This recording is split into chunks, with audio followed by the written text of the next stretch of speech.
So the presentation of our Perpetual Secretary will be in French, but I think Sabina sent you the Zoom link, so you can connect by Zoom because the traduction is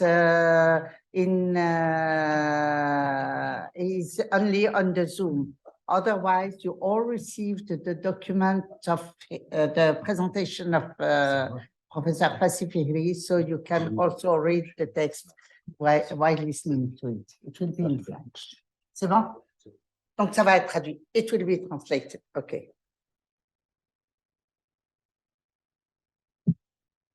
Madame la Présidente du Conseil global de l'IAP,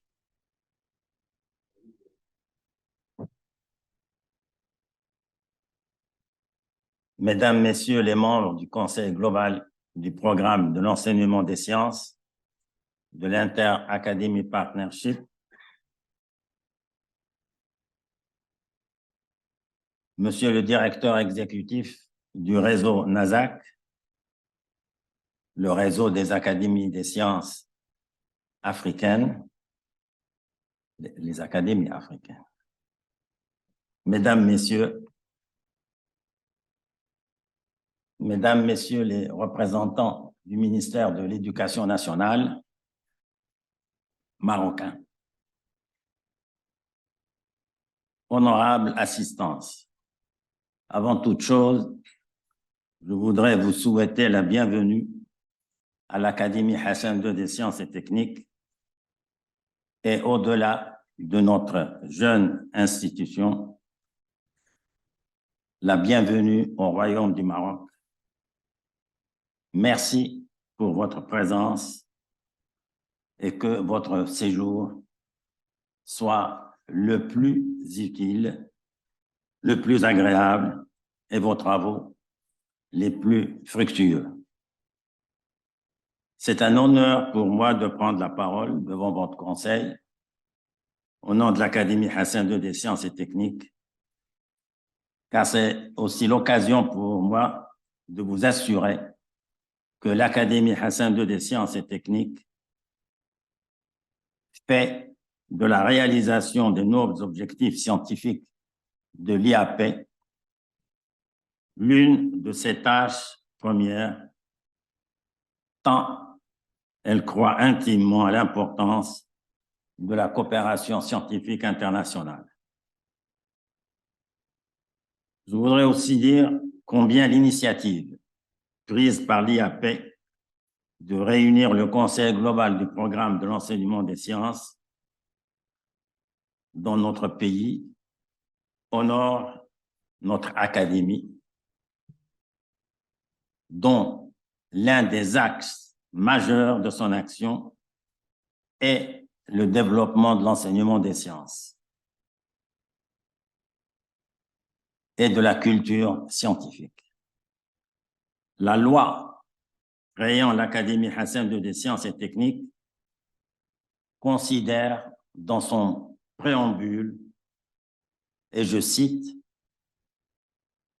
la maîtrise des sciences et des techniques, considère la maîtrise des sciences et des techniques comme un complément essentiel à la souveraineté territoriale. Fin de citation.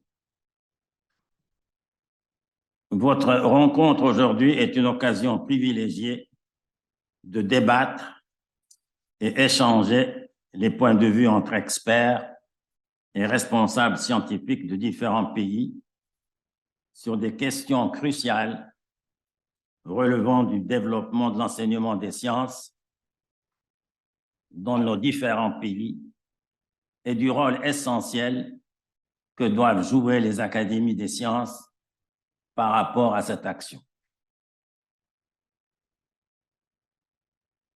Permettez-moi aussi de saisir cette occasion pour rendre hommage au travail réalisé dans le cadre de ce programme conduit par M. McGrath et par nos collègues la présidente du Conseil global, professeur Wafa, et son adjoint qui participe avec nous à distance, professeur Melik Relève. Merci à vous tous pour le travail réalisé. Mesdames, Messieurs, notre réunion aujourd'hui nous donnera l'occasion d'écouter avec beaucoup d'intérêt les contributions des différents orateurs et experts qui certainement vont poser les bonnes questions et apporter les bonnes réponses dans le but de promouvoir l'enseignement scientifique et technologique dans nos pays, en particulier les pays africains, afin de mieux assurer leur développement et réaliser le bien-être et la sécurité de leur population. Comme vous le savez, nos pays sont confrontés à des défis immenses. Les retards et les déficits continuent à les placer dans une position inconfortable face à la vitesse des mutations internationales, à l'âpreté de la compétitivité sur le marché global et face aux enjeux du futur. Si elle se joue sur plusieurs fronts, la bataille du développement et de l'intégration dans l'ordre mondial de demain se jouera certainement d'abord sur les terrains de la maîtrise, de la connaissance, de la science, du savoir et des technologies. Dans le monde d'aujourd'hui, où le progrès des nations et leur développement sont devenus tributaires de leur capacité à produire des connaissances, notamment dans les domaines des sciences et de la technologie, les académies des sciences sont appelées à jouer un rôle essentiel au service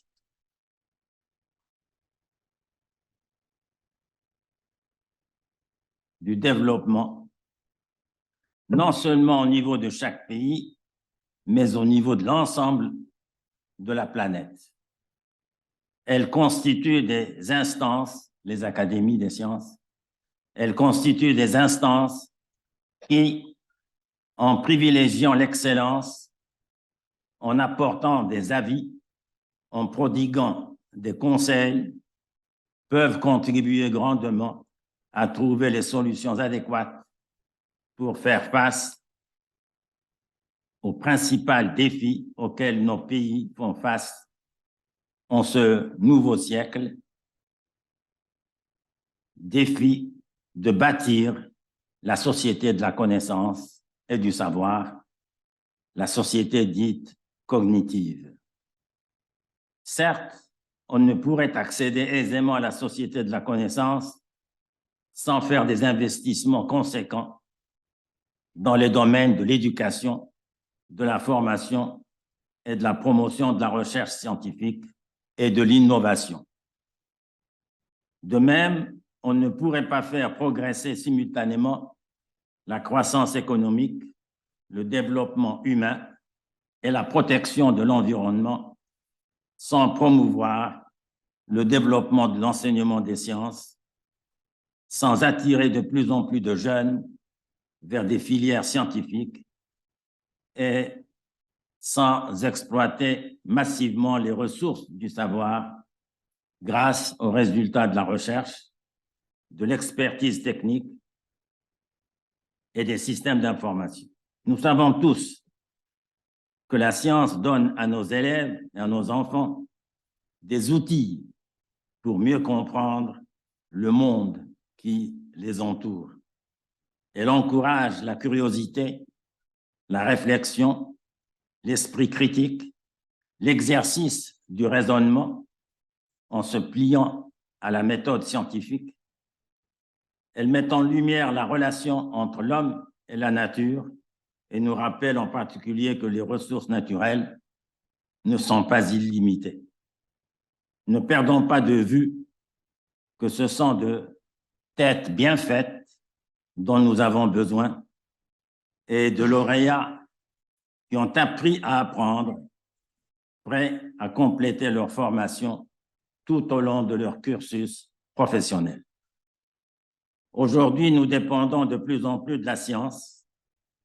Nous écoutons les scientifiques et des experts nous conseiller sur des sujets d'intérêt général, le changement climatique, par exemple, les OGM, et comme nous venons de le vivre, ce que nous avons vécu pendant la crise du Covid-19.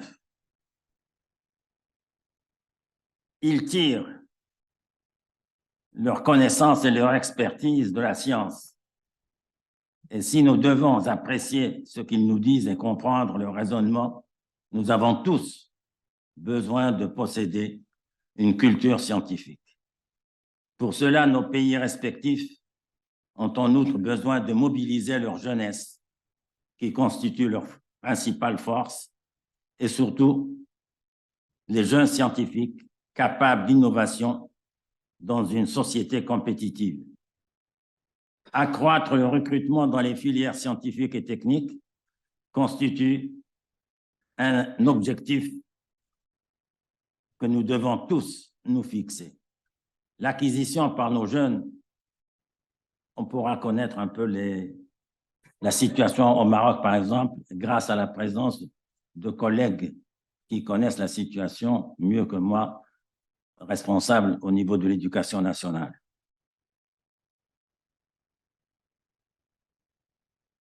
Alors maintenant, j'ai perdu.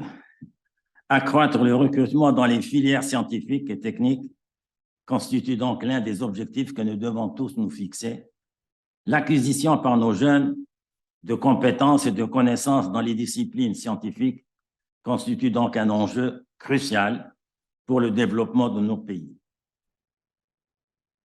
Mesdames, Messieurs, en misant sur la science et le savoir, l'Académie Hassan des sciences et techniques fait le pari de l'avenir, d'autant qu'on ne pourra pas imaginer faire progresser simultanément la croissance économique, le développement social et la protection de l'environnement sans un système éducatif et un système de recherche qui soit performant, capable de favoriser le progrès économique, le bien-être social et réaliser le développement durable. Enfin, je voudrais formuler le souhait que cette rencontre soit une véritable opportunité pour réfléchir aux meilleurs moyens et mesures devant assurer la promotion et le développement de l'enseignement des sciences dans nos différents pays. L'Académie Hassan des sciences et techniques s'inscrit résolument dans le cadre de cette entreprise collective et est prête à participer au combat commun que nous menons. Avec la conviction que cette volonté est partagée par tous les États membres de l'IAP et en formulant le vœu que l'IAP puisse jouer pleinement son rôle, je souhaite plein succès à vos travaux et vous remercie pour votre aimable attention.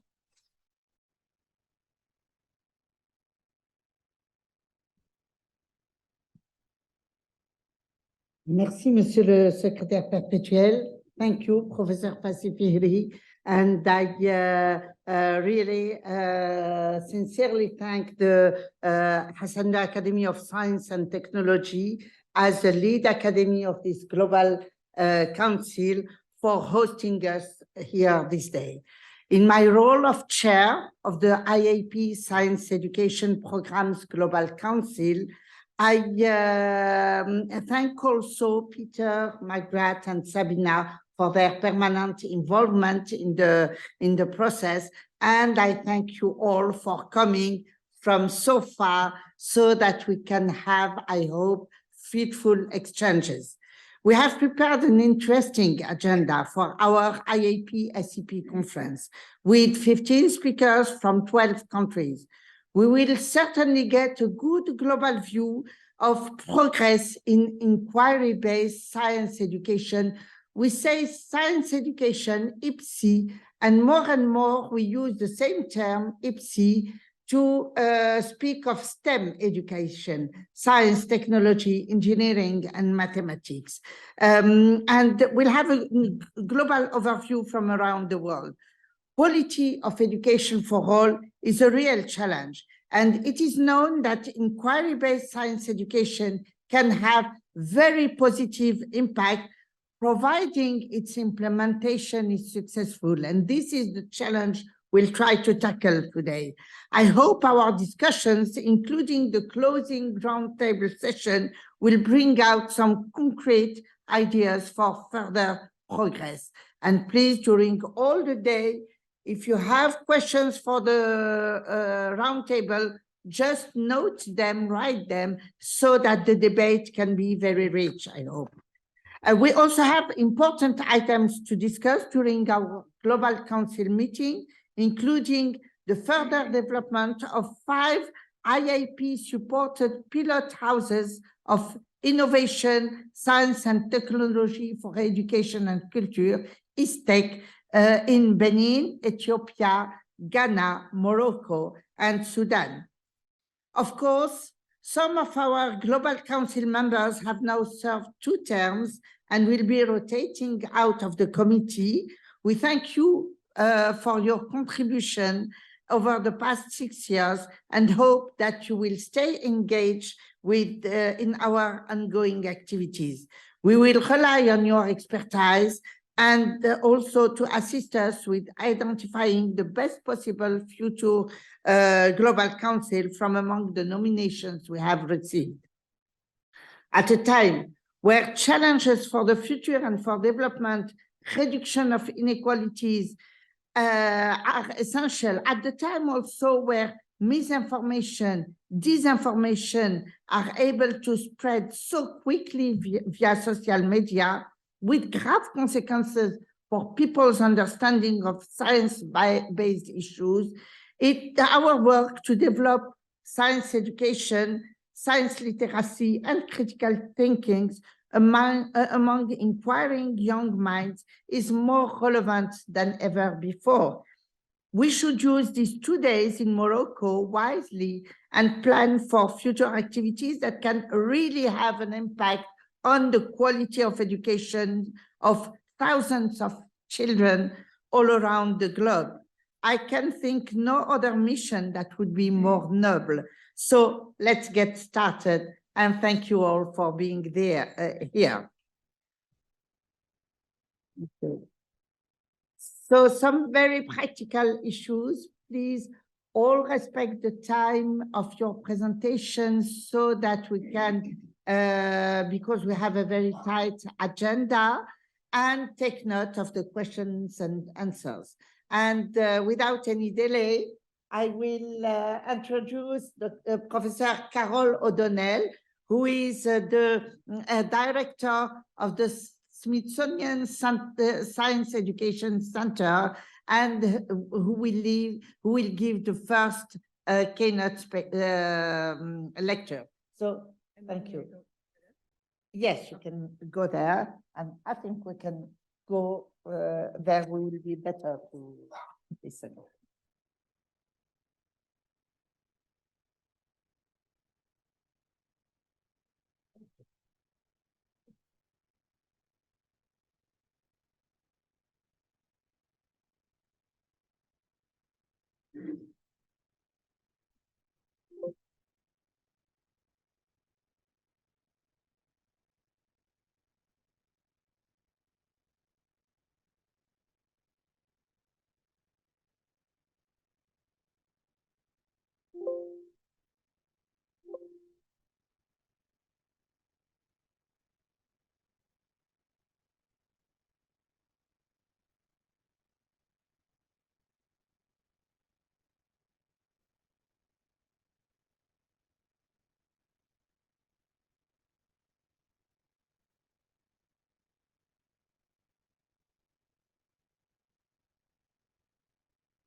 Thank you for your patience.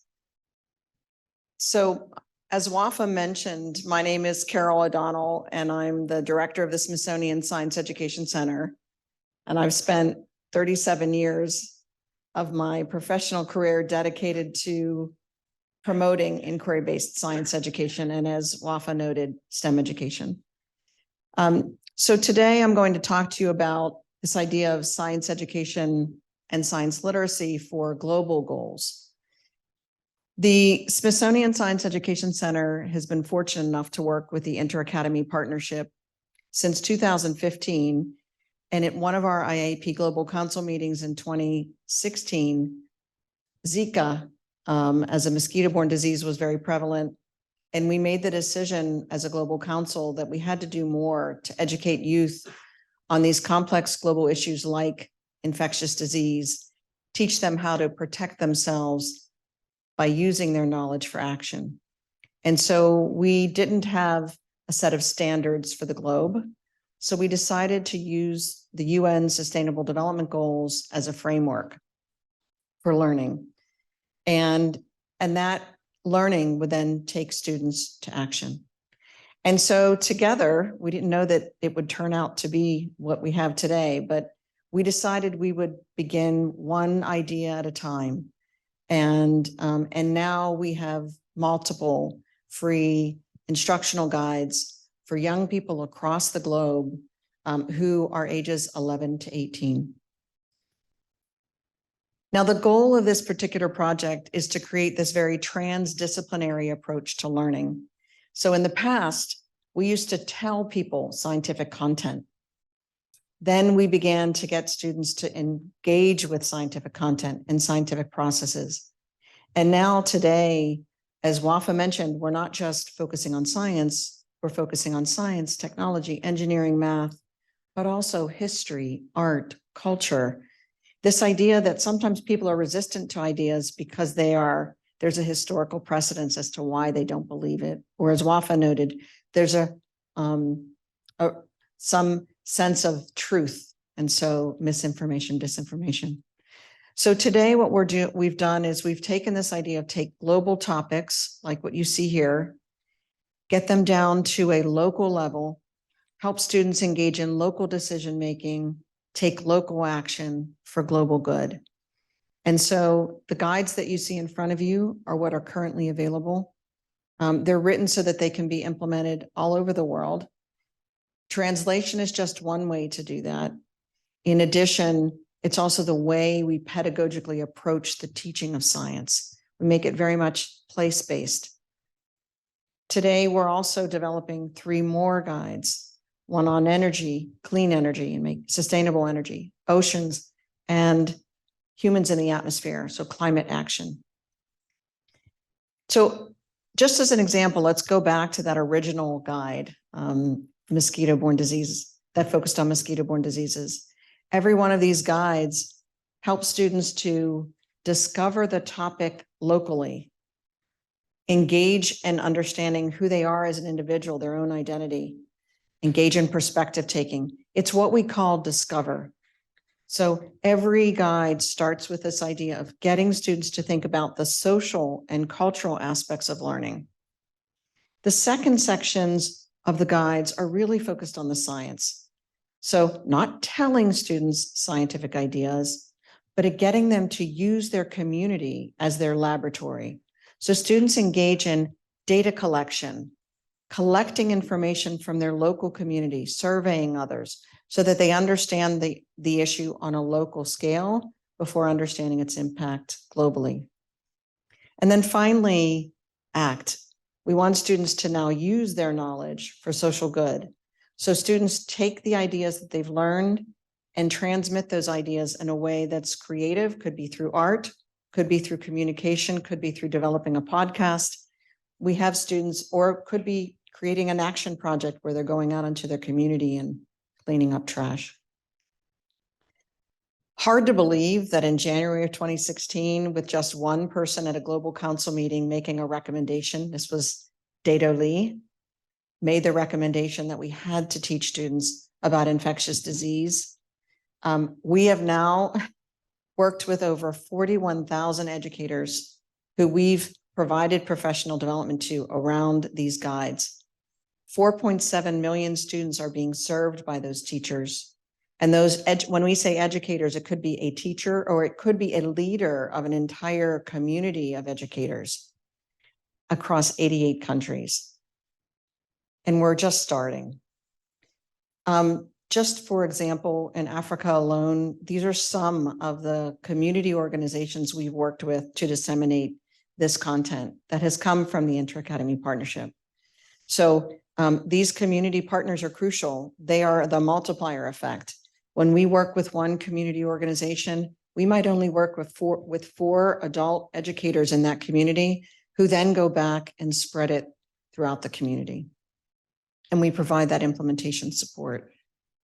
So how do you take something that's traditionally science and not transmit the knowledge to others, because we don't do that anymore?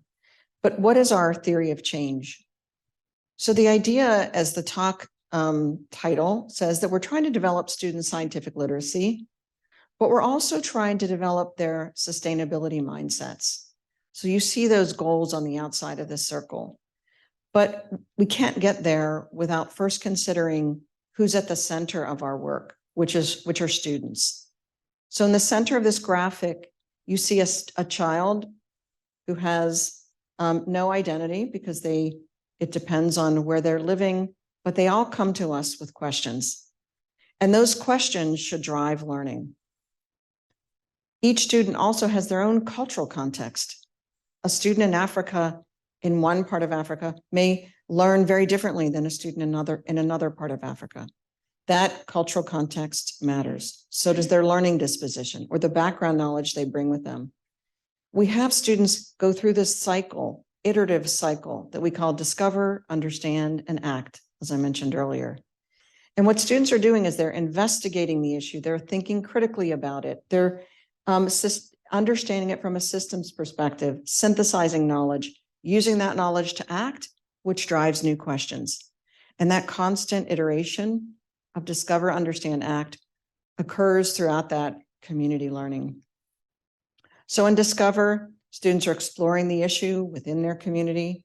They're recognizing local context and existing resources. They're connecting with individuals in their community and examining the issue locally. And understand, this is when students are beginning their investigations, not in their laboratory that's been set up by a teacher with a predetermined outcome, but in their community in which the questions are emergent and the outcomes depend on the data they've collected locally. The students become the data gatherers. They have discourse around that data, and that through that data and discourse, we yield development. And finally, the students, and finally, the students then begin to act. So they take action by applying what they've learned. Let me get this back to the screen. I'm not sure how to do that. Sorry.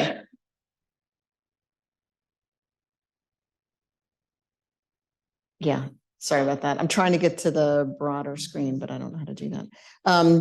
And so finally, this idea of action, where they are now, yeah, only because I don't.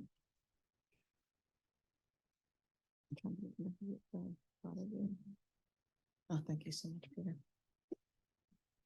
And finally, act, where they're applying their knowledge locally and putting their learning into action. And that's very different than traditional science teaching, where students were receptors of information and that information was just regurgitated on a test. Today, we want students to use their knowledge for social good. So I'm going to take you through this idea that I said to you that the goal here is to develop students' scientific literacy. This is crucial, but also their sustainability mindsets, and that's new. So what do we mean by a sustainability mindset? So it's this idea that each of these blue circles on the outside represents a different type of mindset. The first is understanding different perspectives and context for knowledge. We call that reflection and open-mindedness. We want students to know that knowledge may look different and may have different perspectives, social, economic, environmental, and that students have to consider these perspectives in order to understand the topic. The next is a relationships and interconnections mindset, where students are beginning to make connections between something that's local and global, between people and place, between nature and humans, and also across time. The third mindset we call equity and justice. That's this idea of honoring the fact that living things interact with one another, humans and the atmosphere, for example, the world around us. So we have to recognize that we have to treat one another equitably and understand that certain scientific issues affect people differently. And then finally, the last mindset, sustainability mindset, is called agency and action taking. This idea that the belief that personal and collective action can lead to positive change. And all of this, of course, is because we're hoping students use science to lead towards this more shared transformative future. So it's this interaction between social science and science. So I'm just going to give you a couple of examples of each of these mindsets and how we develop them. And I say we, the Inter-Academy Partnership and all the members that have contributed to this work and the Smithsonian. So here's an example of how we help to develop students' reflection and open-mindedness. We might give students a statement. Our community loses thousands of people per year, it's actually millions across the world, to mosquito-borne diseases. So it's okay to kill all of the mosquitoes. So we would ask students, well, tell us, where do you stand on this perspective, on this issue? Do you strongly disagree with that statement? Do you strongly agree? Are you somewhere in between? What evidence do you have to support your statement? And then we have them discuss their perspectives with one another. Sometimes students draw on a social perspective. You can't kill things that are living. Sometimes they draw on a scientific perspective. It causes disease, it kills individuals, we need to get rid of them. Sometimes they draw on a cultural or an economic one. It's too expensive to get rid of them, therefore we can't. So we get students to think about this in order to get them to become decision makers using science as the foundation. Another way we might develop their open-mindedness and reflection is by giving them not the definition of words, but having them develop those definitions. So for example, how many of you in this room have heard the term environmental justice?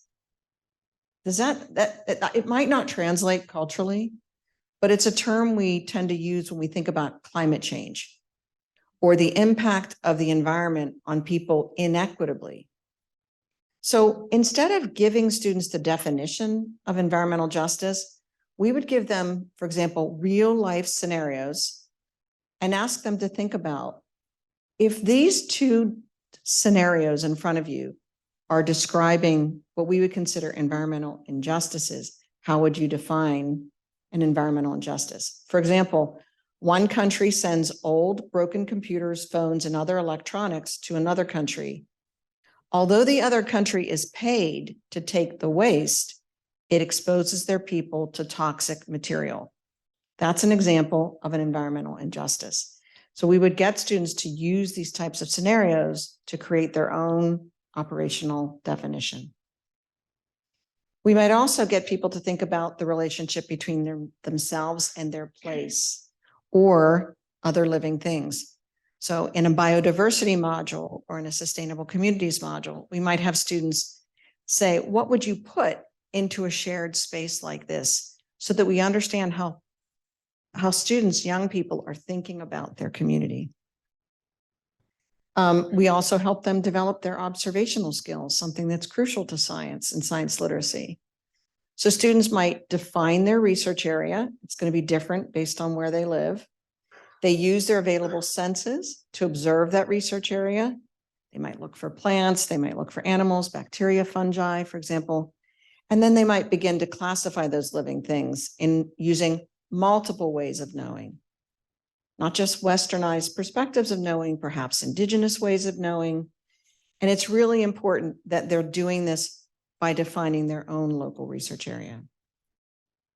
In addition, we might give them simulations where we ask them, put in your zip code or your region into this simulation.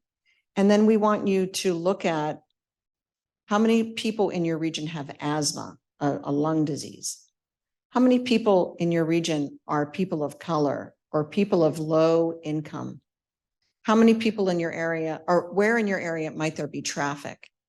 And they begin to see how data across multiple data sets begins to tell a story. I did this.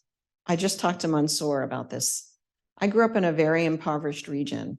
I put my zip code in there, and it was staggering how impacted our region was by pollutants and overlay of poverty. And so this is one of the ways that we help students to think about environmental issues. And then the other topic we talked about, the other mindset, was equity and justice. And so we have students, for example, explore the places where they live. This is the food module. And then we have them think about the locations and the hours that food is available to them. And then they analyze how easy it is for them to access nutritious foods. So we teach them about nutrition, but we do it in a way that's culturally relevant. So students, for example, in doing this, recognize in some places in the world, they have access to nutritious foods, but in other places they don't. And so this idea of what is nutrition, how do we define nutrition in our region, but also how do we socially think about access to nutritious foods? So they're learning science, but also through social science, again, to make it meaningful.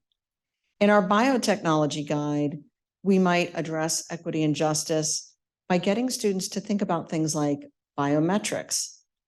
So we teach students, what is biometrics? What do we mean by biotechnology? We have them, for example, map out these facial recognition landmarks. We do it with cartoon tiger, and then we do it on pictures of humans. But in the end, we also start to think about the ethics of biometrics. Sometimes the way this technology is designed, some people are inequitably treated because the biomarkers don't pick up certain features because they weren't necessarily tested on certain populations. And so as a result, some people are inequitably identified as having done something when they didn't. So we get at this kind of idea of the ethics of technology and biotechnology. And finally, agency and action taking. And that's this belief that personal action will lead to collective action will lead to positive change. So these are images of students from all over the world who've implemented these guides and their own actions. So these are students in Mexico who implemented the COVID-19 guide we developed, in which they decided, some of them created TikTok videos, but they wanted to share information about hand washing and other protective behaviors. In the Sustainable Communities Guide, these students from Argentina created and shared a vision of an alternative future using their public land in new ways.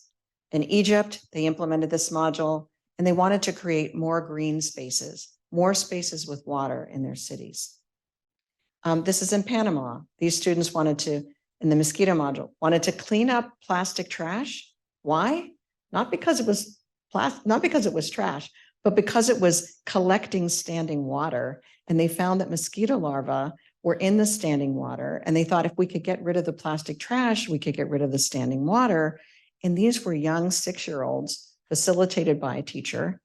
But it was amazing the connections they made in learning science. So as I noted, all of these sustainability mindsets, the reason to do this is because we're helping to get students to use science to understand this transformative future. Our kids are living in a changing world, and the goal is to help them use that knowledge in a way that prepares them for the future. So just in summary, I've got about 4 slides that help to kind of bring all of this together, okay? The first is that there are fundamental principles that we should be integrating into the teaching of science. The first, we have to center students' identities, knowledge, and local community.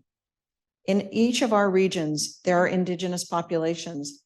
Indigenous ways of knowing, local ways of knowing are just as important as those scientific ways of knowing. And we need to find a way to bring them together by also starting with the individual student and their identity. The second is this idea of representation of diverse professional mentors. It's really important that as students learn these topics, they are exposed to scientists and others from across the globe, and we introduce them to students throughout the guides. That's why the IAP has been so important, because they've helped us to introduce young students to research mentors from all over the world. The third fundamental principle is that action research is important, and we have to approach science from multiple disciplines.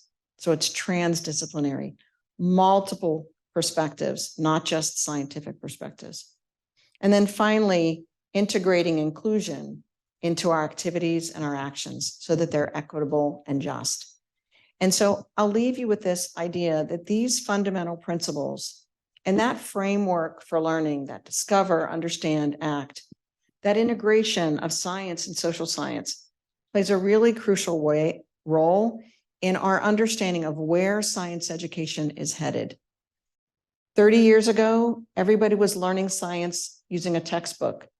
Today, we're trying to get students to experience science more in the classroom. That's what IBSE is, IBSE. 10, 20, 30 years from now, we want students to be able to learn like this, not just in those rare classrooms that are beginning to teach this way, but in all classrooms so that students see science as relevant and accessible to them, and they can see it in their community. So I just want to end there, and I want to thank you for inviting me to talk.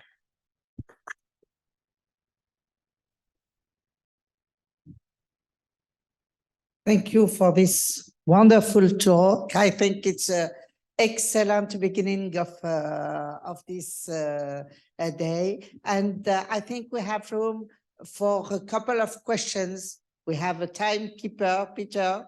2 questions, 1, 2. Okay. Yes, Dries Waza, Professor Waza.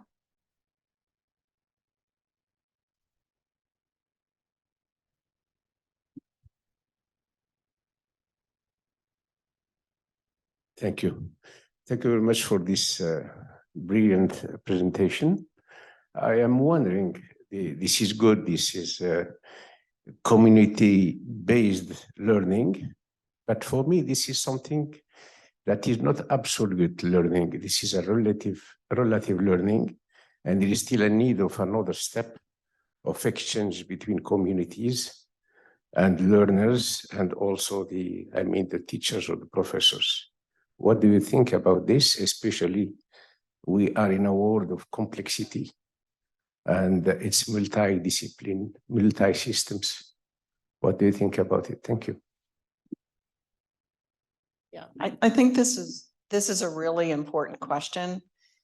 If I understand accurately, and if not, I would love to talk to you afterwards. But This type of teaching we think is really important, and we believe is the future of science education. But the fundamental understanding of the disciplines is also crucial.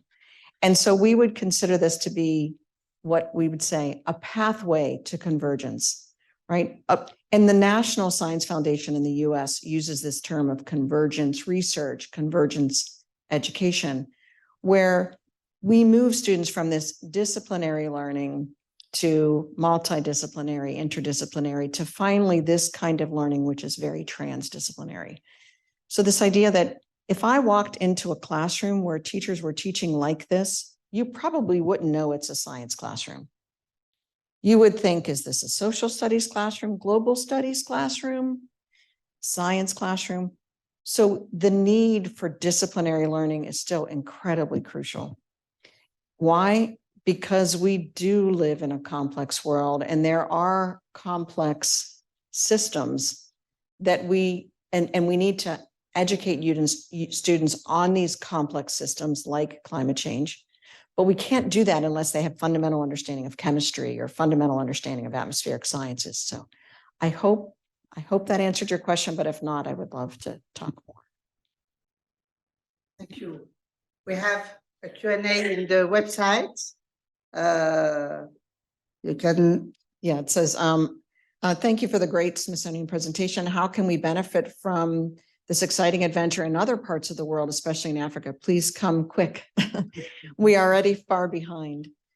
So I would first of all say that thanks to Peter and to IAP and Wafa and others, we've been able to implement this across the globe. And when there's a need, we've found the resources to get, these guides are all free. We can get them translated into a language if they're not yet translated. And I would also say that implementation matters. The guides are just the beginning, but helping to support implementation in your region that's meaningful to you, that's personalized, is what the Smithsonian tries to do with IAP's help. Thank you, really. And again, congratulations for this brilliant presentation. And then we call Professor Indarjani that will give the second keynote lecture, completely different, but you will see extremely interesting too. So, and yes, timekeeper told it's okay. I remember then the pauses and the lunchtime is as important as the session, because here we can discuss and exchange. So that's the reason why we try to keep in time during the presentations. So thank you very much.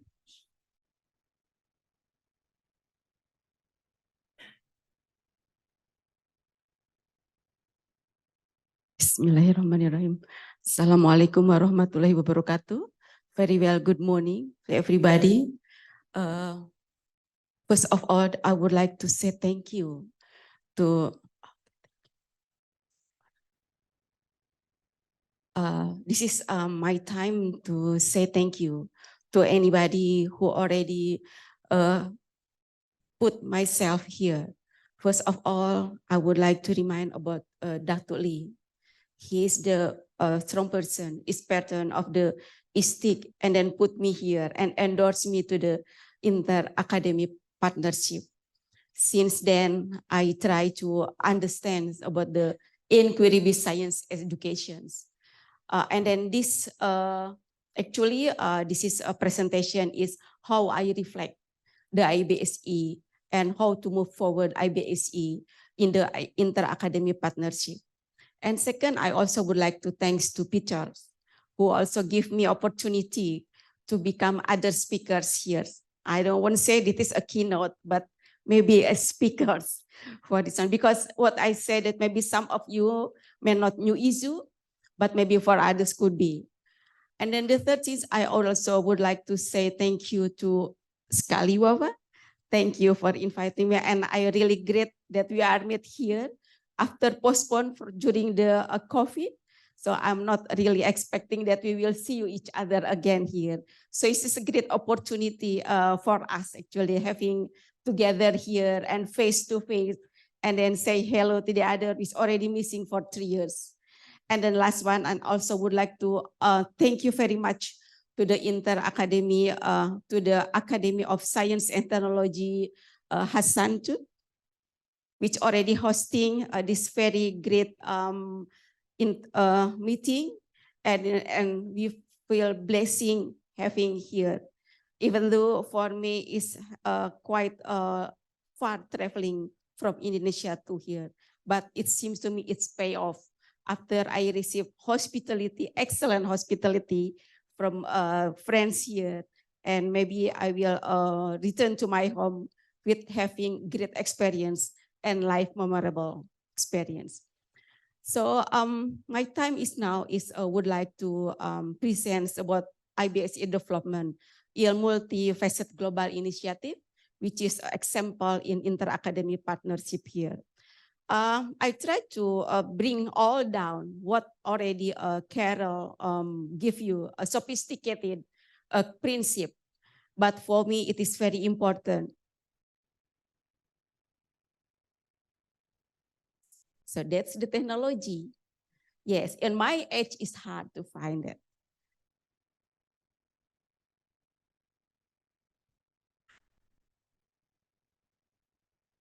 So actually we live in the unprecedented moment, unprecedented changes due to the rapid development in and innovation in information and technology. Yeah. In my age, especially people already in my age, it's a bit kind of a gap, understanding about what happened right now. But unfortunately, we are in the level of the make decision for the futures. So if we not really understand about what happened today, it will be also influenced to the next future that we already have to make decision for them. I try to quote for the Riley, the former Secretary Education, and she said that we are preparing our students for the career which not exists right now, and we don't know what's the problem for them will face in the future because we're not understanding what the happen will be. And then the third thing is that we really don't know in my age what is kind of technology that will be used and that will be accomplished to thrive in the future. It's very not simple task for us, especially in terms of the inter-academy partnership. But this is life, must go on. So we do our best how to prepare our future generation to thrive in the more complex and more difficult situation due to many difficult rapid information, and then technology and science said that no justice in terms of environment, in terms of the education, that we have to thrive this one. Justice for all. I want to present for this one. Back to the one, talking about IBSE, suppose you not forget for this one person. And then she said that until now it still happened, that science teaching has suffered because science has been so frequently present just as much ready-made knowledge. And this still happen in another region in global. So much subject matter of fact and law without student understanding what's the meaning of the concept it is.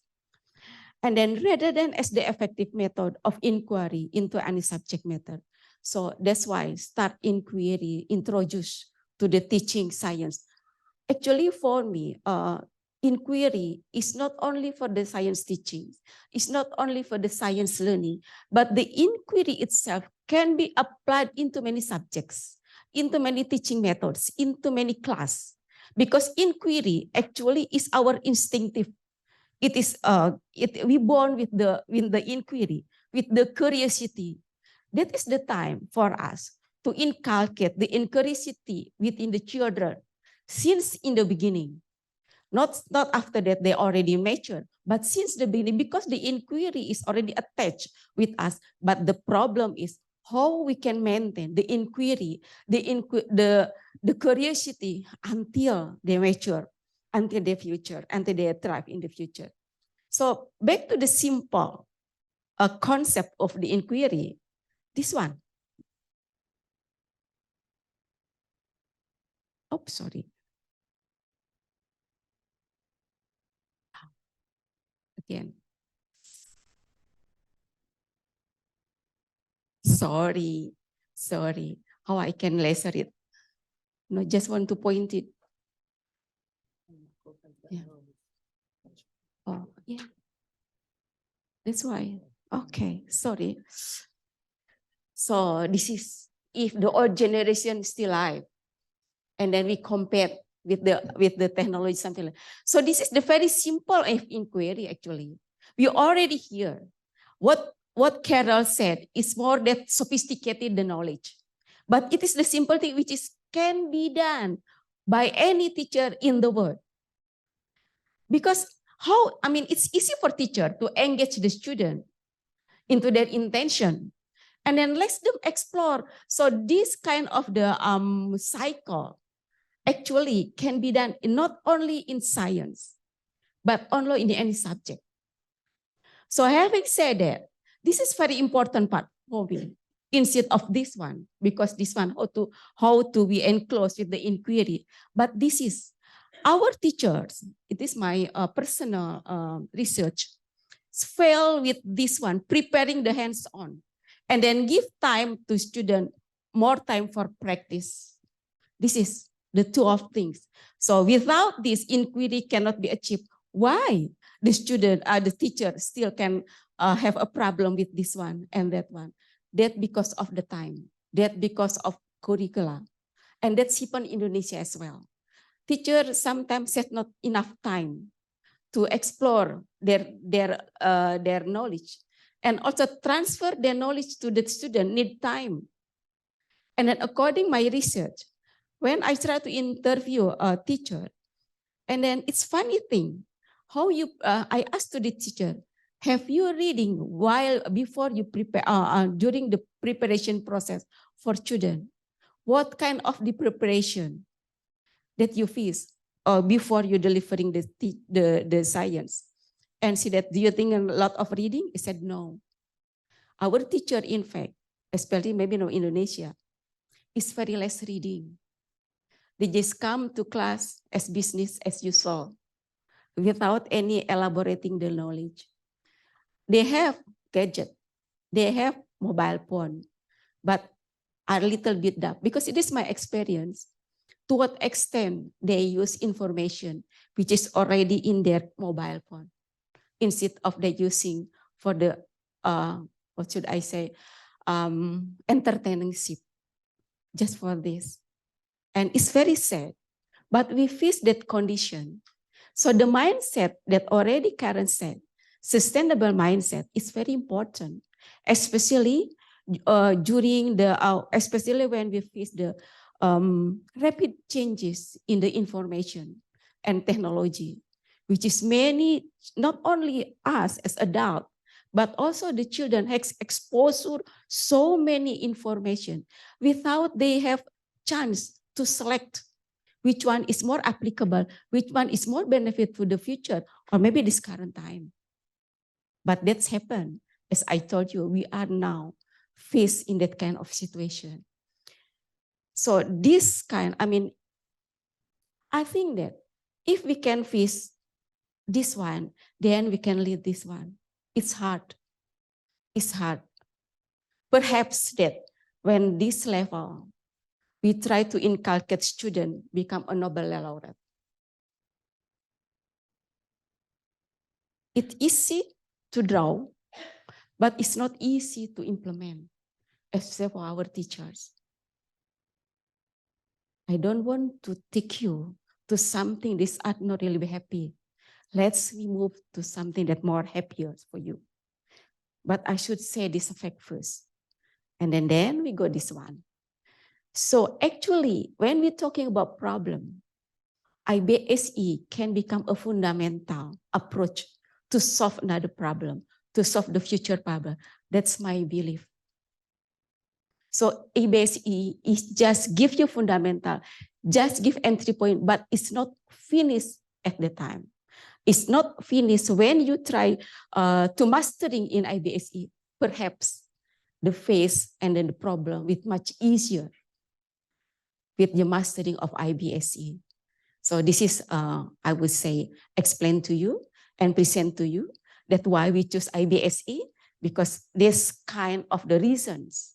The last one is that's very political one, a tool to climb PSE, teams, ranking, etc. And then most of the country is very adore to increase the PISA ranking. And they believe that IBSE can solve the problem, can increase the rank into the PISA and teams. Seems that kind of the, oh, my country, good, it's better than the others because the PISA is increased. And this is the result, which is I already done. And then this is the conclusion. In fact, that using the IBSE give better understanding in science concept. It's true. I did a research by myself. And then have higher achievement. And then observation skill increase. What Carol said is proved in Smithsonian. Science 100%. And prediction increase 60%. And interpretation with basic. So based on that value, I mean, what's already Carol presented, and then take this one as a method, it could be in line with what I've already done, which already I'm found in the research. And then science literacy and science literacy also increase. And then student behavior, this very important, increase very significant. So this is already done by IAP Inter-Academic Partnership. So for me that IBSE try to become a niche of IAP and SEP. So having said that, I presume that why we are discussing now with IBSE. And then the next of round, the next of the speaker also talking about the IBSE, even though in the similar, even though in different application. This is how Carol has already drawn beautifully how IBSE can involve in many purposes of intention. Thanks, Carol. She is very good for me.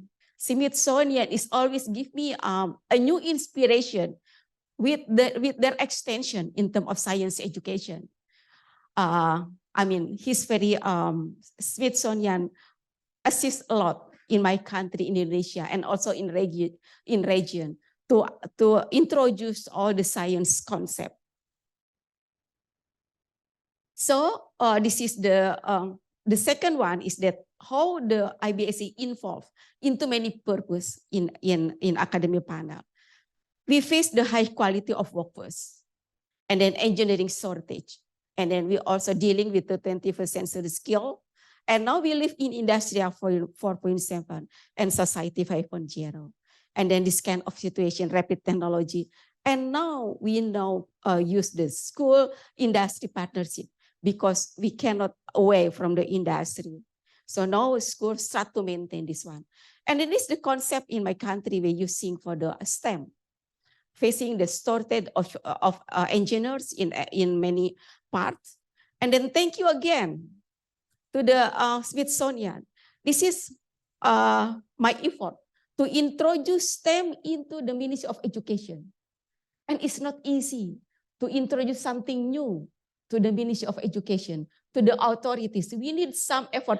But once you succeed, the massive action will be done. So this is important for that. And then using this kind of the complicated, extensive of the science teacher in introducing learning, finally we can reach to the STEM Education Center. So Indonesia have the STEM Education Center, and also in regional we have STEM Education Center in Bangkok, which is served to the global to the Southeast Asia service. And then this is come of the result of student with the STEM project. This easy, but the important is not the project. The important how the process of the student can come up to this project. So the process is very important. And now is the second how IBSA evolved to the many intention is about mosquito. When Zika virus and everything become a global concern, Smithsonian rise and IAP put the kind of the duty to Smithsonian to develop the curriculum. And then some of the new one come up with the new definition. He said that citizen science project. For me, it's the new one. Then I applied in my country because through citizen science project, we can increase public understanding of the science, which is very important. So this is the result. How student eager, how the this one is the model. The module is translated into my language, and then after that we distribute to the teachers and also to the student. And then this one is how the IBSE come up with the climate education. Try to solve the climate changing at this moment. See, this of the reason. Then after that, inter-academy panelship come up with the Office of Climate Education. You can find the modules, how to solve how to bring children and action and things about the future of themselves through the climate education. This is some of the product and some of the result of the students. And then the third one is this one. It's very important. When Carol said that we cannot see science as science, try to integrate with other subjects. This is history, this is language, this is philosophy, come up and blending into the fast fusion of civilization education curriculum. I'm very proud having this one because this show again inter-academy partnership as a science frontier to start to introduce to the people that science is not only for scientists, but science also can be done with the social science, with the philosophy, with the ethic, even with the religion. So this is of the result. In Indonesia itself is already participated by 1,143 students. So this is at the end of the message. Key success for the IBSA implementation is appropriate curriculum, teacher empowerment, professional community development. This is very important, government policy, reception, and accommodation. And certainly, last but not least, is global networking that we are here. And this is the message from the Peer Lena about the networking that we can be initiated by inter-academic partnership in the futures. And there is some publication from the IAP SEP education. And thank you very much for all your attention. Thank you. Thank you really for this very nice presentation. Thank you. And again, couple of questions. We have time. One question and the others during the pause. One question from the audience, perhaps, internet.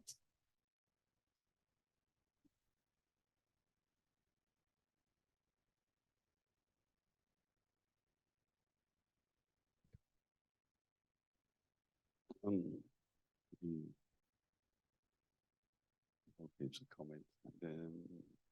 Maybe the last one from Tekatel Johannes in Ethiopia.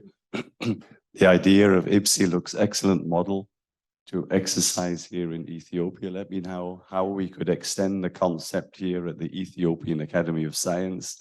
Good to share further experience. Okay. Thank you very much for the comment. It's kind of new for me, but I mean, how the idea is IBSA can extend in the Ethiopia Academy of Science. As I already mentioned that this need more effort. Teacher is less than the teachers, but without any policy from the government, it's hard IBSA to develop in terms of the massive action. Because according to my experience, if the curriculum is not accommodate the principle of IBSE, teacher is not easy to implement concept the IBSE in the teaching level. in the classroom level. So for this kind, probably Ethiopian Academy of Science can collaborate with inter-academic partnership and then ask them to also come to the Ethiopian and then give them some introduction of the IBSE, but already done what Skalli said that in Ethiopia, in Benin, we have a lot of the expert in IBSE to give more practical to the teachers and also to the community how to implement IBSE in the classroom level. Maybe this one. Thank you very much. And again, the roundtable will discuss particularly on how sharing these experiences. So from what I understand, we have now the group photo outside, then we go for the coffee break, and then we continue the session. Thank you very much. Thank you.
Dear colleagues and friends of the board, after 2 years as vice president and 8 years as president of the Foundation LAMAP, I'm turning a page in my life.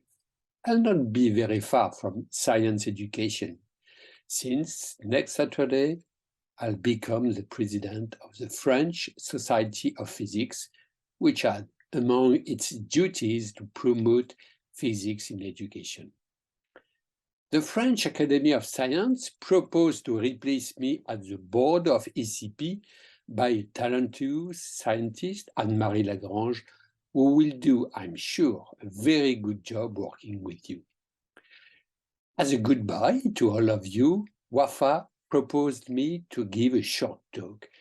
It will not be a surprise if I've chosen to come back on some ideas related to the main subject that gathers all of us, teaching of science at primary school, why and how. First, we are all convinced that STEM education has its place at primary school. Very early on, children look around and question the phenomena of nature. Every parent experiences this phase of tireless why? But the process of curiosity is set in motion if this questioning catches the interest of the adults, finds an echo in the images or words that the child encounters. Research in pedagogy and cognitive sciences converge on the extraordinary learning potential for science and technology in young children. Teaching of science and technology is doubly essential. On the one hand, it reveals the beauty and intelligibility of the world and shares its knowledge.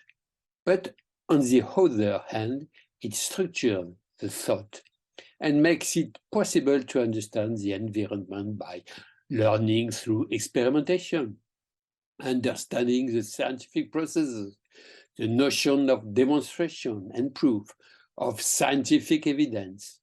Also, by understanding the belonging to a multiply connected Earth, the unity of the living world. Science and technology relate to ecological issues as well. Natural and technical systems have entered an era of major risks, and science and technology will be essential to provide operational responses. Climate change, reduction of biodiversity, energy crisis. The generation that attends school now will be at the forefront to face those challenges tomorrow. It must be properly prepared for it, gradually, from an early age, but without panic nor defeatism. Science and technology teaching is related also to citizen training. Scientific literacy is necessary for everyone to live in a society and exercise his citizenship. For instance, for greater well-being, better health, orienting one's choices, one's vote, but also mastering basic technical skills. There is, however, a growing, or at least more and more visible, questioning of scientifically established facts. Developing a critical mind and the ability to reason, especially to flush out misconceptions and fake news, has its place in primary school learning. But we know, all of us, that there are breaks to teach science at school. Hierarchy is not always convinced that science teaching is useful in primary school, for instance, because of priority on mathematics and reading, writing.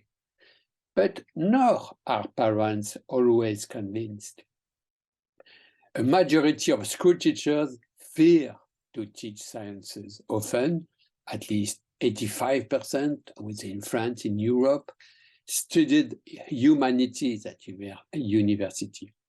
So they often say, I don't know, I'm not a scientist. They also are afraid of doing experimental work. Moreover, using active pedagogy, such inquiry-based science education, changes their position in the classroom. They are afraid of losing the classroom control. Training of teachers in science and technology is key.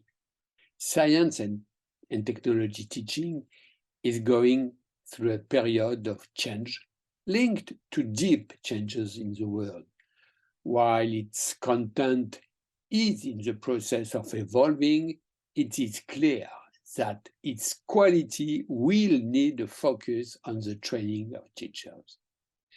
There are several context factors to teach science, and the teachers themselves indicate three important context factors to teach science.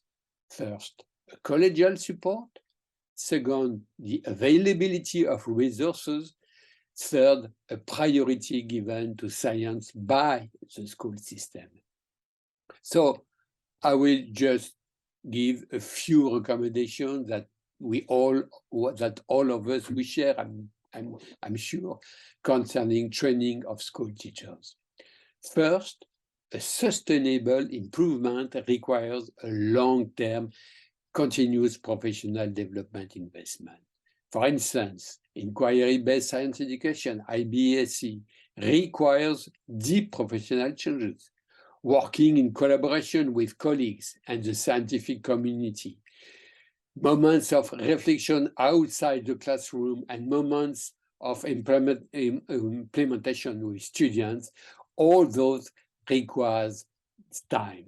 And a recommendation of a total of 80 hours of professional development is considered really as a minimum by most of the studies.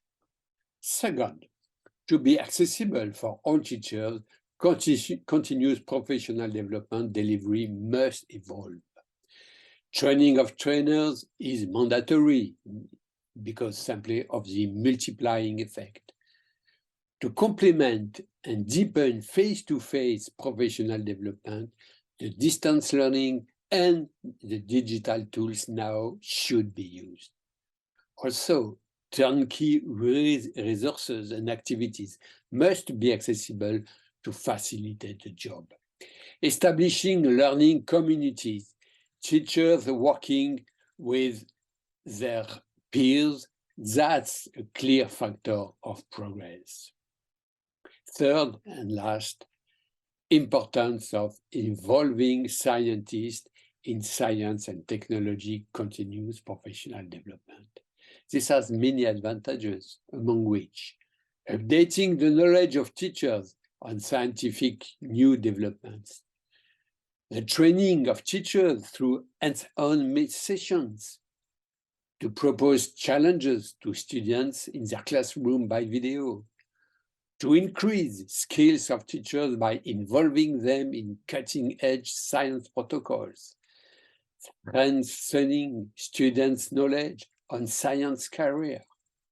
But current involvement of the scientific community is mainly based on goodwill and personal interest, with the risk that the reach of such cooperation remains limited.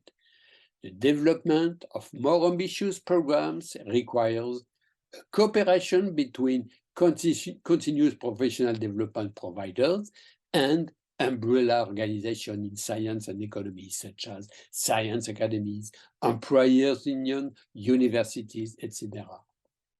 Fundings to coordinate the activities, the training session, and finally, systematic inclusion of educational cooperation activities into research proposal. Dear friends, I will stop there, and before I leave you, I want to express my sincere consideration for all of you, for the wonderful work you are doing. And I can say just long life to science education. Thank you very much.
And Central Asia.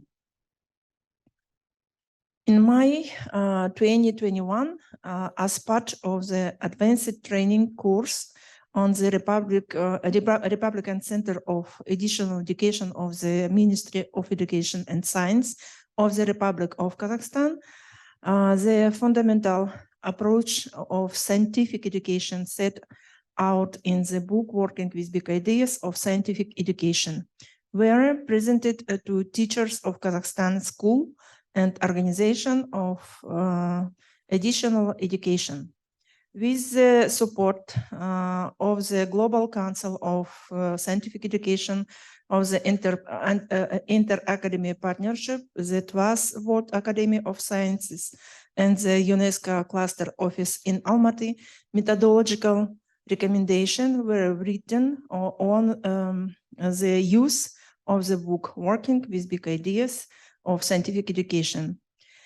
In additional, the after course Science Literacy, Working with Big Ideas, was developed, which is intended for school teachers, teachers of additional education organization, college, and university. In February 2022, a pilot training seminar for teachers of school in the Kazakh region was launched as part of the educational project of the Heritable Foundation, the Volatile Education Fund. This first pilot on February 4, last year, at an expanded meeting with a Republican Coordination Council, development of scientific and technical gravity of children and youth of Republic Scientific and Methodological Center of Additional Education of the Ministry of Education, Republic of Kazakhstan. Methodological recommendation of the use of the book in Big Ideas were approved and recommended for teaching teachers in the framework of the after-course scientific literacy. In accordance with the requirement of the legislation of the Republic of Kazakhstan, conduction training seminar for teachers requires a program confirmed by an author certificate used by the Institute of Intellectual Property. This true certificate, the after certificate was obtained for methodological recommendation for the practical application of the book, Working with Big Ideas, as well as for the program of the training seminar of the practical application of the book. According to the terms of the contract concluded between TWAS and ICCS, International Center Scientific Collaborations, 34 Kazakhstan teachers were planned to be trained, but already at the first training seminar, 75 school teachers, college teachers from a different region of Kazakhstan were trained. The first training seminar of teachers on the topic Science Literacy, Working with Big Ideas of Scientific Education was held in City Nur Sultan in hybrid format, online and offline, in the period from March 14 and 16, 2022. This training seminar was attended by Director of the Republic Scientific and Practical Center Darin of the Ministry of Education Science of Republic of Kazakhstan, Mr. Timur Nurkeshev.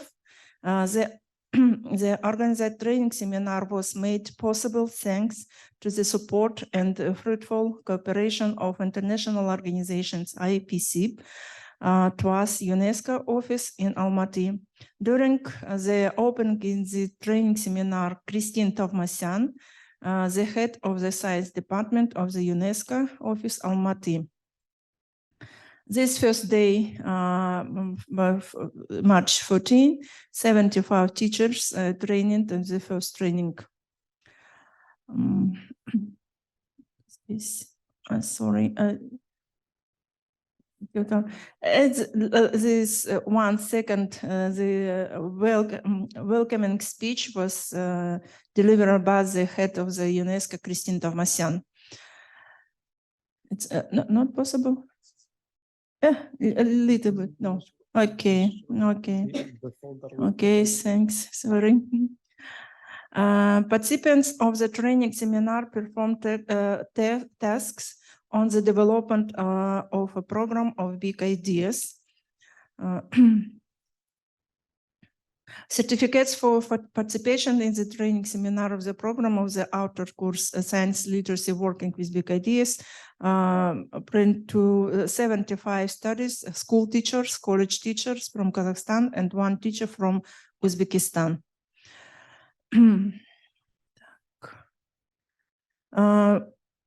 18 teachers of rural school from region North Kazakhstan of the Kazakhstan have 4 regions.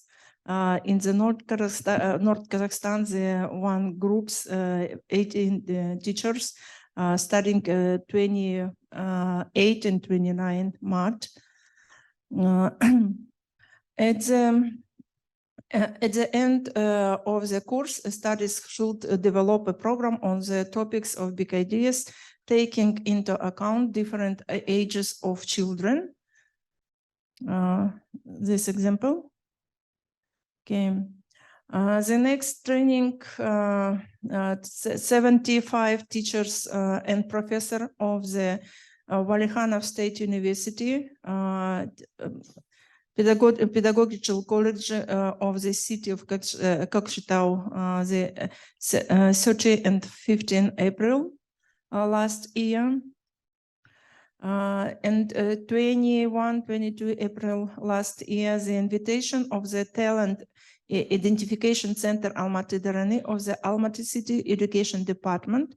A training seminar was held, 18 teachers and 32 school children of Almaty City.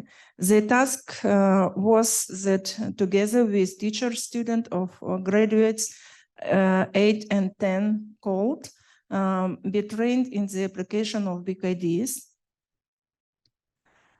On the second day of the seminar, each team from among the student presentation, our one program. Presentation were held in Russian, Kazakh, and English language. In total, 15 training programs were developed. April 28, 29, the last year, of the basis of the Mengeslek Experimental Botanical Garden of Aktau, a training seminar was held for 16 undergraduates of the Yesenev Innovation and Technical University.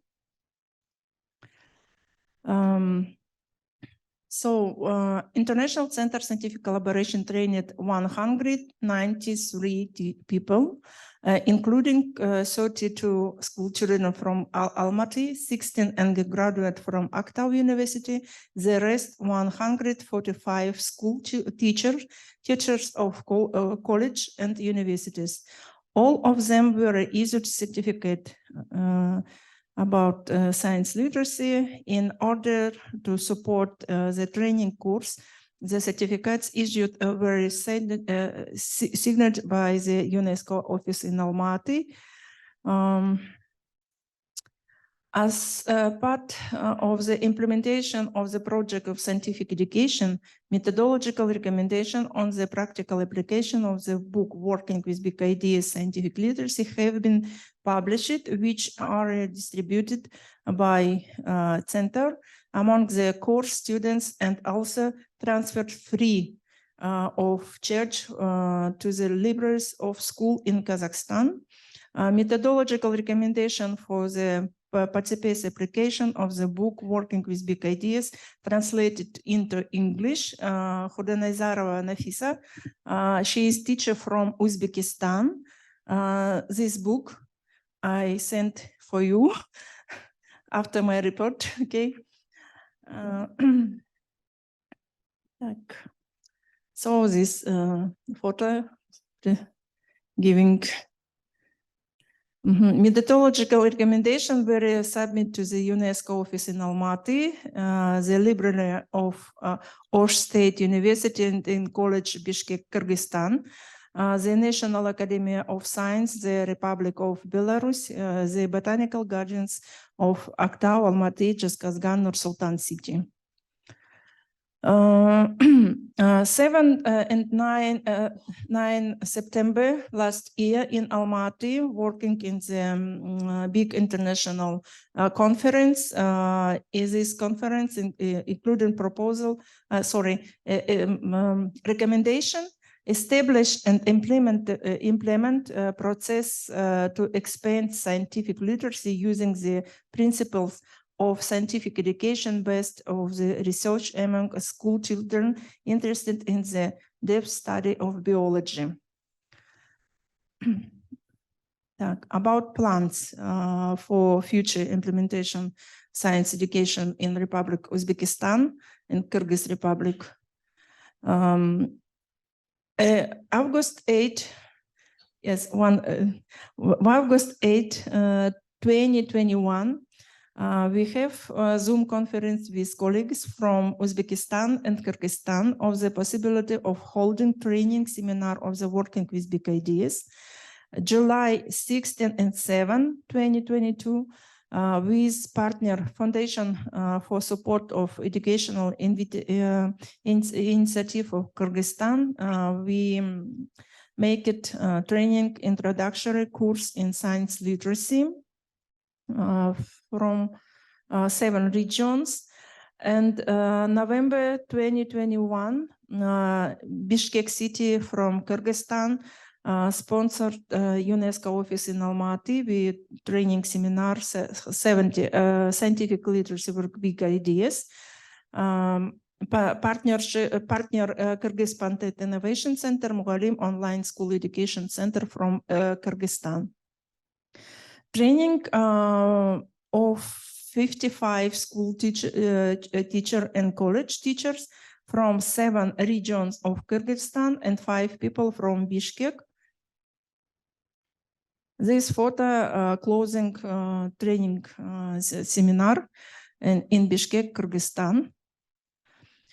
So March 20 March, she made a presentation at the international conference, National Dialogue of Women in Science in Tashkent, Uzbekistan, where she shared her experience in implementation and project of science education for teachers in Kazakhstan and Kyrgyzstan, and maybe the next time Uzbekistan.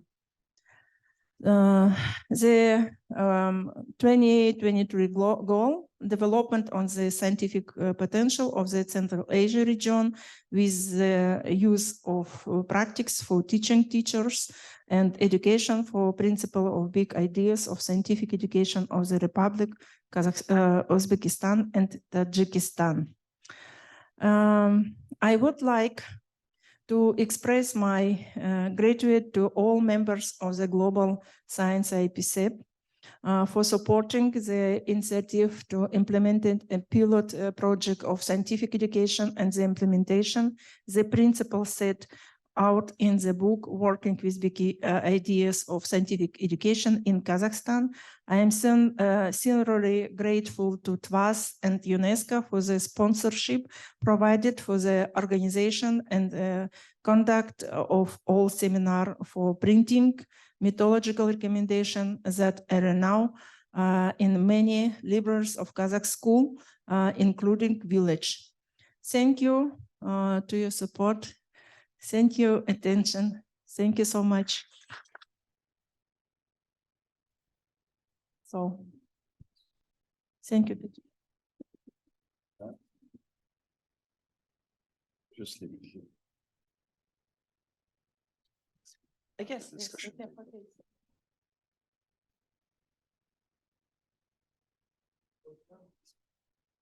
So thank you, Lazat, and an impressive number of events and outreach. And I was trying to count up the number of school teachers you've trained, and I think I lost count after a while, but an impressive number. Let us return to the next video. Unlike the written or the hard copy that you might have seen, there's been an update of the presenter. It's by Joan Lombardi, who's a visiting scholar at the Smithsonian Center of Early Childhood. So we're going back to IBSE in preschool, and perhaps if we can launch the next video. technical guys just run away.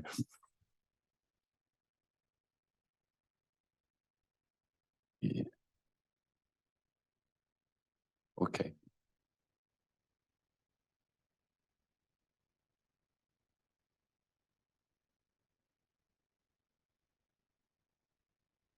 I'd like to briefly touch upon 4 topics. Good day, and thank you for inviting me to briefly discuss the early childhood period and why it's so important. I'd like to briefly touch upon 4 topics. First of all, what do we mean by early childhood and why is it so important? Secondly, what are the key elements of an effective preschool? Third, why we should be increasingly concerned about the environmental impacts of climate change on children. And then finally, I'd like to summarize what are some of the actions to promote the healthy development during this period of life. So first of all, if I could talk briefly about what we mean by the period of early childhood. You may have heard varying definitions, but more and more there's consensus that the early childhood period includes the time from the prenatal period through the early primary grades. At least that period from when children are up to about age 8. Now, the evidence is clear. The early experiences matter to long-term health, learning, and behavior. The basic architecture of the brain is developed through an ongoing process that begins before birth and continues through life. Simple neuron connections and skills form first, followed by more complex circuits and skills. After a period of rapid proliferation, these connections are reduced through pruning, and circuits become more efficient. The goal of the early childhood period is to promote the optimal healthy development of children, depicted by this yellow line. But unfortunately, we know there are many risk factors that are pressing down on that healthy developmental trajectory that are increasingly giving us concern that children won't meet their developmental potential. Fortunately, at the same time, we know that there are protective factors that can be put in place that will help promote that healthy trajectory of development. We know that the child is influenced by the family by the community, and the community by the broader policy context, whether at the country level, the regional level, or the global level. We also know, and we've been very fortunate, that UNICEF and WHO and several other organizations have come together and developed a framework which is called the Nurturing Care Framework, which really lays out what are those protective factors that need to be in place to promote healthy development. Good health care and access to good health care, adequate nutrition, opportunities for early learning, and assurance that children are safe and secure so that their caregivers can provide that responsive caregiving that is so essential to all of these elements. At the same time, we're increasingly concerned about the risk factors that young children and families are facing all around the world. This was particularly apparent during the COVID-19 crisis. And we know that young children and families with young children suffered in many aspects of their development and well-being during this period.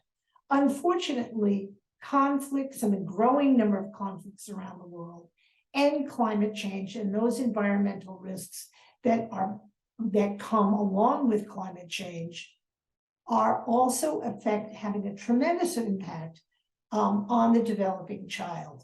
They're increasing poverty, they're leading to displacement and disruption, all of which undermines this sense of security so important to young children, their health, nutrition, the responsive caregiving that's critically important, and their access to early learning opportunities. Now, on the positive side, we know that we can mitigate some of these risk factors if we provide quality early childhood programming, and really remembering that learning begins at birth. I'm going to talk briefly about effective preschools, but this entire developmental period is important. So with the increasing number of countries that are expanding preschool, we need to be very clear about the importance of assuring quality, because we're not going to get the benefits, the promise that preschool brings if we don't assure that those programs are quality. And what we mean by that is that those programs can provide positive adult-child interactions, which are facilitated by smaller groups and trained and well-supported teachers.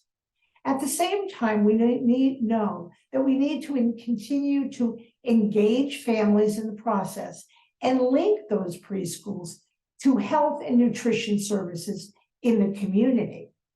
Quality standards, child-centered curriculum, supervision, and mentoring are all important to the provision of a quality preschool and must be in place for us to have the results of those preschools be long-term. At the same time, we know that communities and countries around the world are experiencing more and more environmental risk factors due to climate change, heat, drought, flooding, and many other natural disasters. We're particularly concerned about this for the developing child because very young children are at high risk for the impact of environmental degradation and climate change. At the same time, early childhood can be a pathway to a new generation that promotes resilience and a more sustainable Earth. So we have to be concerned with both the vulnerabilities that young children face and the value they bring to changing the conditions and promoting sustainability. In summary, our goals across the early years can be looked at across the early life course. We want healthy pregnancies and healthy births. We want children that are thriving at 3 with support from that nurture and care framework. We want children that are eager, engaged, and curious at school entry. And that's what quality preschools can help deliver. We want children to be successful at school and well-rounded at 8. At the same time we have those goals for young children, we have to have goals for families because families, again, are the main influencers on development. We have to assure family well-being, socially, emotionally, and economically, and healthy living conditions. And more, we have to assure that there's equity across children, families, and caregivers. So there's many important actions to promote healthy early childhood development. We have to improve maternal and child health and early nutrition, support families, expand early childhood programs, and make sure they have those quality elements. Improve the quality by supporting the caregivers in children's lives, teachers, childcare providers, and parents and grandparents, and building a community early childhood system that integrates across the sectors with supportive public awareness, policy reform, research, and increased investments. We can make all of this happen. I am hopeful if we work together, if we come together at the community level, at the national level, and at the global level, we can continue to promote healthy child development and pay attention to those risk factors, which we have to minimize in order to have a successful next generation. Thank you for joining me and have a good day.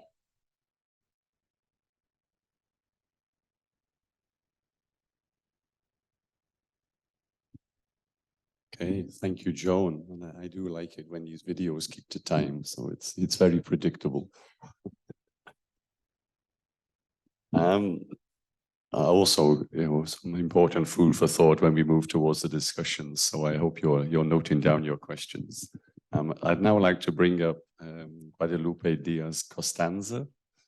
She's the Director of Museums, Exhibitions and Fairs at the Ministry of Science, Technology and Innovation in Argentina. Floor is yours, Costanza.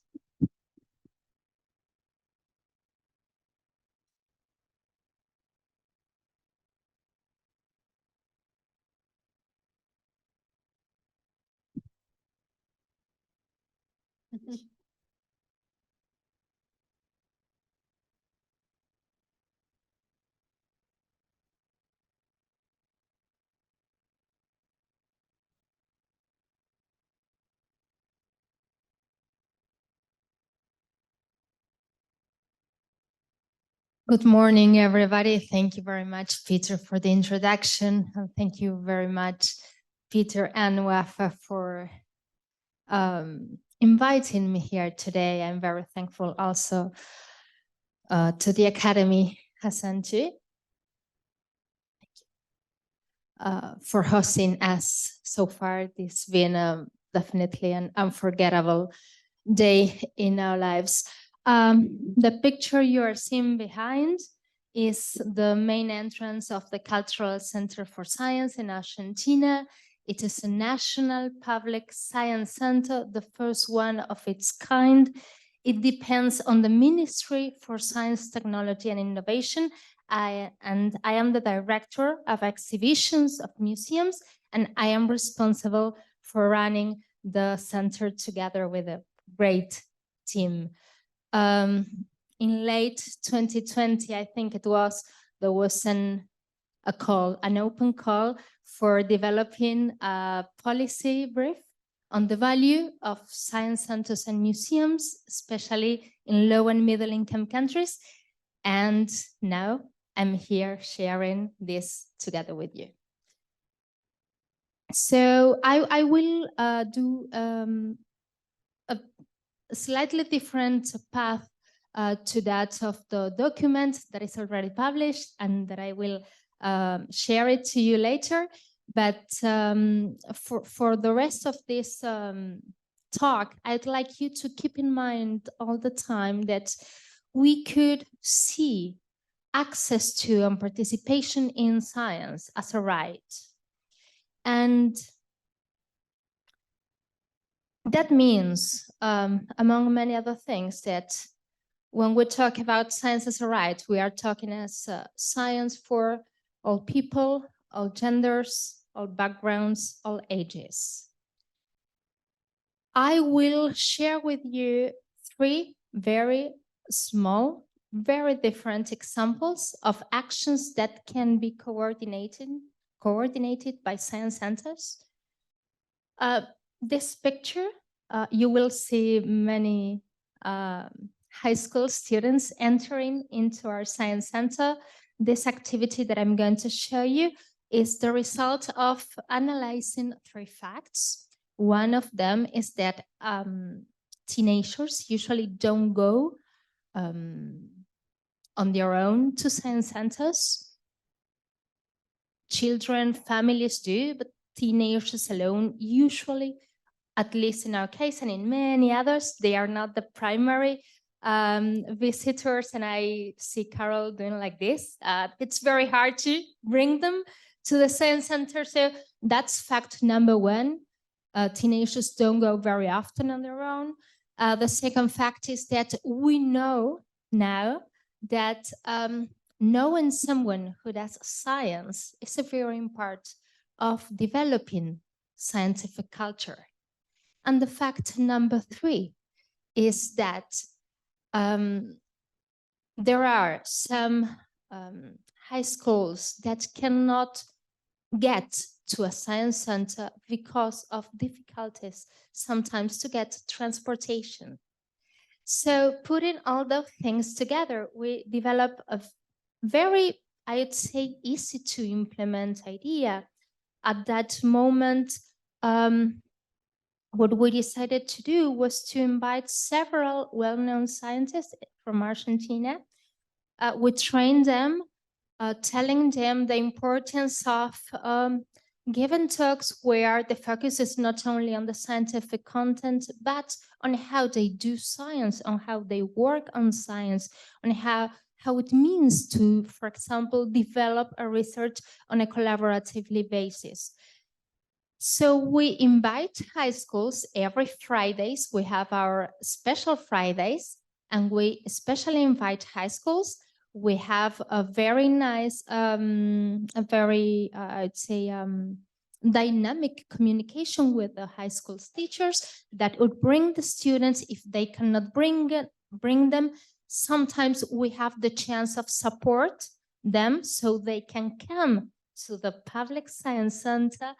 And we invite them not only to do the visit, the guided tour, but also to know a scientist, to talk to scientists.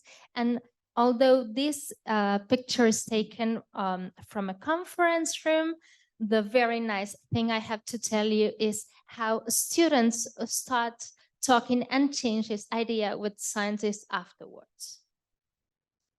Sorry. Another example based on some realities that we are facing.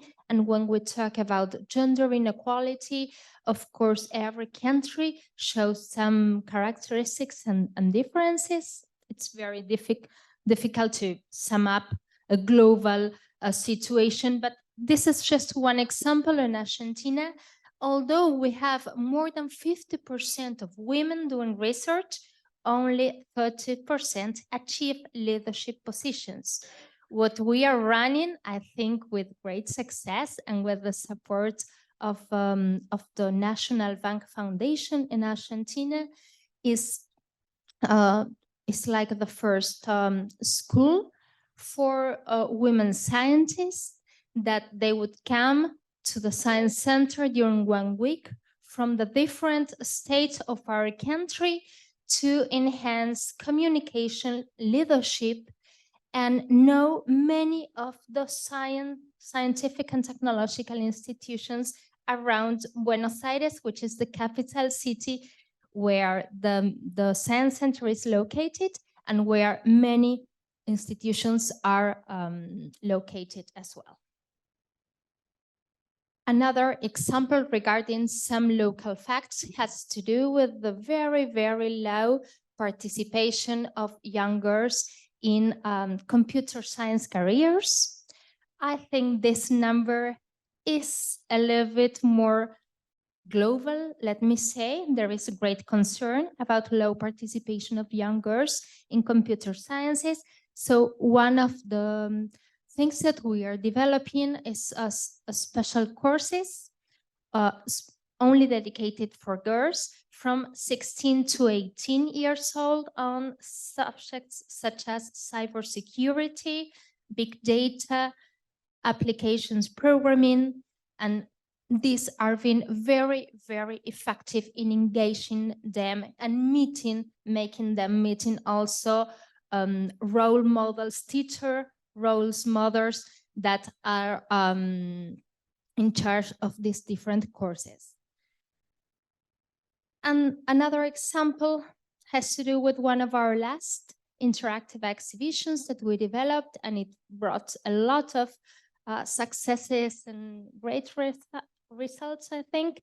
It's the name it's in Spanish, but it's Ocean, and volverse azul means turning blue color, because it is like a metaphor of the cultural transformation that we wanted to encourage, considering that we need to rethink of our resources from not only from the perspective of our land. Maybe you've heard in the case of Argentina, this is very clear because we are kind of well known because of our agricultural activities. However, 2/3 of our territory is sea and ocean.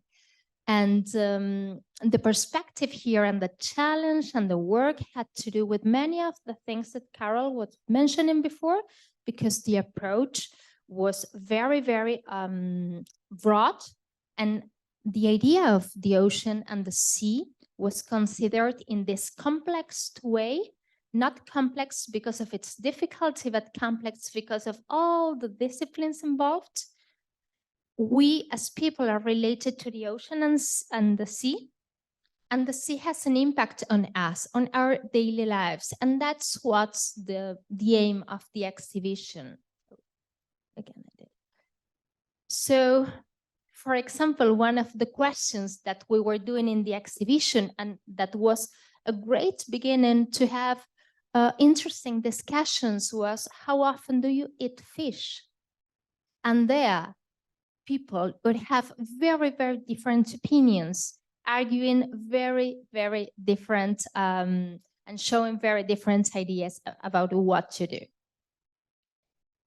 So I want to be just in time. I hope I'm doing so.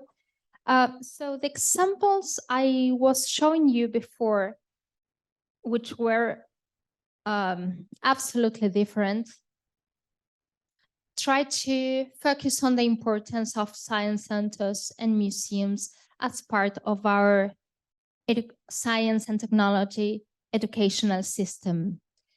And of course, in science centers, a change in science understanding and knowledge can happen. Science learning can happen, and we can understand science learning as that. But we also understand as science learning things that have to do with interest, motivations, changes, or testing values and ideas. We also talk about science learning when we try to participate in current public debates of our times, which are clearly, which clearly involved a lot of science and technology. And we also talk about science learning when we're trying to encourage and when we're trying to encourage people to connect science and technology with their daily lives. So to sum up, this is the cover of the article that was published last year on the value of science centers. And just to finish this presentation, I'd like to share with you, and I hope that we can keep on discussing that science centers and museums can be the places from where we can coordinate different activities, different programs that addresses specifically inequalities and challenges that in each local community or in each city we need to face. So that's what I wanted to share with you all, and I hope this has been useful and fruitful for the next discussion we have. Thank you very much.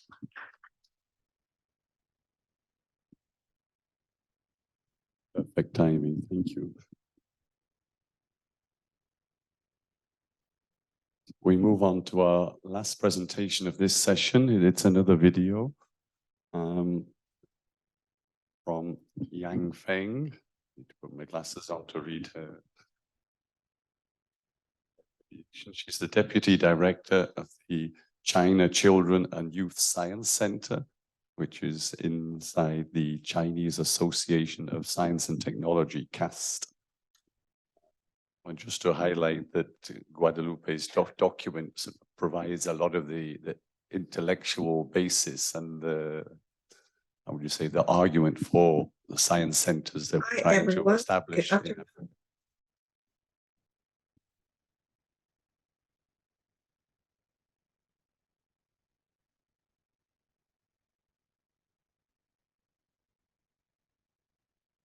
Hi, everyone. Good afternoon. I'm Yang Feng from Children and Youth Science Center of CAST. It's a great pity that I cannot join you on spot and make all my old friends.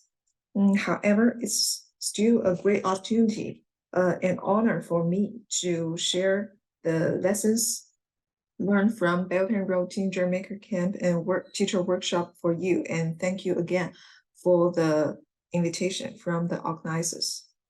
Okay, now I will share my screen with all of you. Please wait a moment.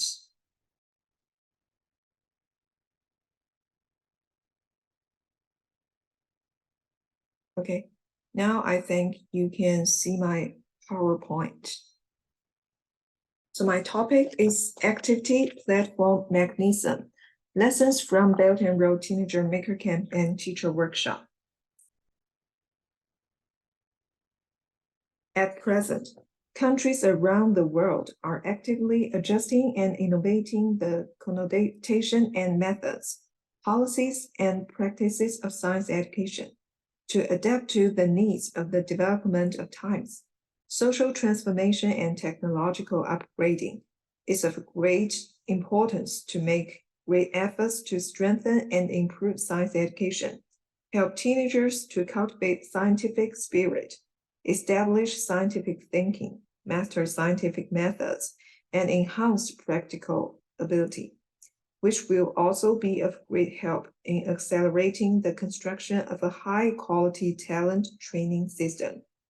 The inquiry-based science education advocated by IAP SEP is an important method. Next, I will briefly introduce about the Belt and Road Teenager Maker Camp and Teacher Workshop. The Maker Camp is co-sponsored by the China Association for Science and Technology, Ministry of Science and Technology of China, and the Provincial People's Government in China, and also supported by the IAP SEP Eco-Science Foundation, Network of African Science Academies, and Arab League Educational, Cultural, and Scientific Organization. It aims to cultivate young people's interest in science and technology exploration, improve teachers' level of science teaching, and promote friendly exchanges between teachers and students from various countries. The first Maker Camp was launched in 2017, attracting 117 teachers and students from 16 countries. In 2022, the sixth Maker Camp attracted more than 7,400 teachers and students from 74 countries. From the left picture, you can also see that over the past 6 years, the scale of the Maker Camp has continued to expand. Its content has been continuously optimized, and its coverage has been continuously expanded. It has helped more than 10,000 young people step into the world of scientific and technological exploration, forged international friendship, and become a brand event for scientific, educational, and cultural exchanges worldwide. Since the organizer gave me the topic to share the lessons we learned from the Maker Camp, I think the most important thing is our exploration and practice of building a working system of scientific and educational cooperation for many years. Over the years, we have taken the Maker Camp as an opportunity for young talents from the world to inspire their interests in science, established the Belt and Road International Science Education Consortium as a long-term mechanism to promote the sharing of experience and information among colleagues in science education, and Belt and Road Virtual Science Center as a platform which promotes the sharing of international science education resources. The trinity of activities, mechanisms, and platforms feeds back each other, forming an organic circle of science education development.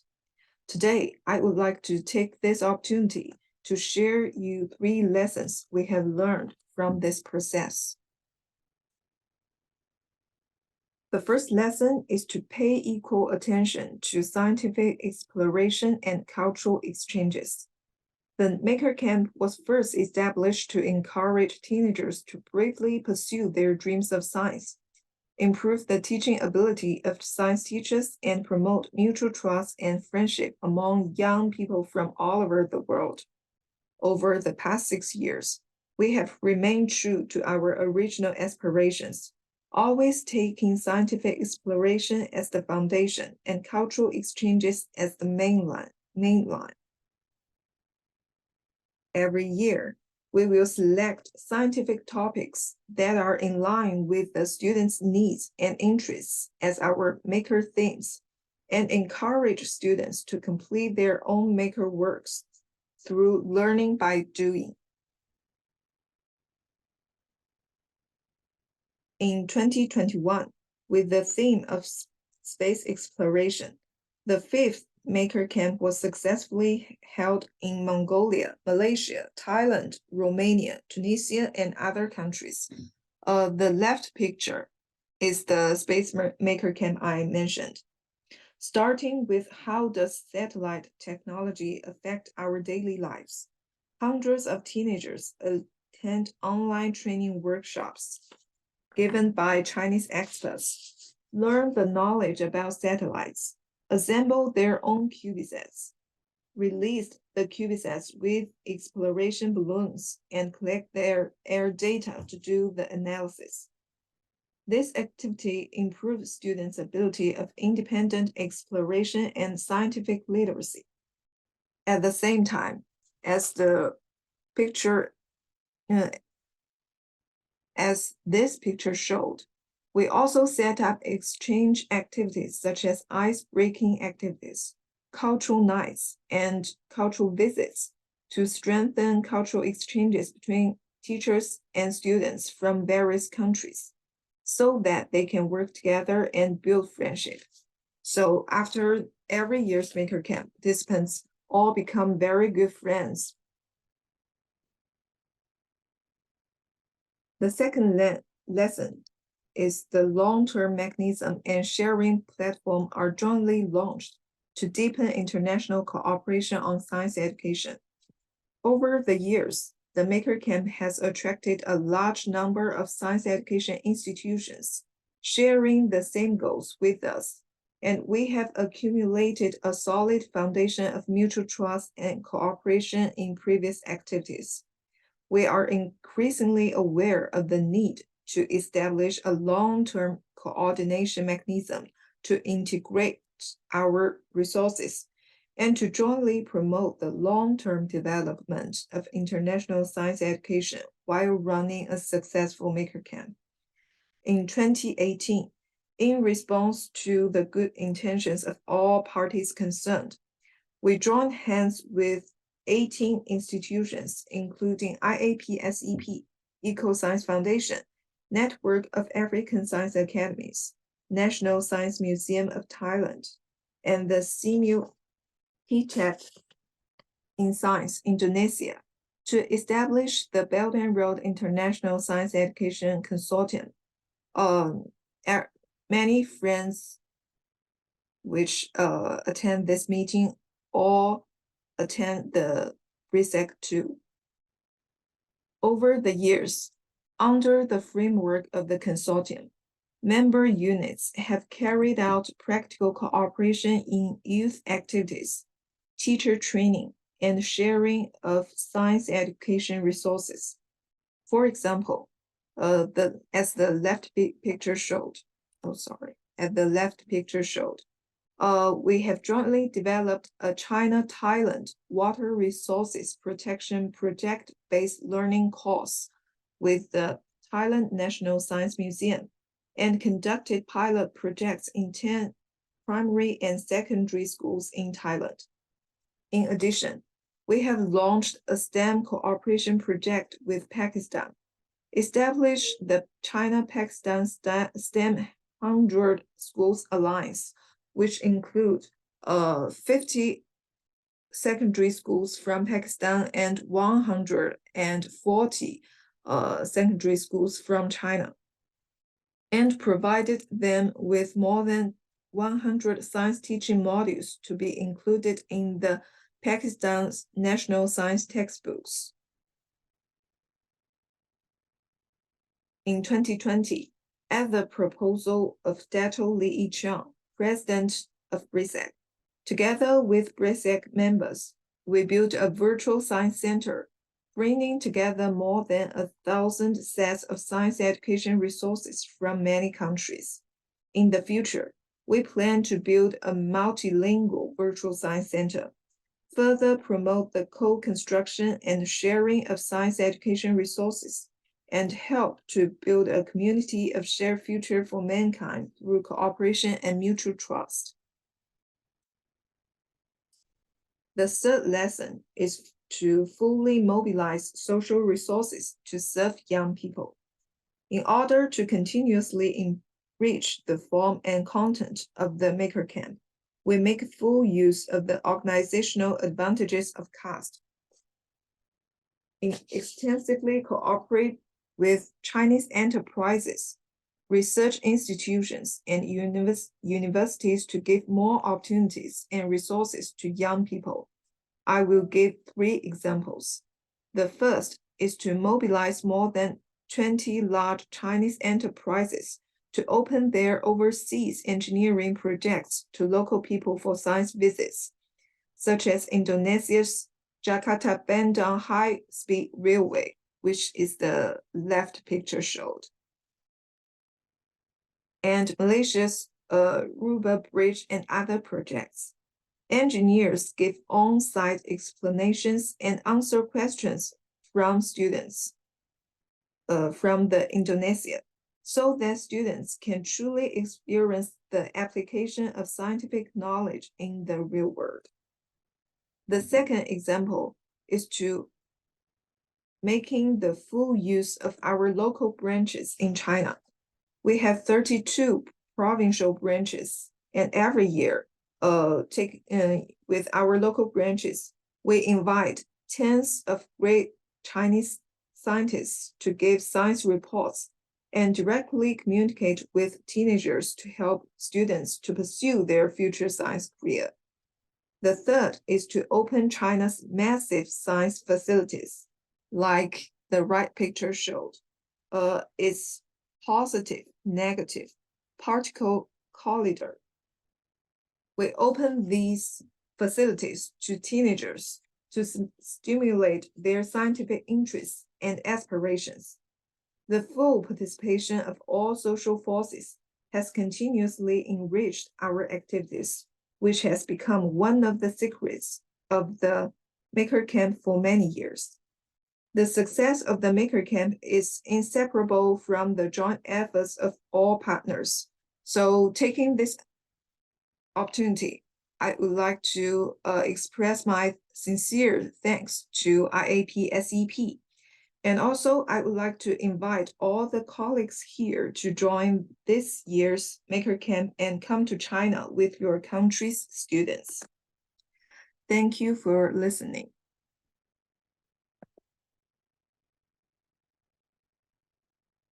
Okay, so that is all my reports. As I have mentioned, I do hope all of you can come to China this year to with your students to participate in this year's Maker Camp. And if you want, you can get in touch with me and I will send you the invitation letter, and hope to see you in future.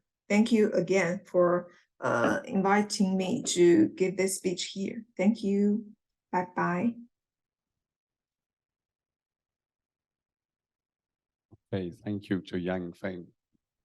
So that completes our 5 presentations for this session. We open up now for discussion.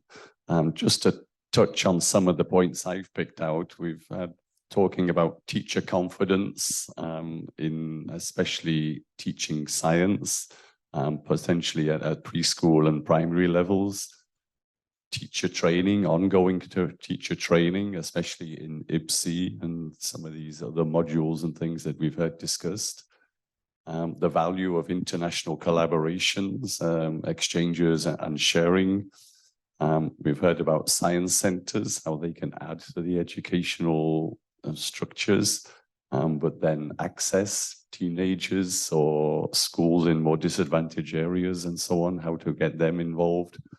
We've touched on culturally relevant curricula and translations, and all these ideas I think we'll bring forward as well to the round table that we'll have at the closing session later today. So also bear in mind those win-win situations and sharing of resources to move forward to that roundtable discussion.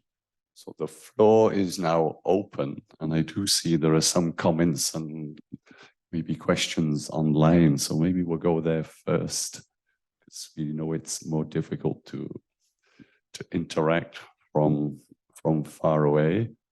Is this the latest? Okay, maybe we dealt with those, I think. Some of the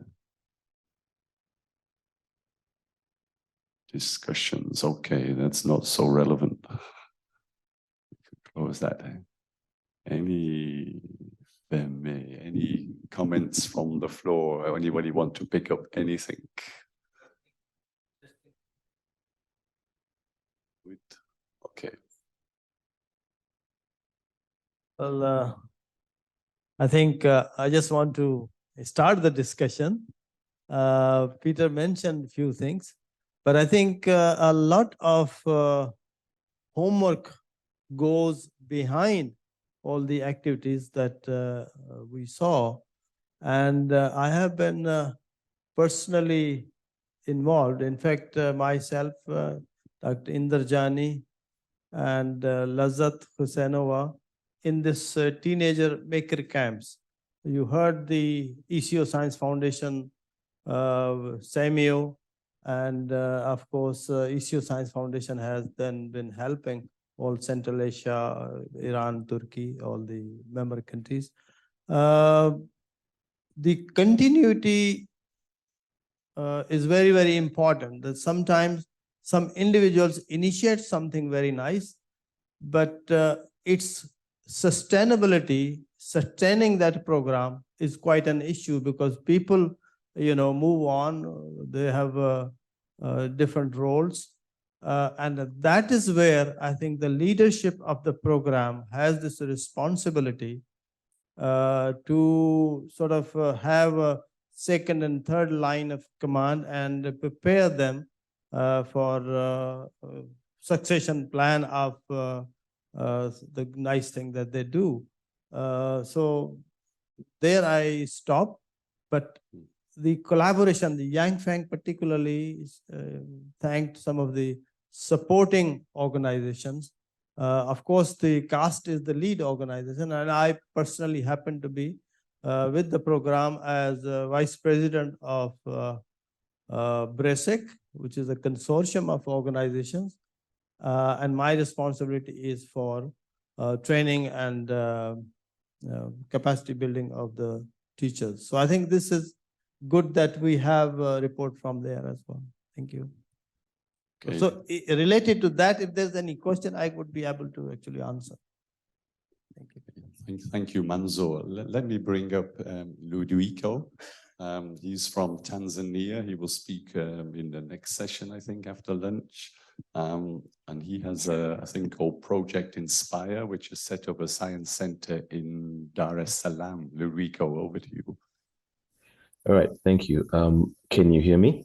We don't hear you. You can hear me? But you're not muted. I don't know if the audience in the Zoom can hear me. Okay, that's good. Now you can hear me. Okay, good. So my question was, thank you very much for all the presenters so far. And one of the question I had is how to measure or quantify impact. As you'll see later in my presentation, I also have a science center. We have some work we do. But one of the major questions that we are asked all the time is how do you quantify the impact that you've had in terms of compared to normal traditional schooling? You'd have exams and measure pass rates and things like that. How do other colleagues deal with the whole question of measurement of impact and reporting that as a quantifiable figure, especially in this area of different kind of learning? Thank you. I hope you heard the question. Let me pass you to Guadalupe and we'll start there. Or Karen. Just at a very high level, this is Carol from the Smithsonian. We think about evaluation really in 3 different levels or hierarchy. The first is just reach, and that's very unidirectional. So you develop a resource, you put it online, and somebody downloads it, but you have no idea what they did with it. But you know it got to somebody, so you might count that as 1. And you might report that to a funder or to a partner and say, you know, this resource was downloaded 500 times. But that's not very helpful because you don't know if it made a difference. The second category we call engagement. And that's where we know there's been some 2-directional opportunity. Maybe it's face-to-face or it's online. And you know you've spent some time with that group. Maybe it's teachers or students directly. And so, but you don't really know if that exchange or engagement made a difference. Did they learn something? Do they understand practices? So we'd classify that as engagement. And the third is impact. That's the most complex, right? Where you're trying to understand, did your opportunities for exchanges make a difference in their learning, their practices, their actions? So I just wanted to start with that. I think it's important to kind of think about it in those 3 different ways. Yes, thank you, Carol, for your comments. And regarding your question, I just want to add that from our experience and considering these different levels that Carol was mentioning, which are all valuable and give some kind of information which can help you take further decisions. But usually in science centers, I want to stress that one of the strategies to see how things are going has to do with qualitative observations, which can tell you a lot and are not necessary expensive, because you can train your own team to make them. They are not necessary. They are always there for you when the visitors are interacting with exhibits in the workshops. From those qualitative observations, you can really take a lot of information. But one step further are the interviews on the different focus groups that you can do. And there are a lot of research on visitor studies, and it's not very difficult sometimes to implement some studies that you in which you invite visitors after some time of having visited or having done the activity, which can be really, really fruitful to see, for example, how they remember the activity they did. You can reflect together with them if they have maybe talked a little bit more about that subject afterwards. You can try to identify some kind of probably new skills after the course visits. But yeah, very good question indeed. Thank you. I think I'll link up with you and O'Donnell later on for a follow-up on how to best do this in our centers. So I'll link up with LinkedIn or somewhere. Thank you. Okay, we can certainly facilitate those linkages. Okay, well let's go Wafa first, and then we'll come to Manzo. Thank you all for these excellent presentations. I had a question for Joanne Lombardi, because when speaking of IBSE at preschool, I would like to say teachers can say, oh, I have nothing to do with science, I have to do with children, and that's all. And I know nothing about science. And other people can say also, oh, they are too young. Why do you speak science to these children? Let them quiet and just play. I'm very provocative. And so, in your opinion, why is IBSE important for at this age? And how do we do? Do we explain mathematical equations? What do we do when speaking science at this young age? I'm not sure Joan is online with us. She's not. We can certainly send that question on. Yes, we can send her. But you can answer.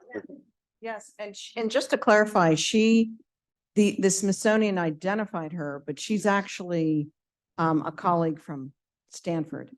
So I want to make sure that that's clear, in California, in the US. But she did talk, I think this is a really important point because she spoke a lot about like the ecosystem of childhood, you know, the family, the school, the fact that they're healthy and that they have access to nutrition. But she did also talk about the importance of curiosity and problem solving and exploration. And I think it goes back to Indarjani's comment about the importance of inquiry, that it cuts across so many different domains and disciplines. And so our youngest children are the best, they're the best scientists. We just squelch their scientific exploration when they go into formal school. That tends to be the problem. So just encouraging that exploration, curiosity, I think that's the foundations of IBSE. Thank you. I just want to say that this question was really very important, particularly when it comes to policymakers and funders. They say, well, what is the impact? And impact per se, in my opinion, to assess it, you need a baseline. The level of somebody's capability before your intervention begins. That in schools is not an easy task because children move on. They have other, schooling as well. But I just want to share with you an experience that I did with the farming community. Using the inquiry-based learning methodology, what we do in IBSE, we did a baseline of the farmers, and we had 3 groups. One was that which we were going to train, the other one that we are not going to train, but they live around these participating farmers, and the third group altogether in a different area, which have no information about this training going on. And after baseline, we did training for 6 months. This was about the crop, biodiversity, and the functional diversity as to what functions in the ecosystem are different organisms playing. And we measured what you, Guadalupe, said about quality, but we then engaged the economists, social scientists to quantify that quality in terms of knowledge gained by the participants. And we came up with a very good impact that was accepted.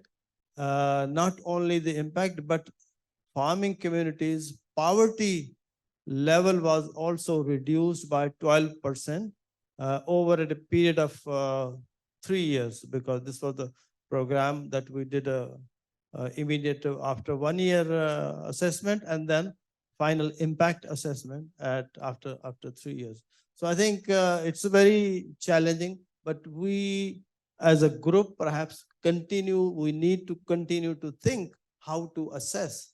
Assessment has always been, I remember the laser program of assessment. Thank you. Just to add that within IAP, we're looking at measuring impact of the whole organization, and this long-term assessment, you don't see it in 6 months, you don't see it in a year, 2 years, maybe you can see it in 5 or 10, but it becomes more and more difficult to measure. Beatrice. Yeah, I'm from IANAS, the regional network of the Americas. And I wanted to continue with the comment that you made. I'm sorry, I don't know your name. My name is Mansoor. Okay, with respect to continuity, because we're having many problems in Latin America now with STEM education. And every time the governments change, we have a new program, we have everything starts over again, and there is no continuity. And I have seen that you have been involved in many different countries, and I don't know if you have some ways or help or something that, because we have seen excellent programs, for example, in Chile and Brazil, that collapsed when the governments changed. And they have to start all over again. And that is something that really worries. We are, of course, we have programs for teaching teachers and so forth, but we need something else that can help us sustain what we're. And I don't know if anybody has, I'm not an expert and I came here to learn. And so I'm asking you if anybody can help us in that. Short answer, engage the community. Yes. Okay, well, that is very important. I agree. In my country, for example, at this moment, our economical situation is difficult. So it's not easy to engage. We can engage part of it, but the people that need most help are not in this moment in a situation to be able to get engaged in science education. Actually, we have a big problem of having kids coming back to school after the pandemic. So that is the main problem we have. But in spite of those problems, I think we have to continue teaching teachers and improving. I said community because they are the voters. Changes. They are the? They are voters. They vote the politicians. Yeah. We can pass to Carol wants to make that. Indarjani and Probably regarding your questions, I have experience to for distributing introduction STEM education. Again, this is first time is assistant by the Smithsonian. So I get assistant for Smithsonian, and then I go to the Ministry of Education, introduce STEM in the policy level. At that time, it's not success. It's not success. It was not success because the agency said that we are afraid with the jargon that changing the ministry, changing the policy. So instead, he said that we will adopt the STEM education quietly, not in terms of the policy level. No matter, I mean, we don't talking about the curriculum because it need kind of the policy if you change the curriculum. And then that's the fact, the first time. But I didn't stop at that level. Yeah, that's why I try as, at the time, I'm deputy director for SEP-IAP in science. So I introduce the message of STEM education, health training, and then go to the governor local level, the authorities education local level, not to the top one, to the local one, province, and that one. Yes. Yes. And then after that, before I came in here, a friend of mine said that the STEM education is adopted now with the Ministry of Education and will accommodate to the curriculum. Before, STEM education is carried out by the teachers, but the practice is always out of the school. I mean, extracurricular, because the curriculum is not accommodated of the STEM education, STEM approach. But that's because of that, maybe because of the tireless effort. So both for you as well. And finally, it's good. We have a new message. After 6 years, yes, we fight with the STEM education put into our curricula. And that's happened now. So maybe, yeah, that's another experience from me. Thank you.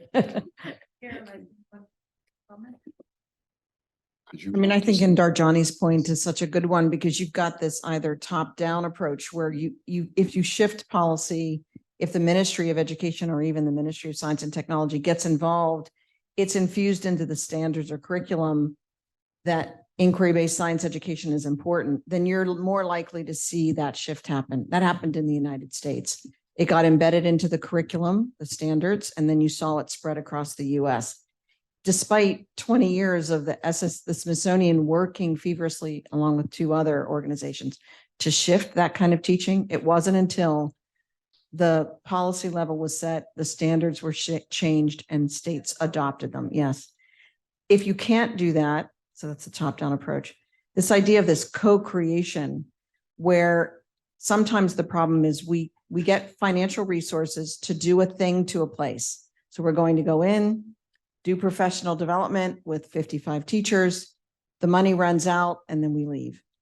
But somebody this morning mentioned the importance of co-creation, so that if you're working with that local community, you're giving them the skills and tools needed so that when the financial resources run out, they've built the capacity within that region to continue. And you have to make that a part of the intervention. That capacity building has to be part of it. It's not just the science education, it's also the capacity building. Thank you. So, can you introduce yourself as well, please? Yes, thank you, Mr. Chair. My name is Idris Wazal at the Hassan II Academy of Science and Technology. I am in water resources engineering computations. I would like to thank all the speakers about these insights. It's tremendous. It's very good. I am wondering, there is some dimension lacking in the educational the education processes. I think that there is a high need of teaching students systems analysis and innovation, and with some focus on nature-inspired solutions. That's my point. Would anyone like to take that up? Certainly nature-inspired solutions are something that is even coming through the UN systems now for sort of climate change and biodiversity and planetary health, all these things. So, and there is, I mean, Carol, maybe I can throw the microphone back at you. I mean, you asked me to participate in a survey, if you like, a few weeks ago, talking about what the future of, I forget how it was called, sustainable education would look like. Or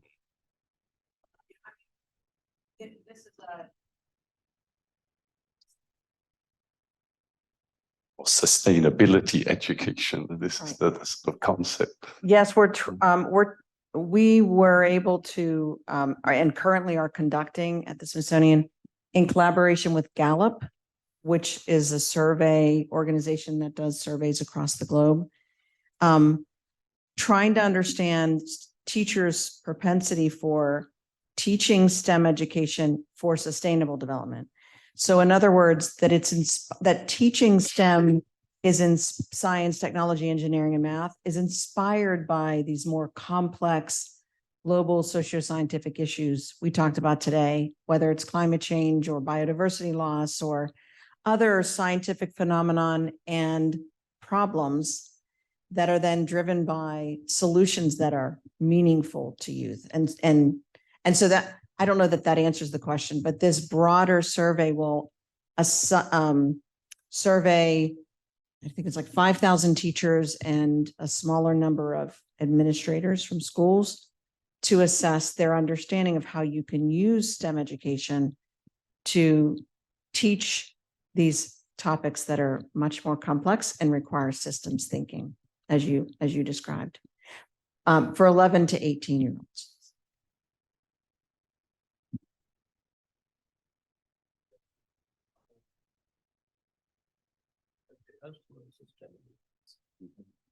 I just want to add that that is really the conclusion of the report that Professor Win Harlan did for IAP SEP, that IBSE has a major role in sustainability, in building the capacity of people in sustainability of the whole system.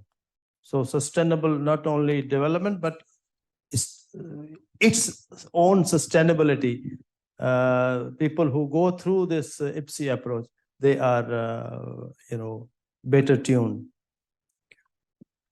Okay, thank you, Manzoor. Just to note that Win Harlan's report was a sort of parallel effort to Guadalupe. So we do have those two documents on the IAP website, and we'll share them around with everybody as well. I think with that, I don't see any more hands up online or in the room. We're just about bang on time. So I declare this session closed. We will have, I think, 1 hour for lunch. I presume it's in the same place we had coffee. Truth that. Okay, 1 hour 15. Okay, but prompt, sharp. Okay, thank you. Thank you, everybody.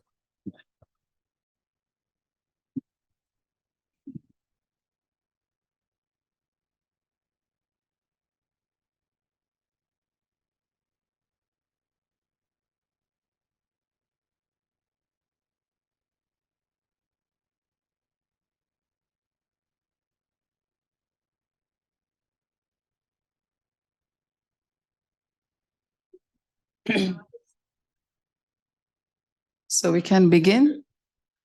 So may I have your attention, everyone? So we are all here. So we can start. So very good afternoon, everybody. So hope you all had a good lunch. I'm sure you would.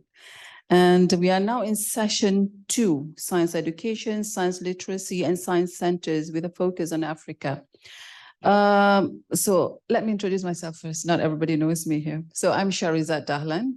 I'm from the International Science, Technology, and Innovation Center for South-South Cooperation under the auspices of UNESCO, or in short, ISTEC. So I'm here being tasked to oversee this afternoon session. So we have a tight timeline. So we have about 90 minutes with half an hour of discussion at the end of the session. We have 4 distinguished speakers with us today, 2 in person and 2 will be joining live online. And as time is very limited, so let's start with our very first speaker, Dr. Jackie Kado, who is the Executive Director from the Network of African Science Academies, NASAC, from Nairobi, Kenya. So she'll be speaking on the implementation of IBSE in Africa, a report of a NASAC survey. So the time is yours, Jackie. Thank you very much, Charizad. It's really a pleasure to be able to join. I hope I'm audible and you can hear me. Yes, I miss the gang, is what I call them, the science education gang. I'm sorry I'm not able to join you, and I've really wished to be there in person. But as circumstances will have it, I'll try and use the few minutes that I have to go through our survey. The title of my talk is around implementation of IBSE in Africa, and with a specific focus on the survey.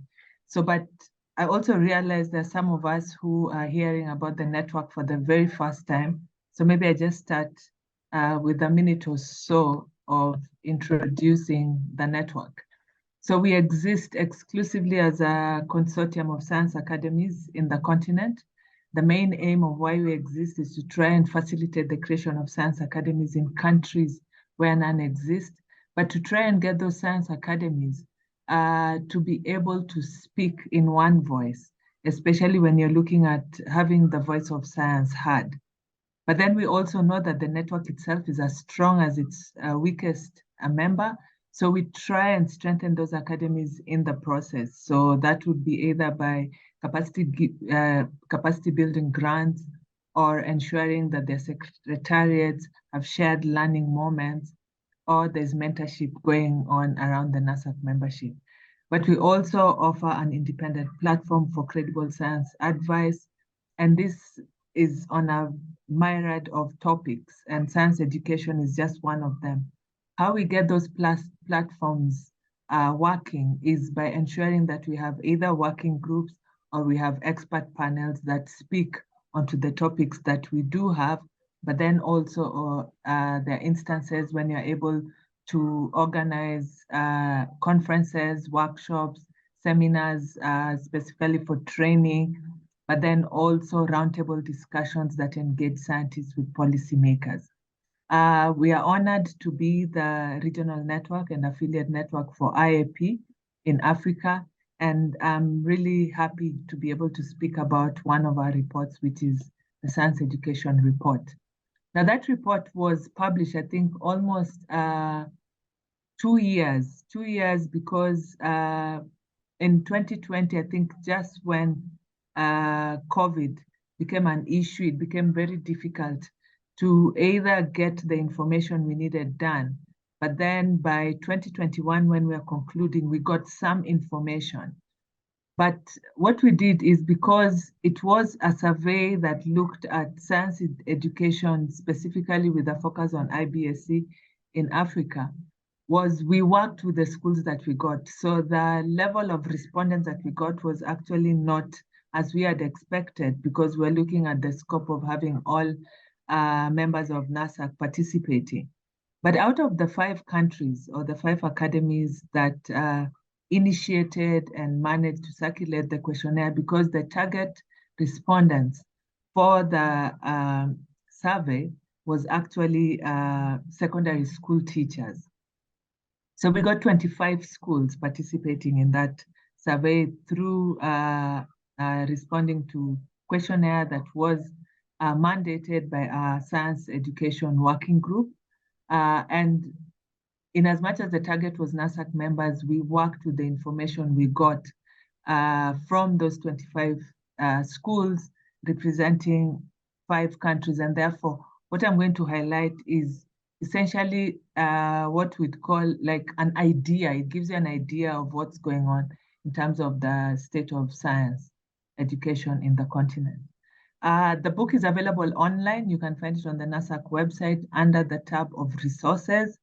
And we've not done much in terms of publicizing it, because we also feel that there should be more in-depth discussion around not just the topic, but also relaunch of the questionnaire and have a wider participation of the NASAC membership.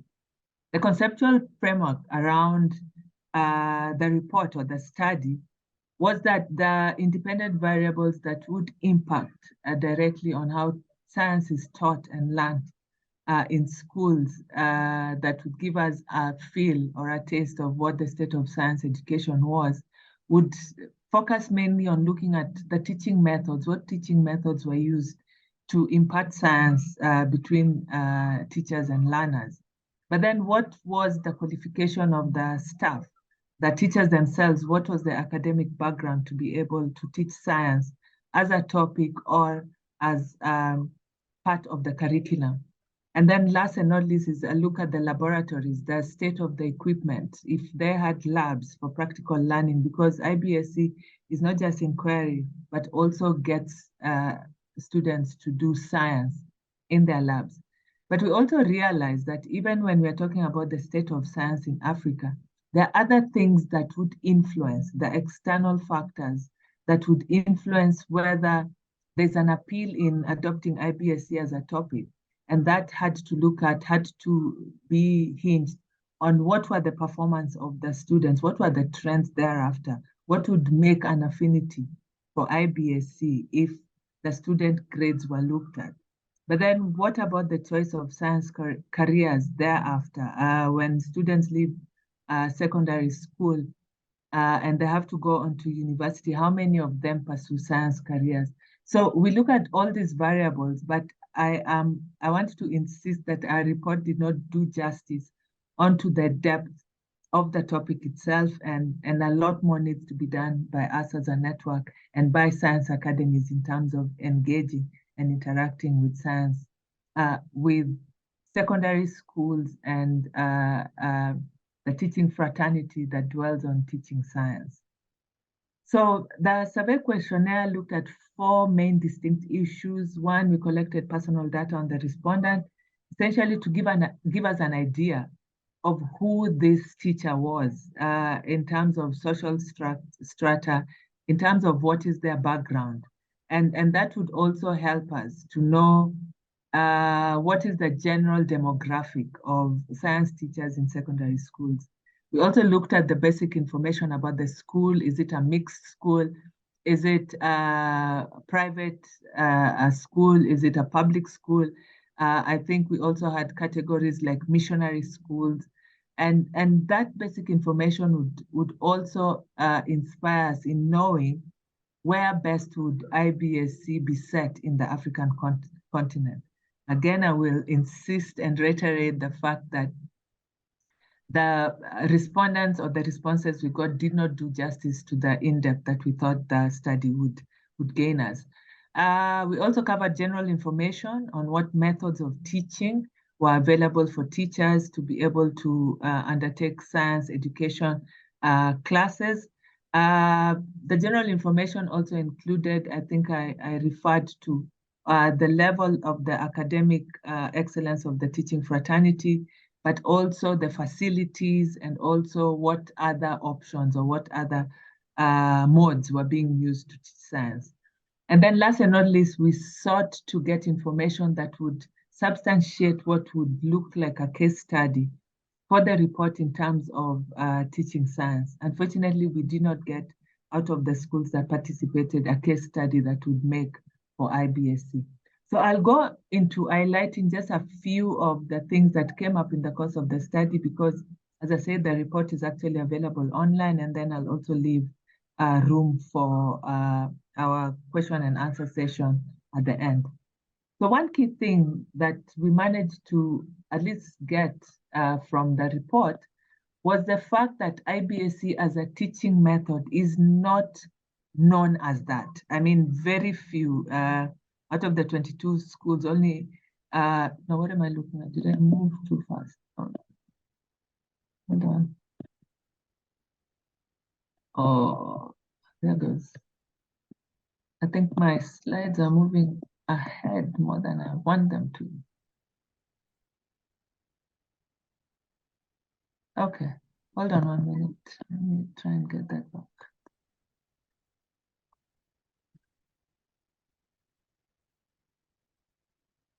So I was looking at the first point that I raised here. Yeah. When we're looking at the findings, IBSE as a method. So what was clear is that as a method of teaching, if we're looking at how many of the respondents knew what IBSE is, only one of the respondents knew what it was, which qualified for 4.2%. And then also we got the inclination that when we put combined as an option, it is possible that also IBSE might be part of the number of respondents that look at IBSE as part of the mode of teaching. But a majority and quite a bit, I think, distinguish between theoretical learning, which for us was really a pity, because doing science only based on theory for a myriad of reasons does not do justice to the topic and does not inspire students as much as we would like them to take on science careers and do the science. And practical lesson was just in a few of the schools. And you'll see what we notice is this is linked to the availability of either a lab or the equipping of that said lab. So maybe for us, our take-home message here is, as a network and as science academies in different countries, we need to do a lot more, not just in increasing awareness of IBSE as a way of teaching science and one that would give us the results that we look to get in the future. But I think it was also evident in our morning session when I think it's a colleague from Ethiopian Academy of Sciences who seems to be meeting IBSE for the very first time and was wondering how to implement it. So we still need a lot of work in creating awareness around IBSE as a way of teaching science. Then we looked at the qualification of teachers. I think being secondary school, our target respondents, a majority of the teachers were predominantly undergraduates. Now, I don't know what the report or what the study did not say was how does that impact, not just in linking the pedagogy of teaching science, but also how to link with the science as a field, as a a profession or as an expertise, because it is totally different if you're teaching science for doing exams or fulfilling a curriculum need, as opposed to creating the interest that is required to have experts and scientists born out of that class. So the realization, I think the way most of the respondent school responded to this particular question was the simple fact that there's a certain level of education that is expected of a science teacher in that school. And I think for diplomas and certificates, they were not predominantly found as science teachers. PhD was rare and typically so, because probably in those school setup, PhD holders usually transition into teaching at the university level, not at secondary school level. So that was also interesting. But I think even among the undergraduates, the link between the teachers and the science in the country was also non-existent, which is also a cause for concern for us. Then we looked at equipment and laboratories. And what we noticed also is, while quite a number, and almost 81% and more, answered the question that they had laboratories in their schools, what we noticed is also a majority of those also had equipped laboratories. But a few responded that they did not have well-resourced, they did not have reagents, they did not have the chemicals that needs for doing practical science. But then it's also possible that the emphasis on practical science lesson was also very low-key. So it also begs the question that what do we need to do to be sure that the response is just, yes, we have a lab and it has the required equipment, it's fully resourced because we get to do the science in the lab, but look into what does a practical lesson of a science class look like. So I think how the question was framed needs more to be specific, and that's what you'll see part of the recommendation that the study came up with. But then when you looked at SDGs also, what was worrying, and in as much as at the academic level, SDGs is really paramount and is key and critical in solving quite a lot of societal issues. At the school level and at the curriculum level, almost close to 40% did not take SDGs as a topic, as part of the curriculum. In fact, I think most of the respondents indicated that it's something they know from either current affairs or extracurricular studies, or as a club or a hobby, and linked to environment, not specific, the holistic approach of what SDGs aim to achieve. So I don't know what we need to do to be able to include that in the curriculum, to find ways to make it relevant. And I think Carol highlighted quite a number of ways that would make the SDGs real to students.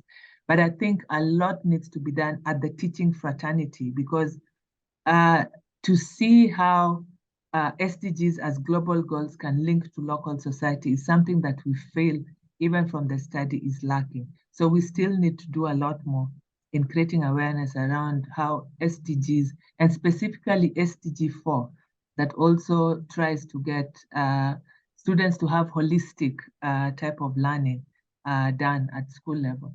So that's also something that's wanting, and something that academies and science still needs to put emphasis on when you're looking at education and science education in particular.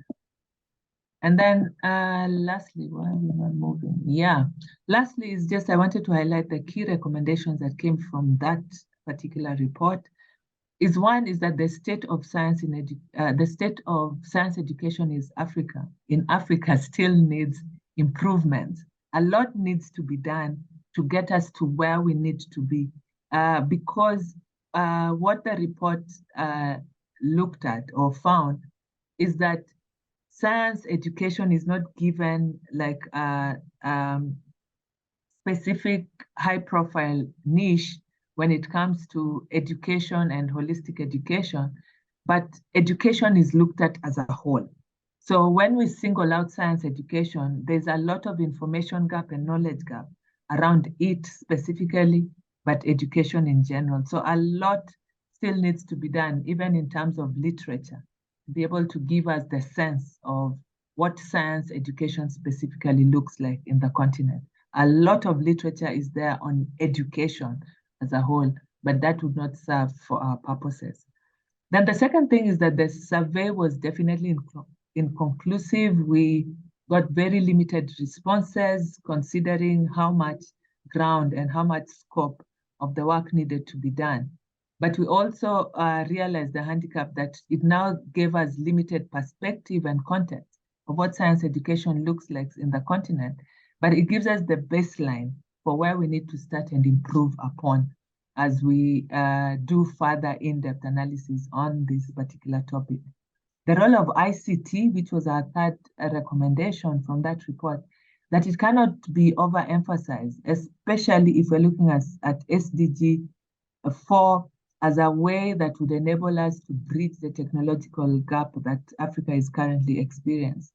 ICT, I think, has not been fully embraced, even as many as several countries are looking into reevaluating how education is done and utilizing ICT as a means of imparting knowledge and enhancing the student experience. Quite a number of countries have not yet embraced it as a way of getting students who can actually compete in the global landscape. And then the interaction of science academies and school, it still needs to be fostered. Quite a number of schools did not know, quite a number of the teachers did not know what science academies were.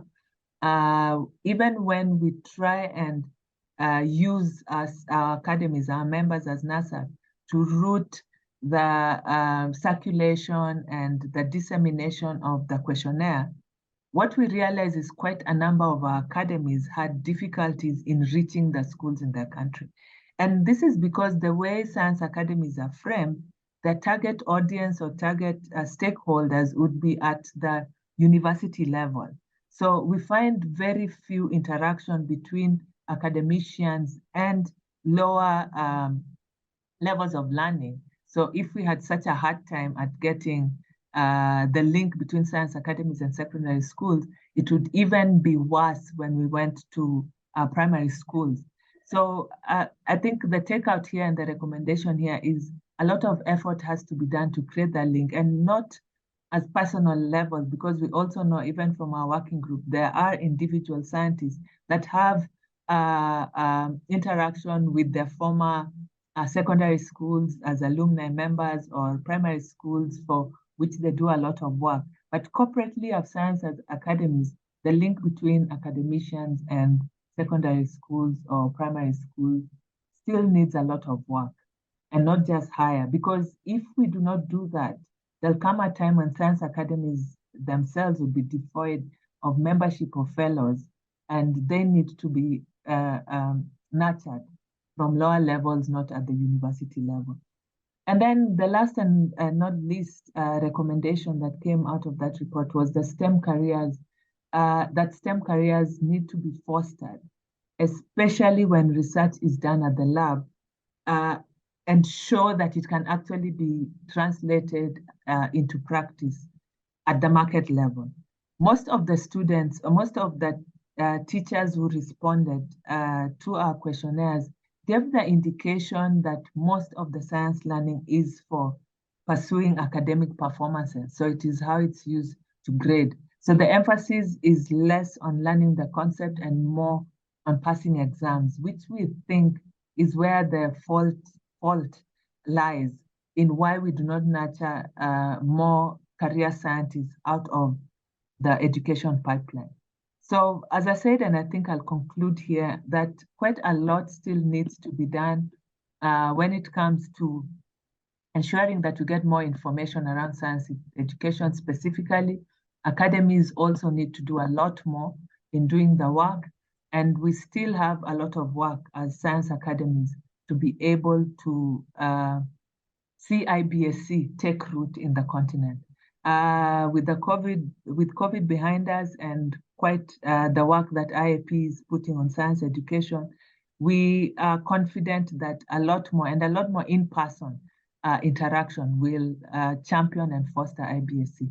Thank you very much.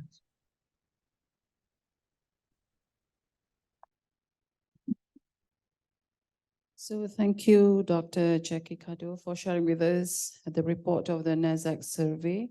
So as what she said, there's a lot more that we need to do for IBSE.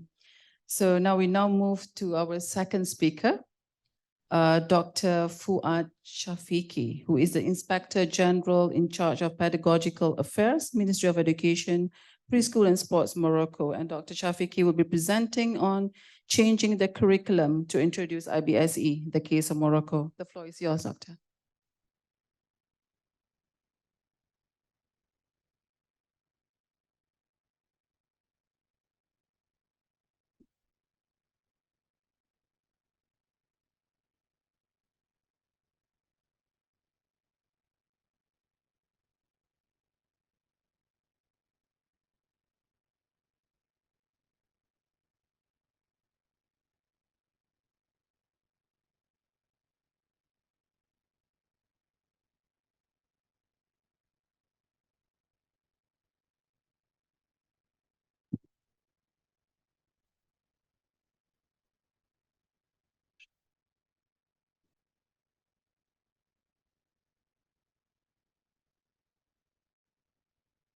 Thank you very much, Mr. President.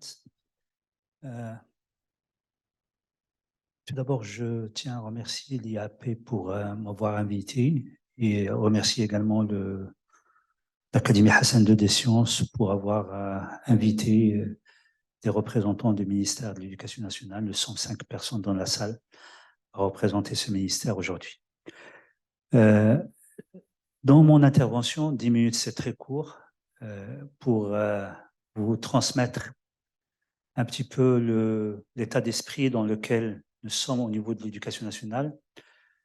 Je vais vous partager avec vous ce que nous avons fait pendant ces dernières années, essentiellement pendant ces 5 ou 4 dernières années. Dans mon intervention, je vais parler de l'enseignement des sciences avant 2018. Le programme que nous avons jusqu'à 2018 ont été élaborés en 2000. Ils ont vécu pendant 18 ans. Comment ils ont été construits, quel est leur fil conducteur, puis sur quoi nous sommes basés pour construire un nouveau curriculum des sciences pour le primaire. Vous présenter ce nouveau curriculum et comment on l'a implémenté. Et je vais terminer par les enjeux, les défis auxquels on fait face aujourd'hui. Tout d'abord, les programmes que nous avons eus de 2000 jusqu'à 2018, pour ce qui est des sciences au niveau de l'enseignement primaire, nous avons les mathématiques avec des séances hebdomadaires de 5 heures de cours de maths sur 30 heures, et les sciences, 1h30 de sciences sur 30 heures par semaine.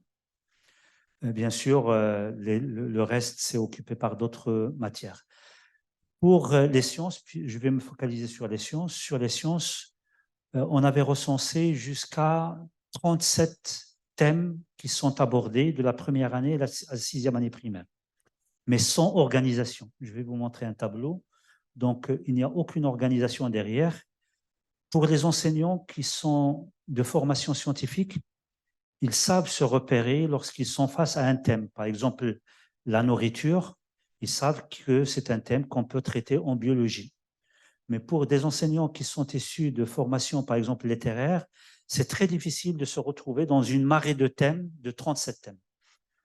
Dans les orientations pédagogiques, on parlait d'expérimentation, d'expérimental, mais tout le monde savait et sait que dans les écoles primaires, on a très peu de matériel, surtout les écoles publiques.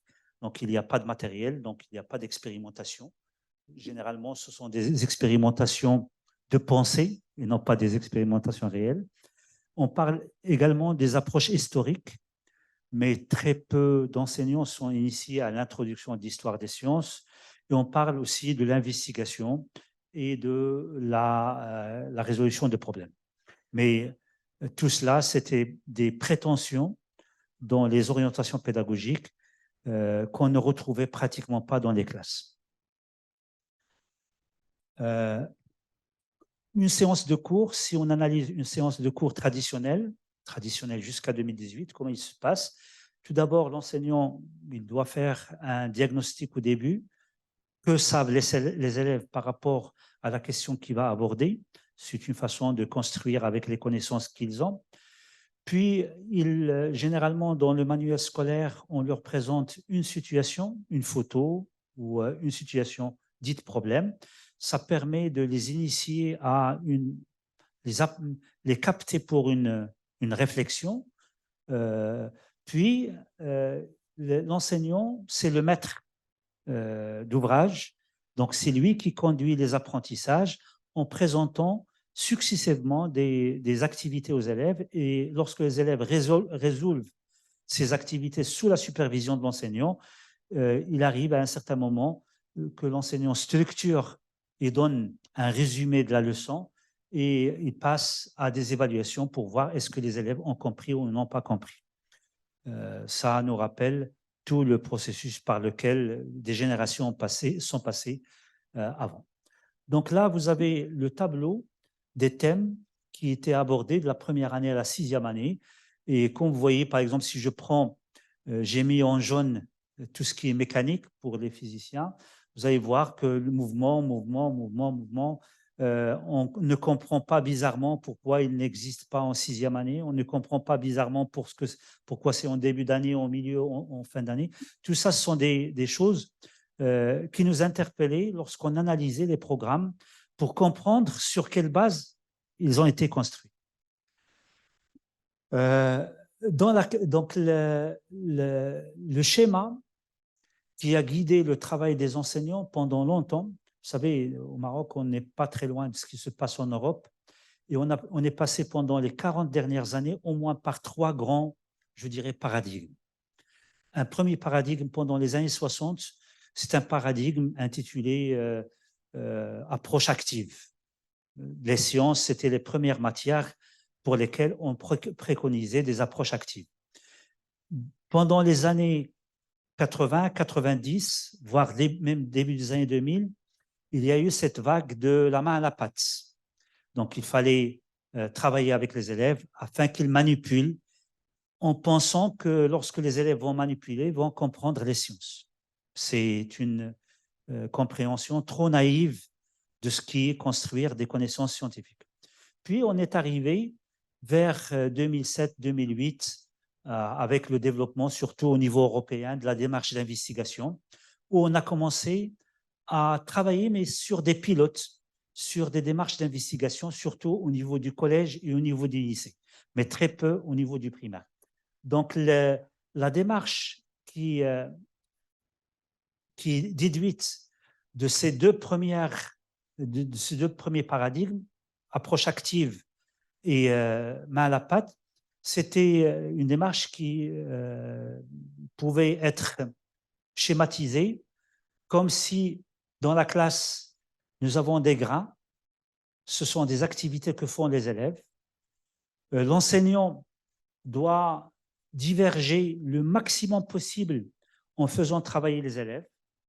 Et le schéma que 2 grands didacticiens avaient élaboré, Michel Devlaye et un autre biologiste, celui de la lentille convergente, avec un travail convergent, on arrive à institutionnaliser la connaissance scientifique que les élèves doivent apprendre. C'est ce qu'on retrouve dans ce schéma.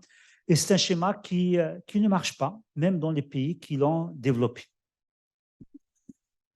Lorsqu'on a été interpellé pour réviser les programmes des sciences, il fallait, avant de faire travailler les équipes, de poser un certain nombre de repères.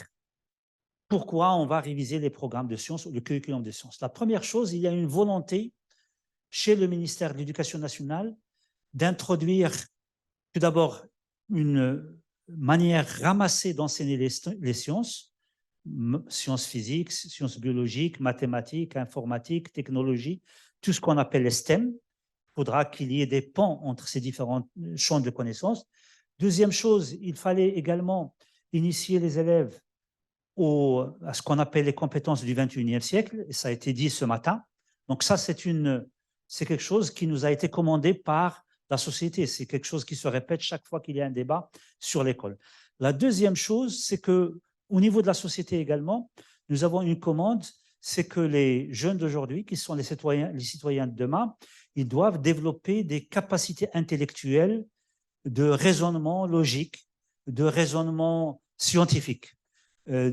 Ça ne peut pas se faire s'il n'y a pas derrière une culture scientifique, que ce soit au niveau méthodologique, mais aussi au niveau contenu.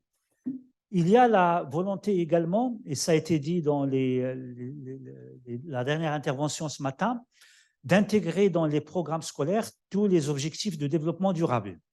Donc vous voyez les charges qu'on met sur la révision du programme, et ce sont des briques dont il faut tenir compte. Donc, au moins les 3 premières sont des briques qui sont universelles aujourd'hui. La quatrième commande, c'est une brique locale. Nous enseignons les sciences en arabe au niveau du primaire. Ils doivent, au niveau du secondaire et supérieur, recevoir un enseignement dans une langue étrangère, essentiellement la langue française ou l'espagnol ou l'anglais. Donc, il faudra préparer la transition vers une première langue, vers une deuxième. Puis, il y a une organisation de l'année scolaire. L'année scolaire, c'est des périodes d'apprentissage, et parmi les choix que nous avons faits dans le nouveau curriculum du primaire, on organise l'année scolaire en 6 périodes. Chaque période, c'est une période de 5 semaines, et on se donne le temps, pendant 5 semaines, à aborder une thématique en profondeur, que ce soit dans les sciences, en mathématiques, mais aussi dans les langues. Donc ça, c'est l'organisation. Nous avions l'espoir de pouvoir augmenter l'horaire des sciences.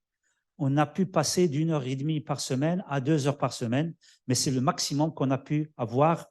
C'est une augmentation quand même de 25%, mais ça reste en dessous de ce qu'on espère.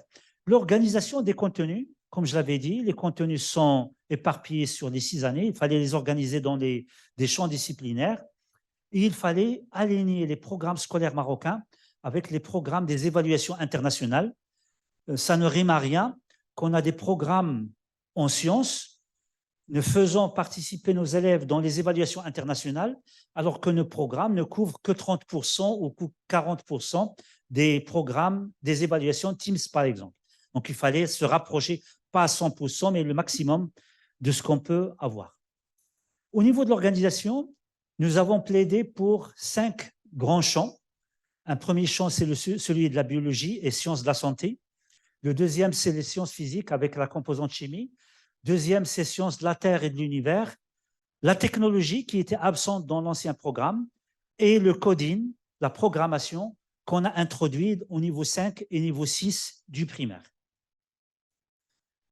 Il fallait introduire la démarche d'investigation. Mais la démarche d'investigation, il n'y a pas qu'une seule démarche d'investigation. Il y a différentes acceptations de la démarche d'investigation. Donc, nous avons analysé tout ce qui a été produit au niveau international et nous avons tracé dans le curriculum du primaire une voie pour les enseignants et qui est respectée par ceux qui ont élaboré les manuels scolaires. Tout d'abord, cette démarche d'investigation doit commencer par une situation déclenchante. Je vais vous montrer un exemple de situation déclenchante. Malheureusement, je n'ai pas le temps d'aller plus loin. Il faudra que les élèves s'approprient cette situation. Il faudra qu'il soit significatif pour eux. Et ça a été dit ce matin, je pense par Carole, il faut que l'environnement de l'élève soit présent dans l'enseignement des sciences. Il faut que les élèves apprennent à développer des hypothèses.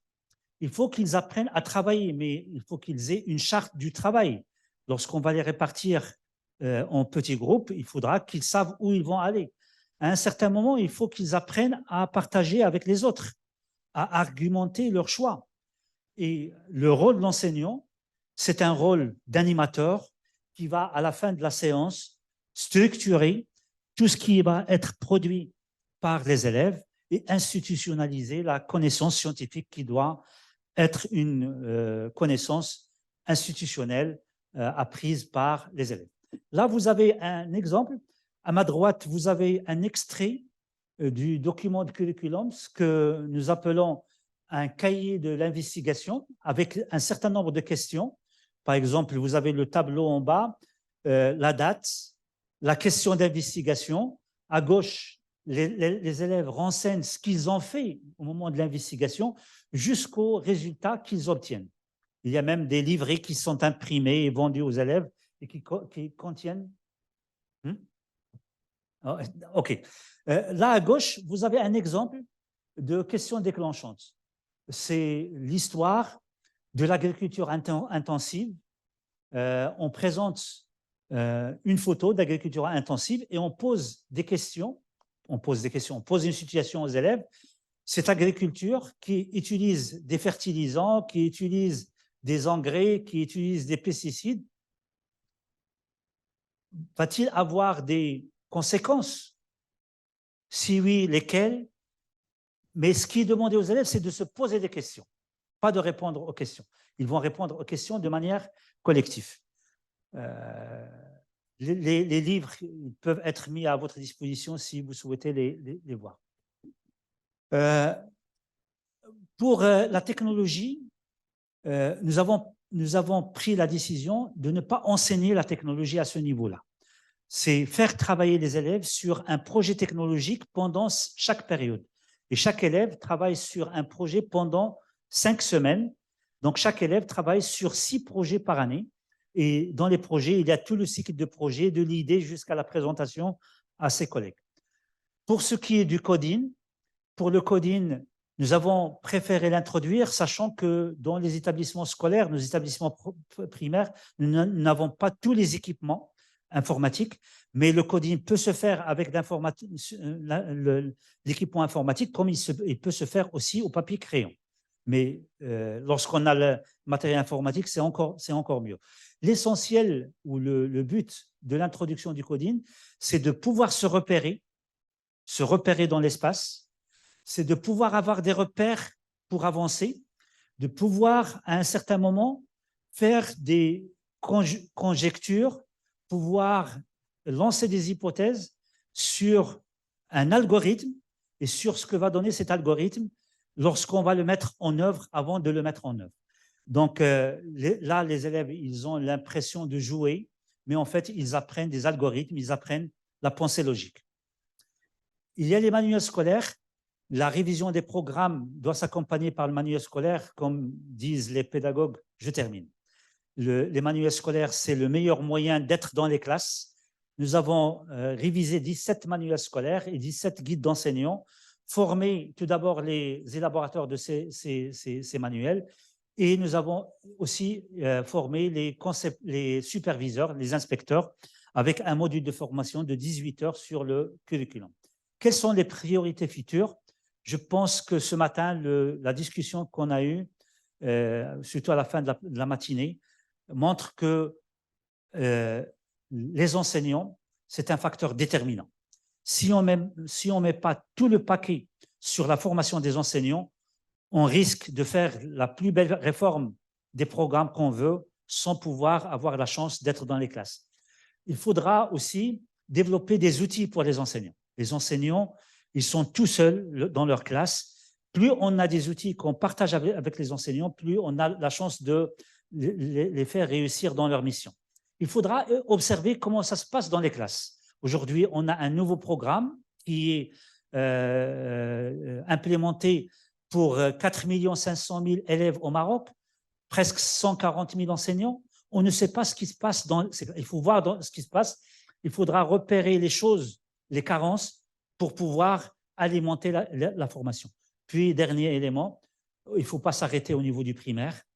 Nous sommes en train déjà de préparer ce qu'on va faire au niveau du collège. Il faut que ça soit dans la continuité de ce que nous avons fait au primaire. Je vous remercie, Madame la Présidente, d'avoir été indulgente et je vous remercie pour votre attention.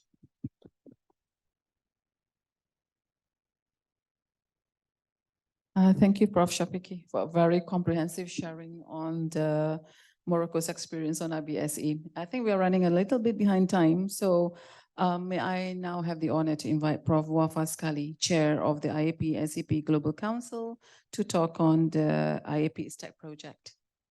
Thank you, Mrs. President.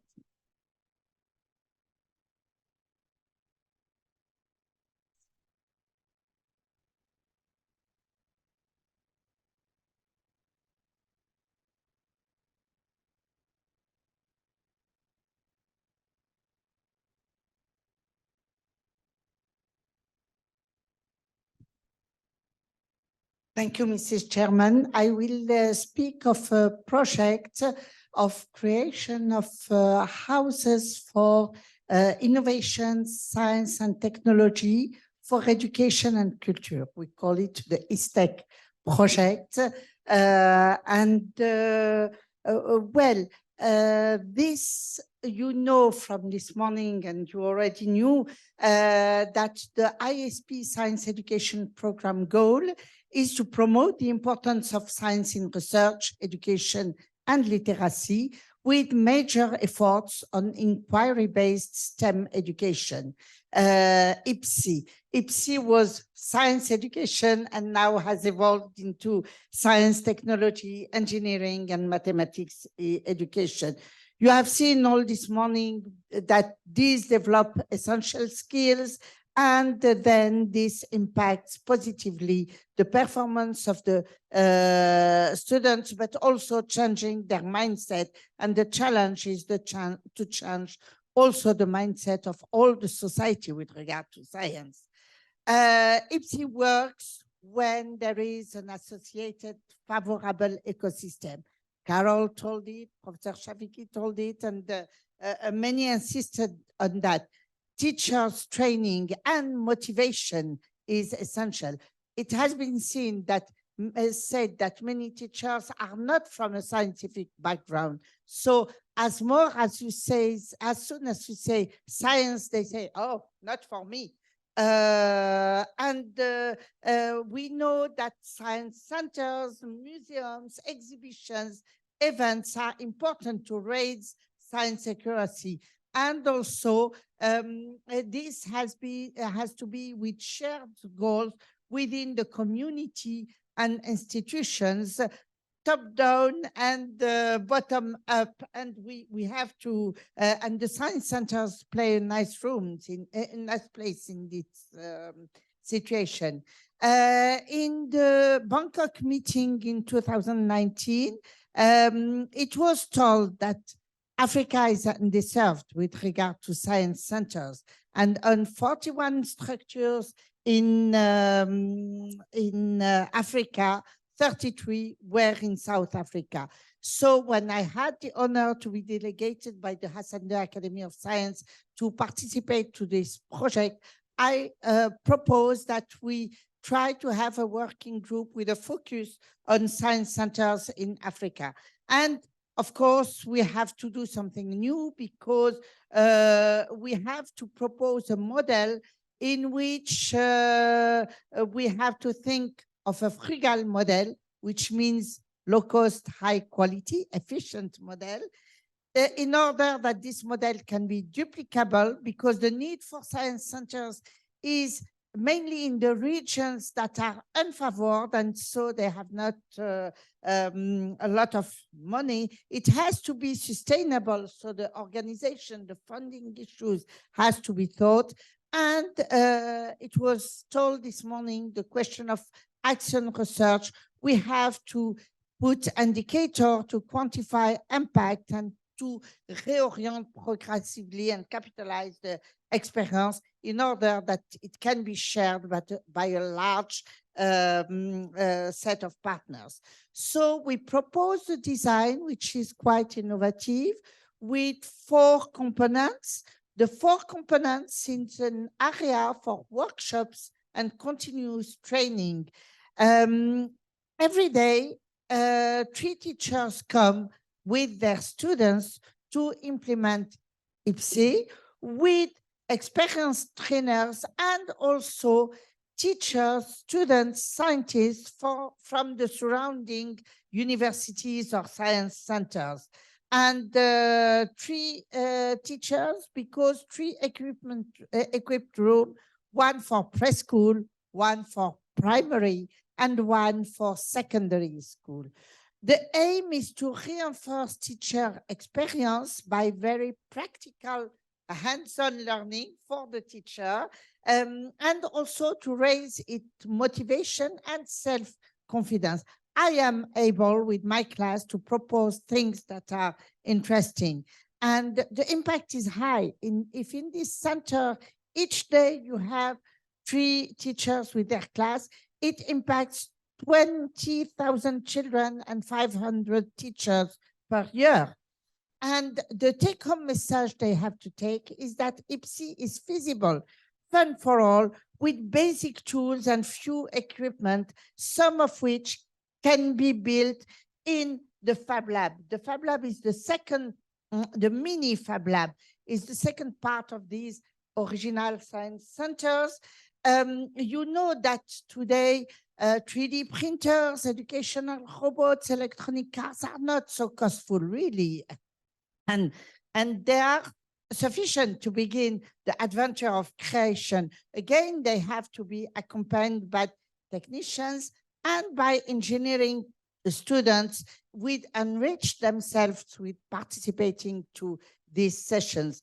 And so they have to together to learn to search for resources, to program machines, to build objects and systems. And this is very rich for the students, but it is also very rich for the teacher that is empowered by this issue. So the message is that the world of new technology indeed is accessible even in remote and favored area. So go ahead, children, young parents, teachers, because these centers have to be open to the public on the weekends or so on. And the best production, local production, can be exhibited in the third part, which is digital space and exhibition area. So we know that today with some interactive screens, virtual reality glasses, we can bring science within the community because there are a lot of shared resources from all over the world, and the roundtable of this afternoon will be how can we share, what can we share, and with the virtual you can adapt the topics to what directly interests locally the people, and also to open their mind. And so also in this space, the interactive exhibition highlight the most brilliant achievement of the schools, of the universities from the surrounding area, because these provide shared pride, stimulation, motivation with regard to science and technology. And the fourth place is pedagogic open air space with an outdoor educational world, which gives the opportunity to observe environment through fun and formative experience.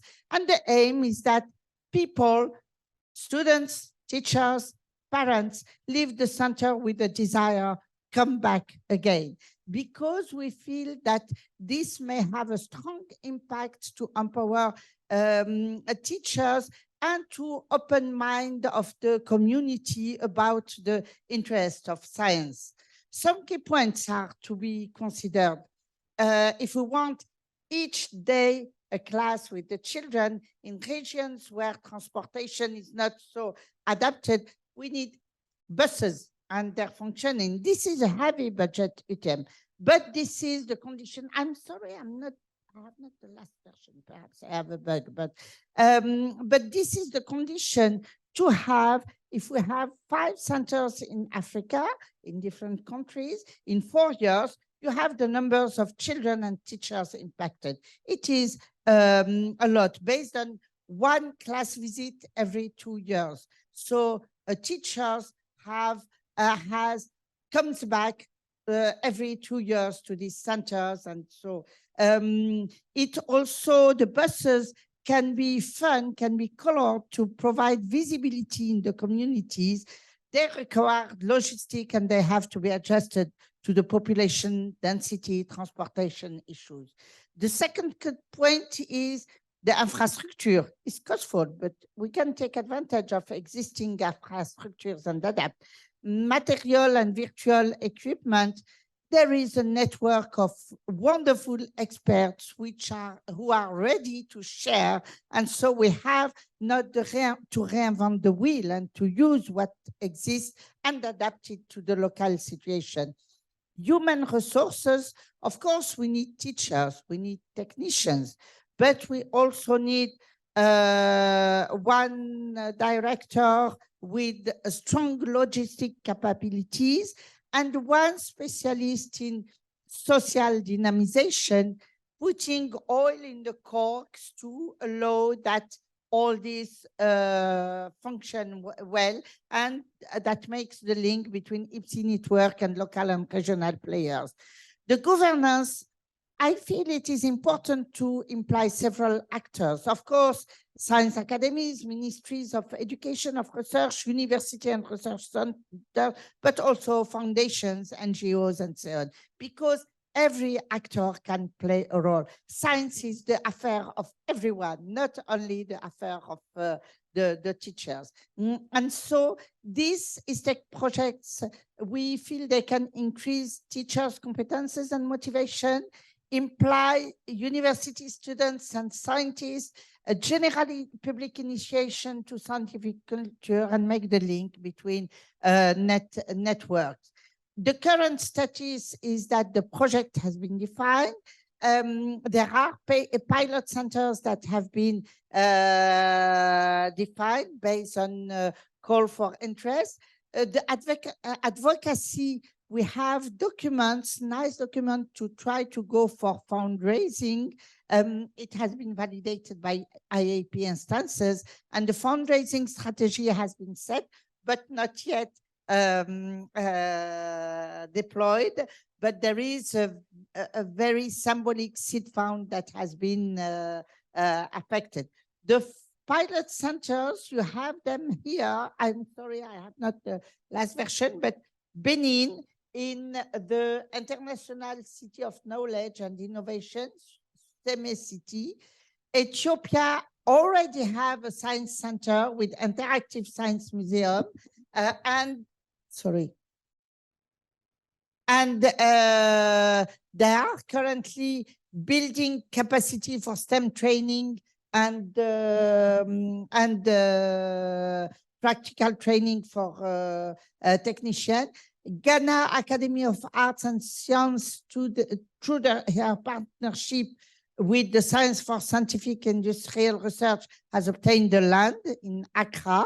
And Morocco, it will be in Rabat, it's named Agora, in partnership with the Academy of the Kingdom of Morocco, the Sherifian Office of Phosphate, and the Ministry of National Education, and conducted by both Hassan the Academy and the Academy of Kingdom of Morocco. Sudan is in a hotspot of biodiversity, marine science park, and the setup means the facility, the first facilities has been obtained. So thank you for your attention. Thank you for the working group that supported the development of the project. Thank you for Smithsonian Institute, Science Education Center, and Fondation LAMAP that brought their expertise and guided for the presentation, and also for all the other partners. I think I kept time. Thank you.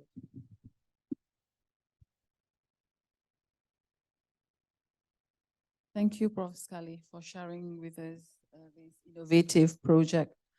So one that is frugal, duplicable, sustainable, and impactful, and we look forward to its success. And last but not least, we now move to our fourth speaker, who will join us virtually. We'll have Dr. Louis Diko Mamila, who is the co-founder of Projekt Inspire Tanzania, also an IAP Young Physician Leader. And Dr. Mabilawa will be talking on Projekt Inspire, establishing a science center in Dar es Salaam, Tanzania. So the time is yours, Doctor.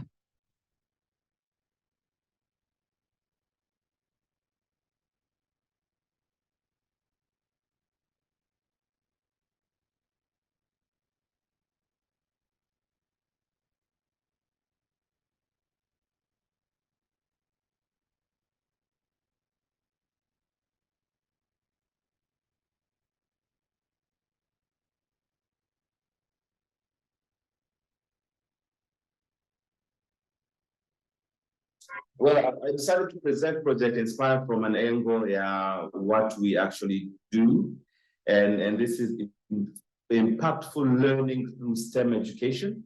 And this focuses between within and beyond classroom learning. And the images that you're seeing there represent our core group that we work with.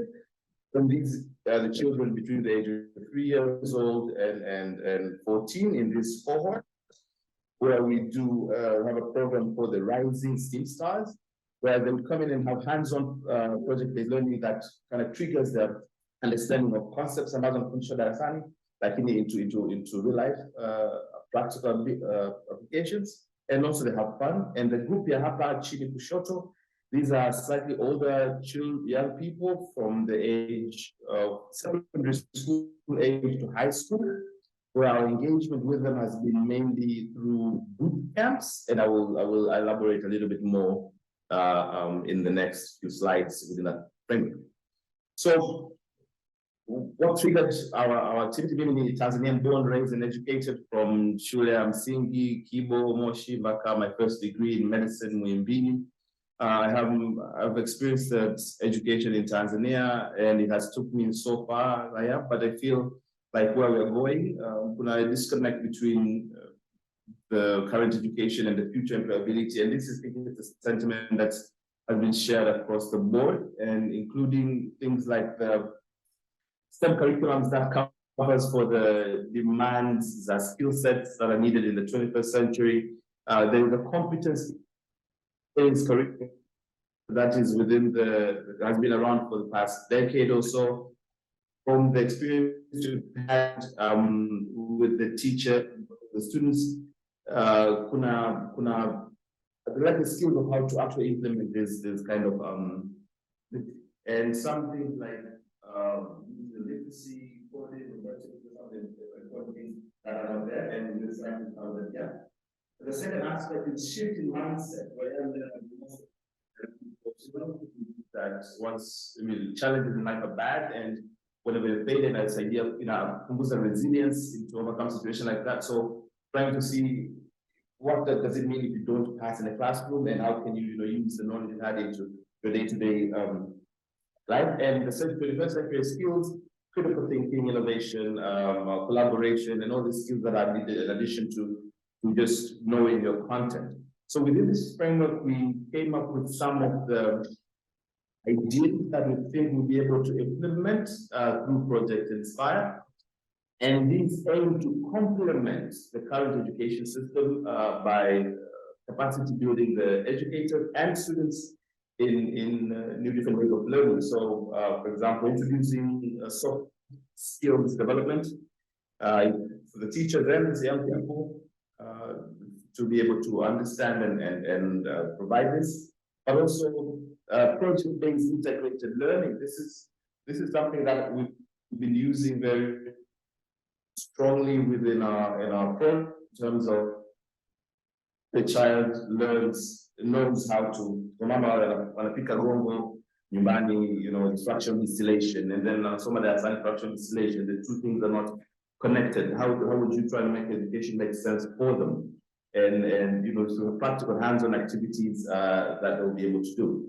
But also components of mentorship to help young people develop confidence and becoming more independent. Through all these three frameworks, we've been able to develop many young people, thinking reaching in magnitude of 200,000 or so for the past couple of years we've been working. And our approach has always been strategic partnerships. So we don't work in silos, we work with schools. Either a school come with us to us and we work with them in terms of helping their teachers' development, or we work with the different companies or entities that have access to opportunities, funding, job shadowing opportunities, and leadership opportunities for these young people and children. Ideally, is to have parallel processes rather than competing processes than the original, the existing education system. So this is a video that shows one of the projects, but the model that we do in project-based learning for high school students. It's called Projekt STEM Bootcamps. So I'll just walk you through it.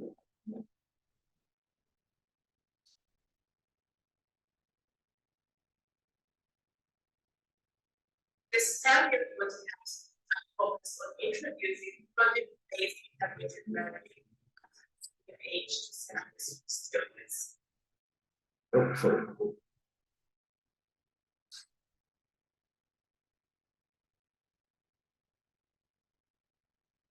This STEM bootcamps are focused on introducing project-based integrated learning at age students.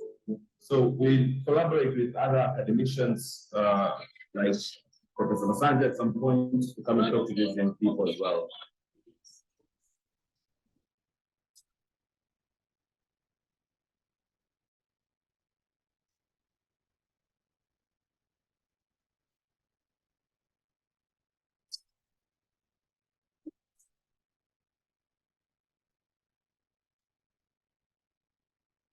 So this was a challenge we gave them during the outbreak, and we asked them to use STEM to come up with solutions. So some mathematics were did mapping of water sources,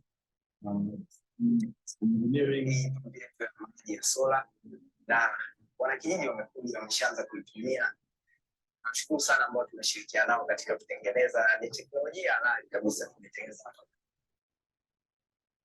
Vijana wote na watu wanaopenda sayansi inahitaji kufikiria na kuweza kutumia nguvu kujua kutatua vile matatizo.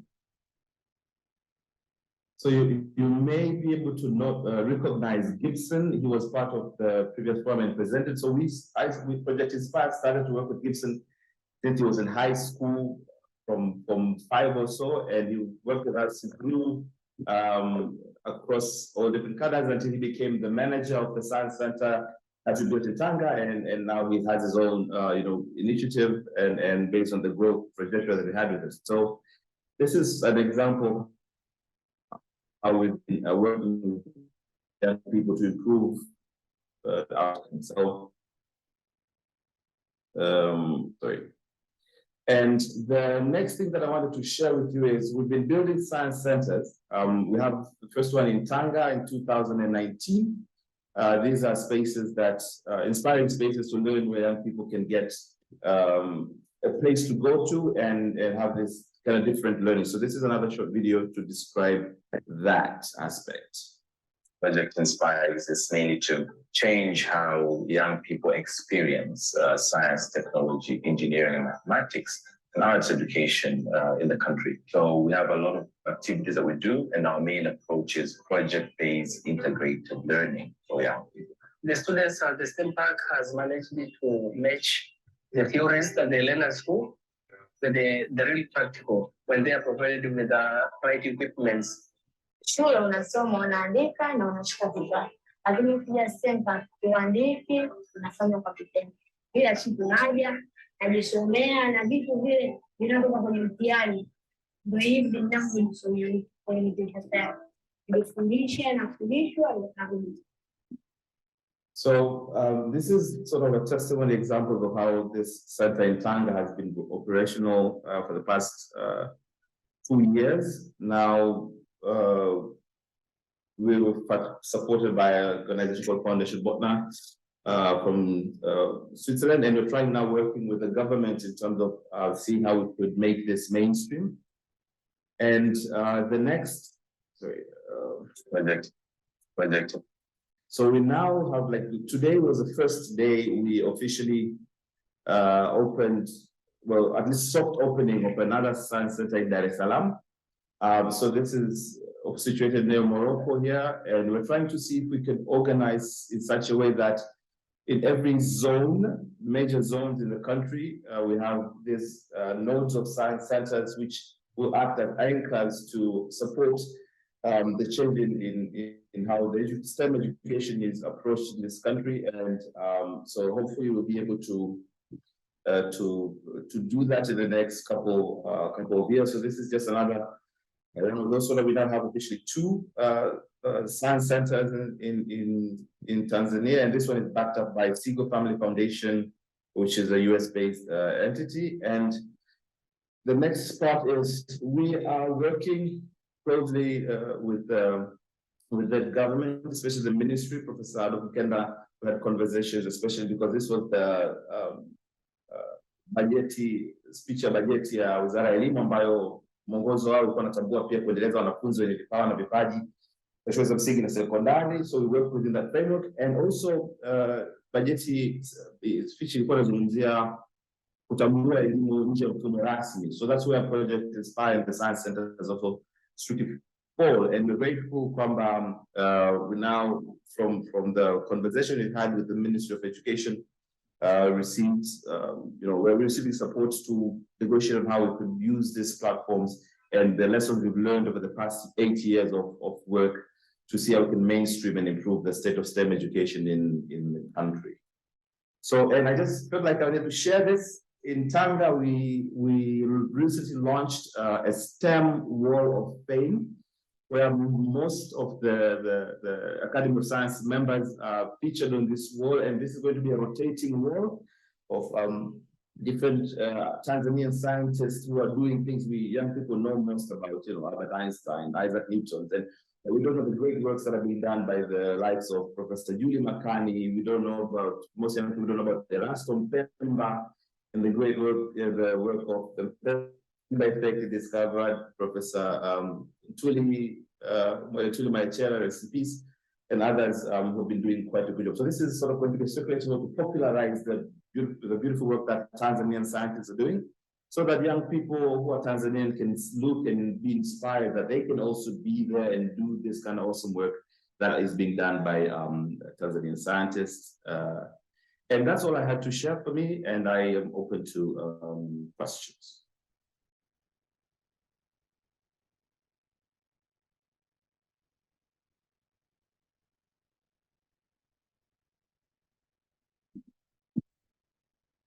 Thank you, Dr.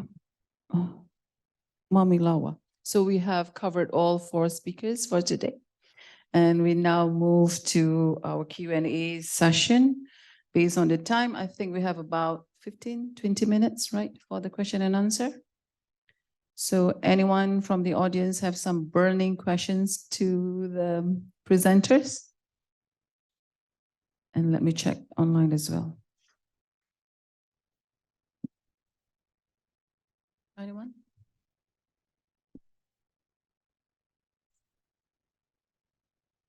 Thank you, Mrs. Chair. I think that there are some skills that are not underlined here is the digital skills everybody is talking about. Soft skills and integrated learning through project. This is very good, but still with the disruption of open AI and especially the ChatGPT, this can be very dangerous for the kids, and the teachers have to be aware about it. Otherwise, we will have really to see the future of education. So these digital skills are required somehow because we are living in a disrupted world, but we have also to be aware of this open AI, especially ChatGPT for kids. I don't know if somebody can tell me about it, if you thought about it. What would be the future of education?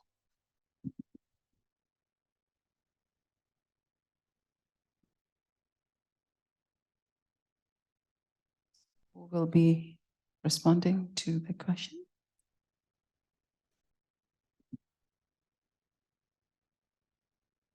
Ludwiko, do you have something to share?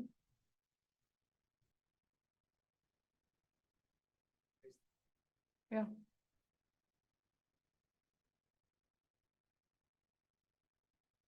Oh,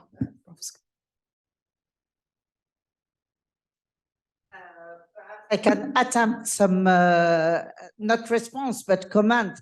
It's sure that there is extremely rapid transformation that can be a threat on the education systems and so on.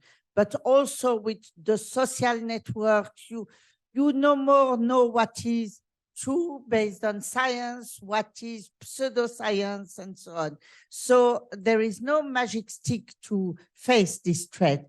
But what we know is developing critical mind in the children and developing global society that is able to keep rigorous thinking can be useful. As for ChatGPT, really, I don't know how will people face that. But the more people are responsibilized, facing the real challenges for the future, the more they are citizens, and I hope the less they are totally overwhelmed by all these new technology. New technologies can be wonderful opportunity, but they can be also a threat. I think when people are empowered, they are best equipped to face the threats. Carol.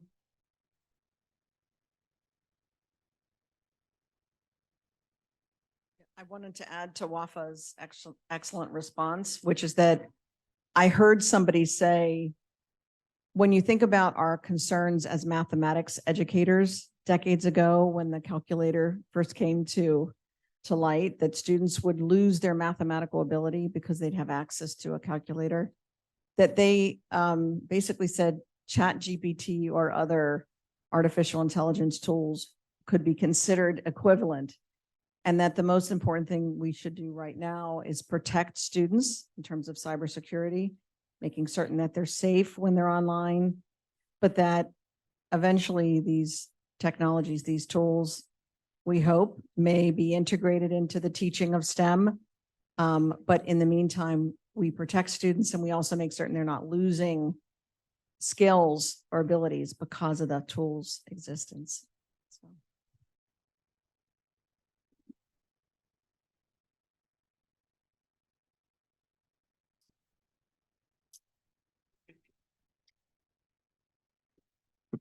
Thank you very much. And since morning, we really are hearing about STEM, inquiry-based education curriculum. Just a simple question related to, do we really have results that would show us the efficacy or how effective STEM programs that are developed and implemented recently, either in Asia or Africa, or around the world, that have concrete results that we can rely on in building new curriculums or similar curricula in other countries, including Morocco, of course. Morocco is heading now toward developing a science curriculum for middle school, and we are in real need to see results, just to be comfortable, to just justify to the educational community why we are using this approach to build the new curriculum after all these years. And I think maybe this place, one of the best places to ask this question. Thank you very much.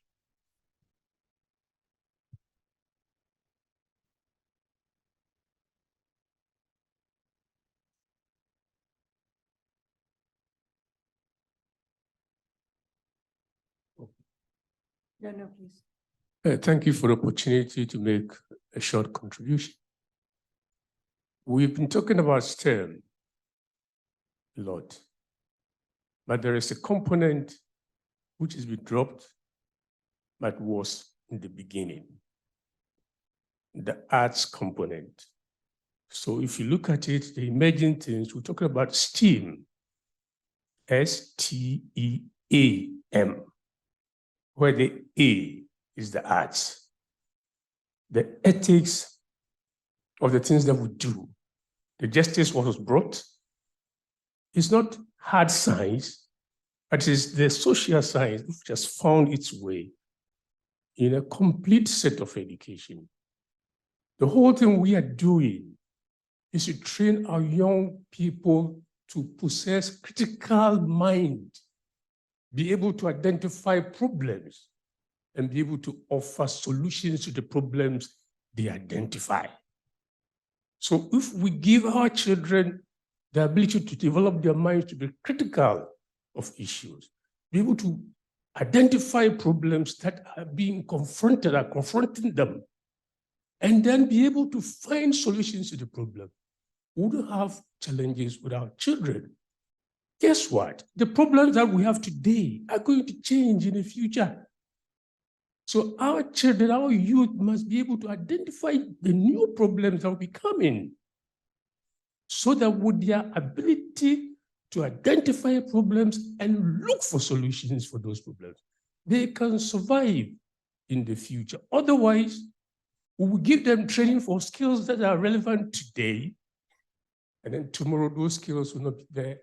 And if they don't have the ability to identify their own situation, analyze, and be able to offer solutions, we will be in trouble. Thank you.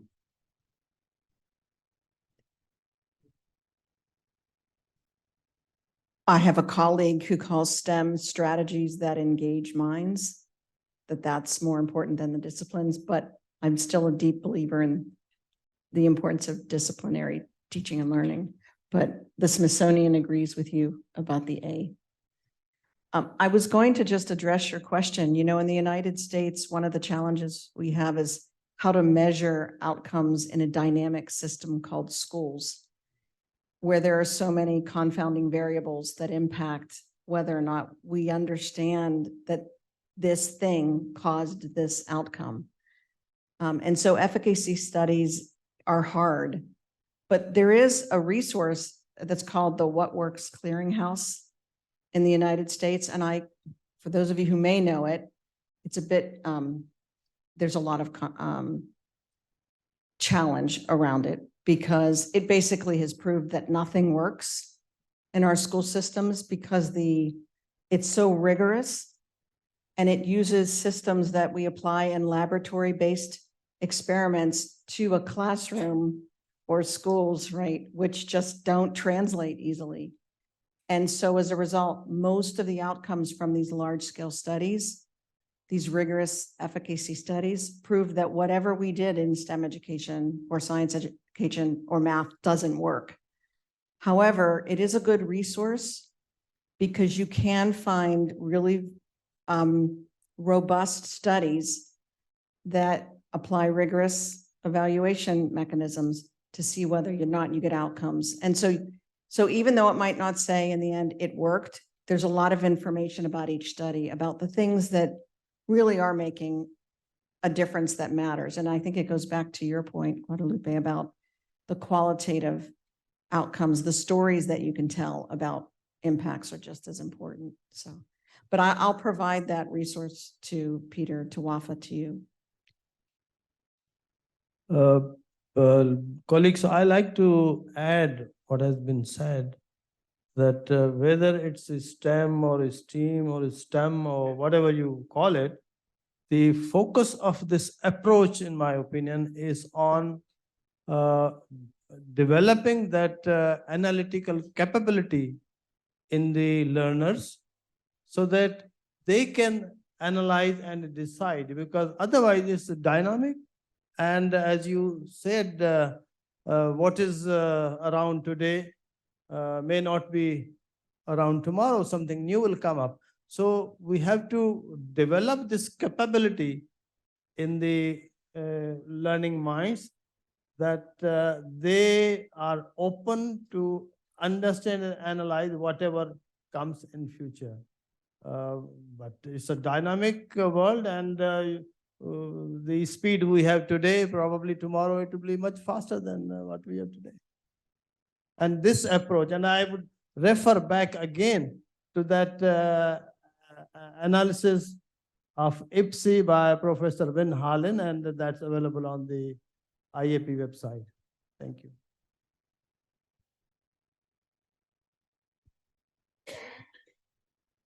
Do you have any more comments?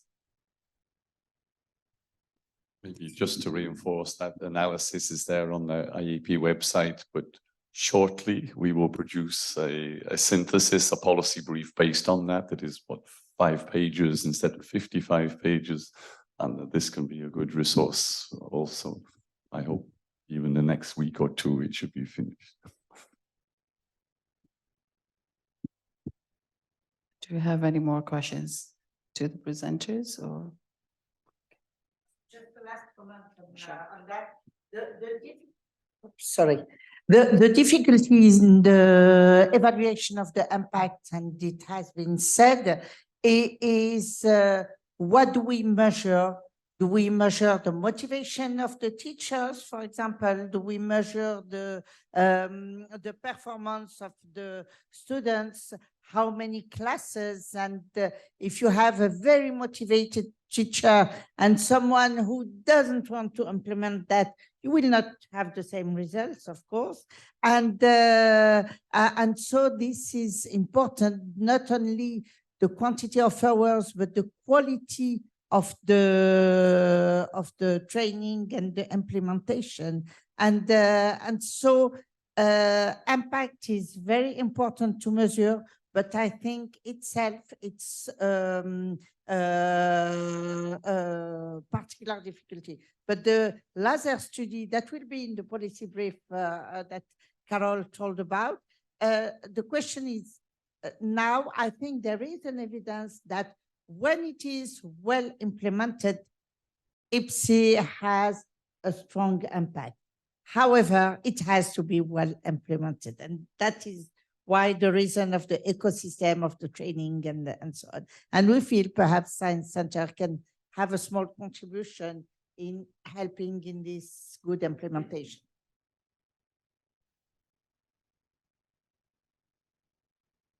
And I wanted to add to the last speaker's question earlier about when a funder comes to any one of us and asks us for evidence of efficacy before they're willing to fund that project.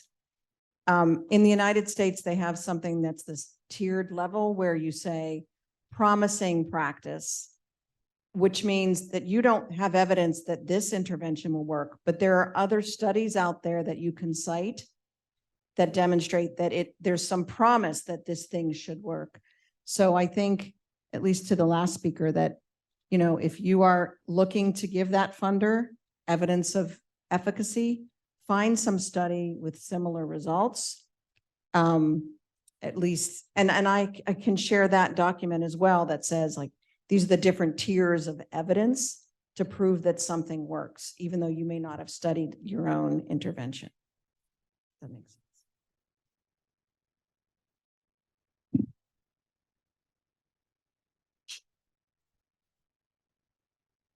Thank you. I think there is a high need of following all the schemes, and to follow the schemes and see their impact on the education, we need data, and we need data parameterization, because it's obviously a data-driven model, not a conceptual model, because we don't know all the parameters. So we have to do some kind of experiment using multi sources and multi capabilities, and check what are the abilities of the students later on.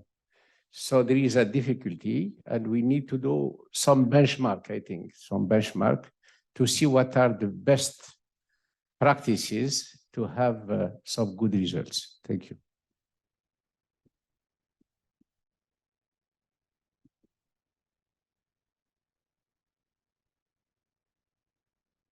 We have about 5 more minutes. Do you have any other questions?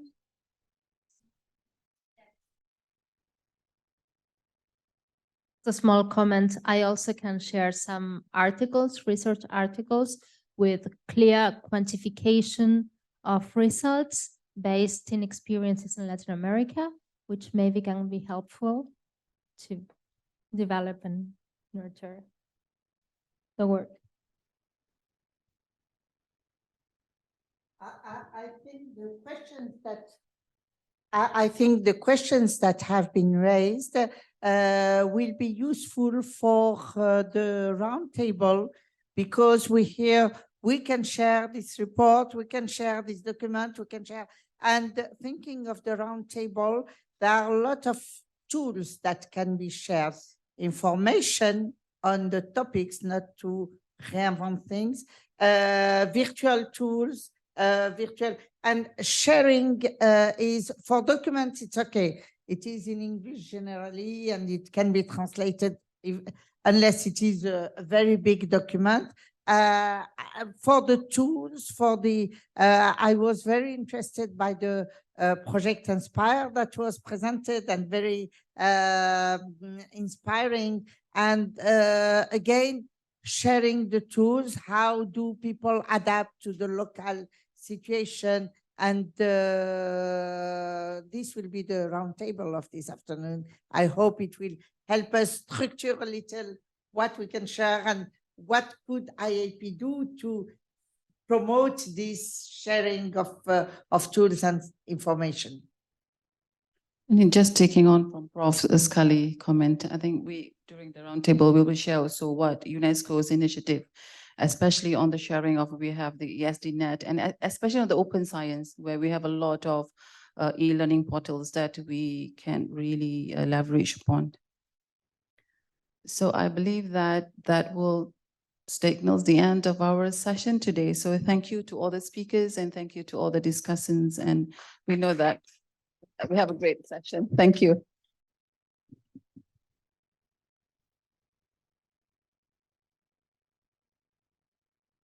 Go straight into the next session, and then we take the break after that. So I think Indarjani, it's your turn to chair. Yeah, you didn't read the agenda closely. And then we have 3 speakers, all of whom are present, I think.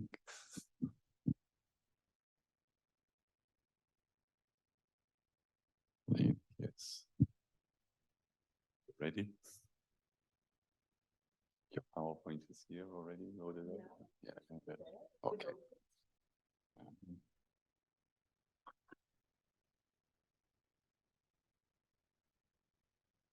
Introduce first. Or just directly. Okay.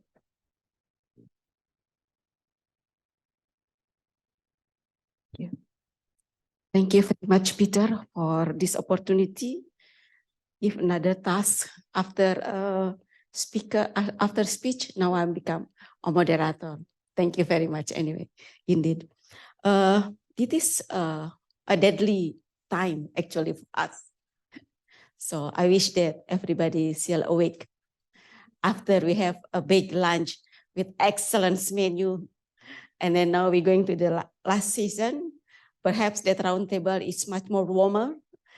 So it's a great opportunity for us to listen the challenge of introducing IBSE into climate change education.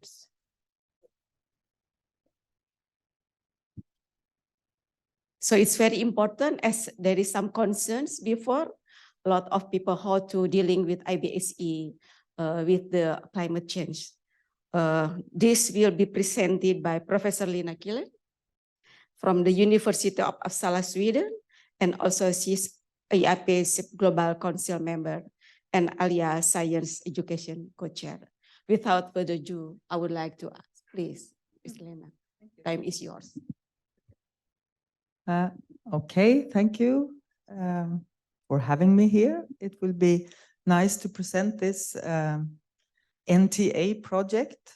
I don't know if you've heard about it before. So it's Swedish, I think I could call it an IBSE project. And NTA means then Science and Technology for All. So NTA then, as you can see, it's a non-profit membership organization. So it's an economic association, and it's open for all Swedish municipalities and also for free schools. And like so many of the things we heard today, it's a development program for equality within science, technology, and mathematics. It's from preschool children up to 9th grade. And actually, we've stolen most of it from the Smithsonian Institute long time ago. It was like a project in Linköping University in Sweden, 1997. But then it has been developed a lot since then. And the official start was in 2004. And then the material, then it had been translated then to Swedish. And also it had been adapted then to the curricula of the Swedish schools. And all this has been supported then by the Swedish Academy for Sciences and also our other academy for engineering sciences. So the NTA organization, I think, is why it has been really successful. So you see Sweden up to there to the right, a small red spot there. And then you see the country as a whole, and you see the regions that are associated with this organization. So it's, I think, a little bit more than half of all the regions in Sweden that are associated. And when you become an associated region, you become a member of this organization and you pay a fee. It's not very much. And then you're entitled to use the material that is produced. So as the old Smithsonian themes, these are similar. So when you get a theme to the school, it's a number of different tasks that the students can do. All the material, or some of the material at least, is available. And there are guides to teachers, books on the themes, and other supporting material. And that is to make this possible for teachers that say that I'm not a science teacher, I don't know anything about science, then they get this to support them.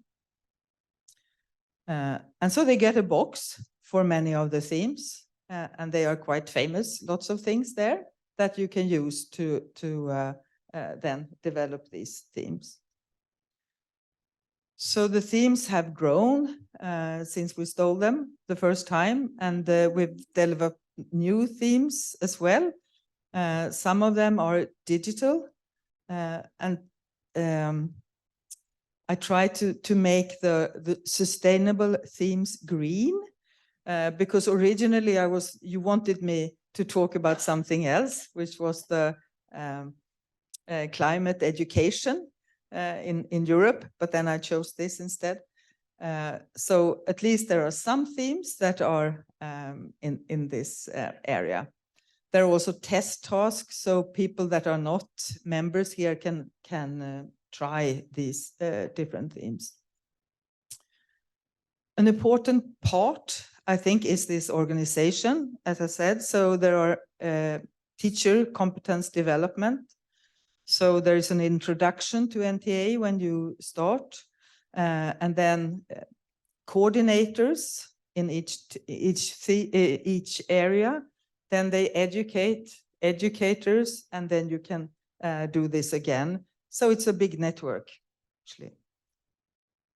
Here is actually an investigation of the effect of NTA on the Swedish pupils or students.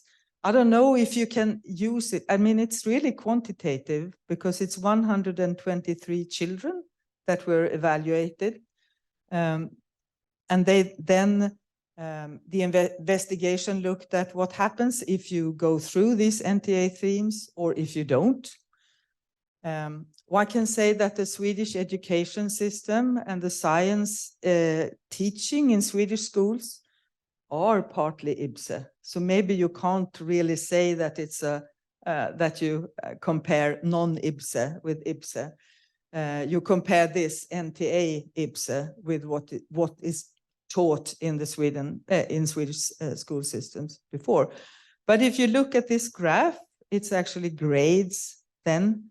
So A is then the best grade, and you can see that the NTA pupils are represented in the higher grades. This good result was not different between girls and boys. You could also see that if they follow NTA for several years, they get better. It also has an impact of what the students choose to do when they leave school. So at least it's a good sign that the program works. Now, like I said, some of the themes are being digitalized and some are also being translated. So I think maybe that could be something that could be shared if you are interested in that. Okay, thank you.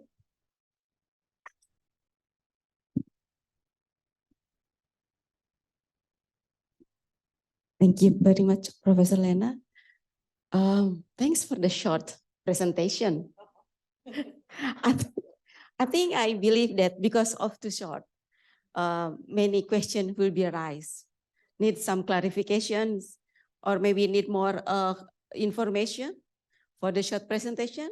I would like to invite a person from cyber, if from online, or for this one first, please.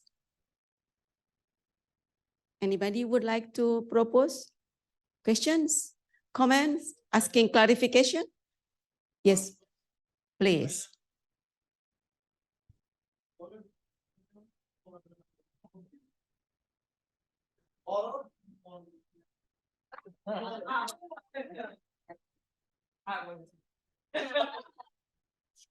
Well, we have a Smithsonian.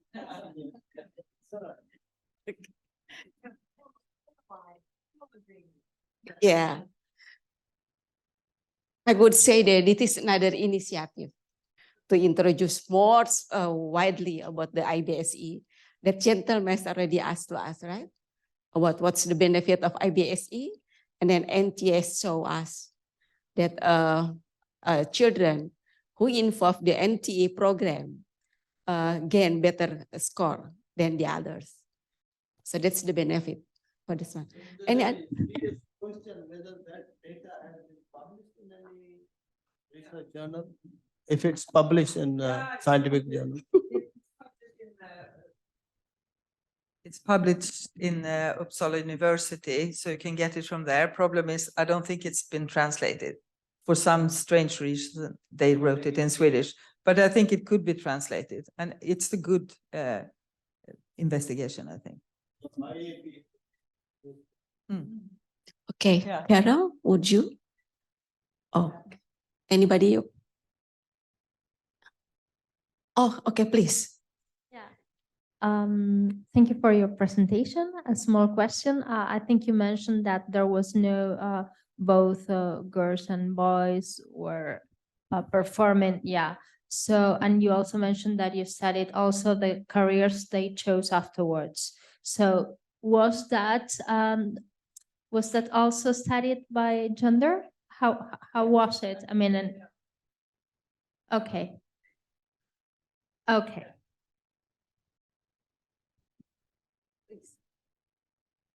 I think the importance of this study is that these types of curricular materials that really do draw on inquiry-based science education, they are long-lasting.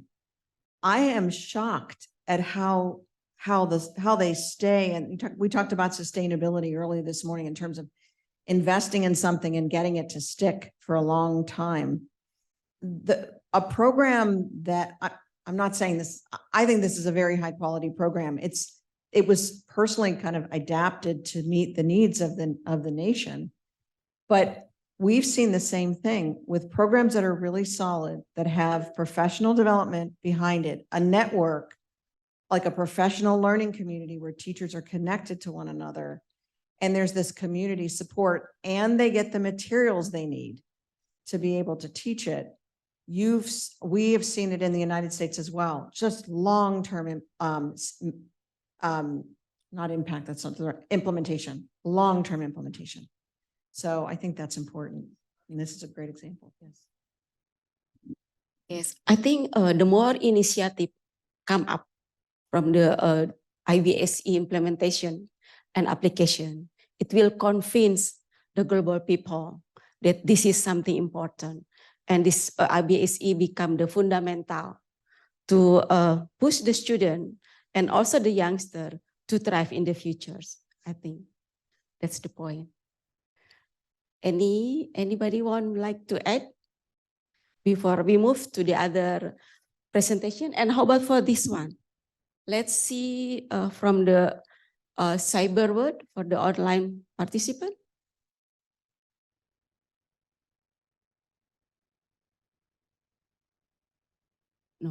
No, nothing new. Okay. Okay. So if there is no other burning questions, comments on this presentation, so I would like to move to the second speaker. Please, Mansur Somro, the time is yours. Actually, before you talk, I would like to introduce yourself, but I think everybody's already know you. Professor Mansur Somro is outgoing President ECOSOC in Pakistan, and also he is a IAP SEP Global Council member, and also he's brother of Datuk Lee, because when Datuk Lee appears, he also appeared as well. So I would like to say like that. Without further ado, sorry for that. I would like to invite Mansur Somro for the talk. Thank you very much, Indarjani, and I sincerely thank the IAP Science Education Program, yes, for this opportunity. And I thank God or the vaccine producers that after the COVID, we are together again.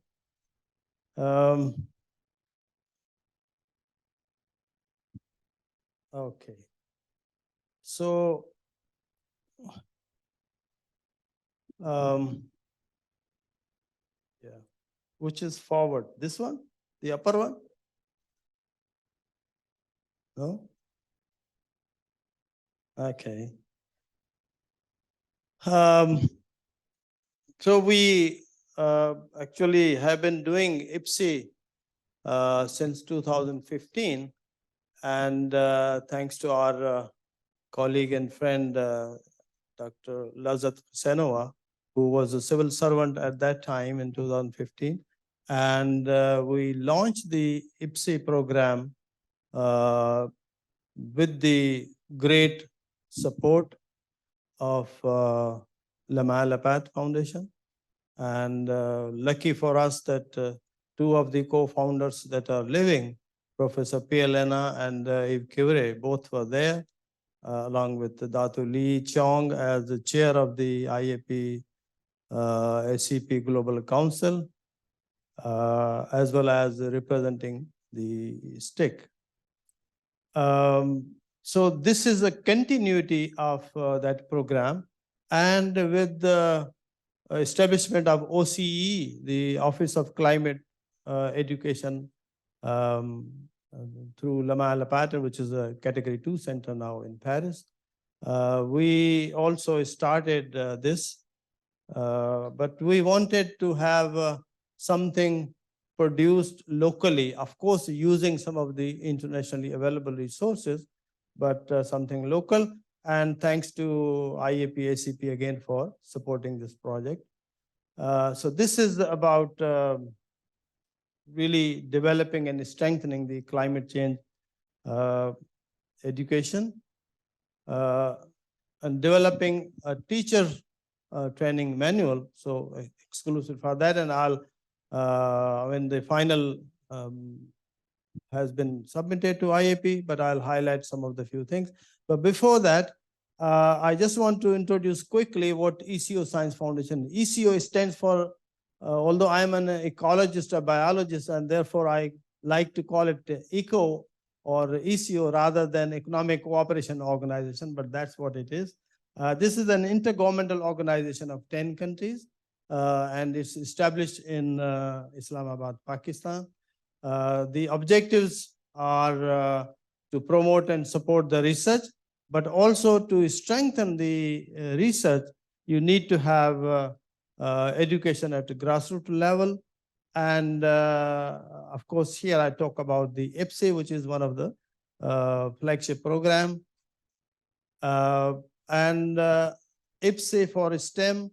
Let me re-emphasize that approach is not only for science subjects, but in my opinion, this is a kind of entry point that you go IBSE for the STEM subjects, but it does not bar you from using this. And I said earlier on that we have been using this approach for farming community, for rural development, for livestock farmers, and area development programs.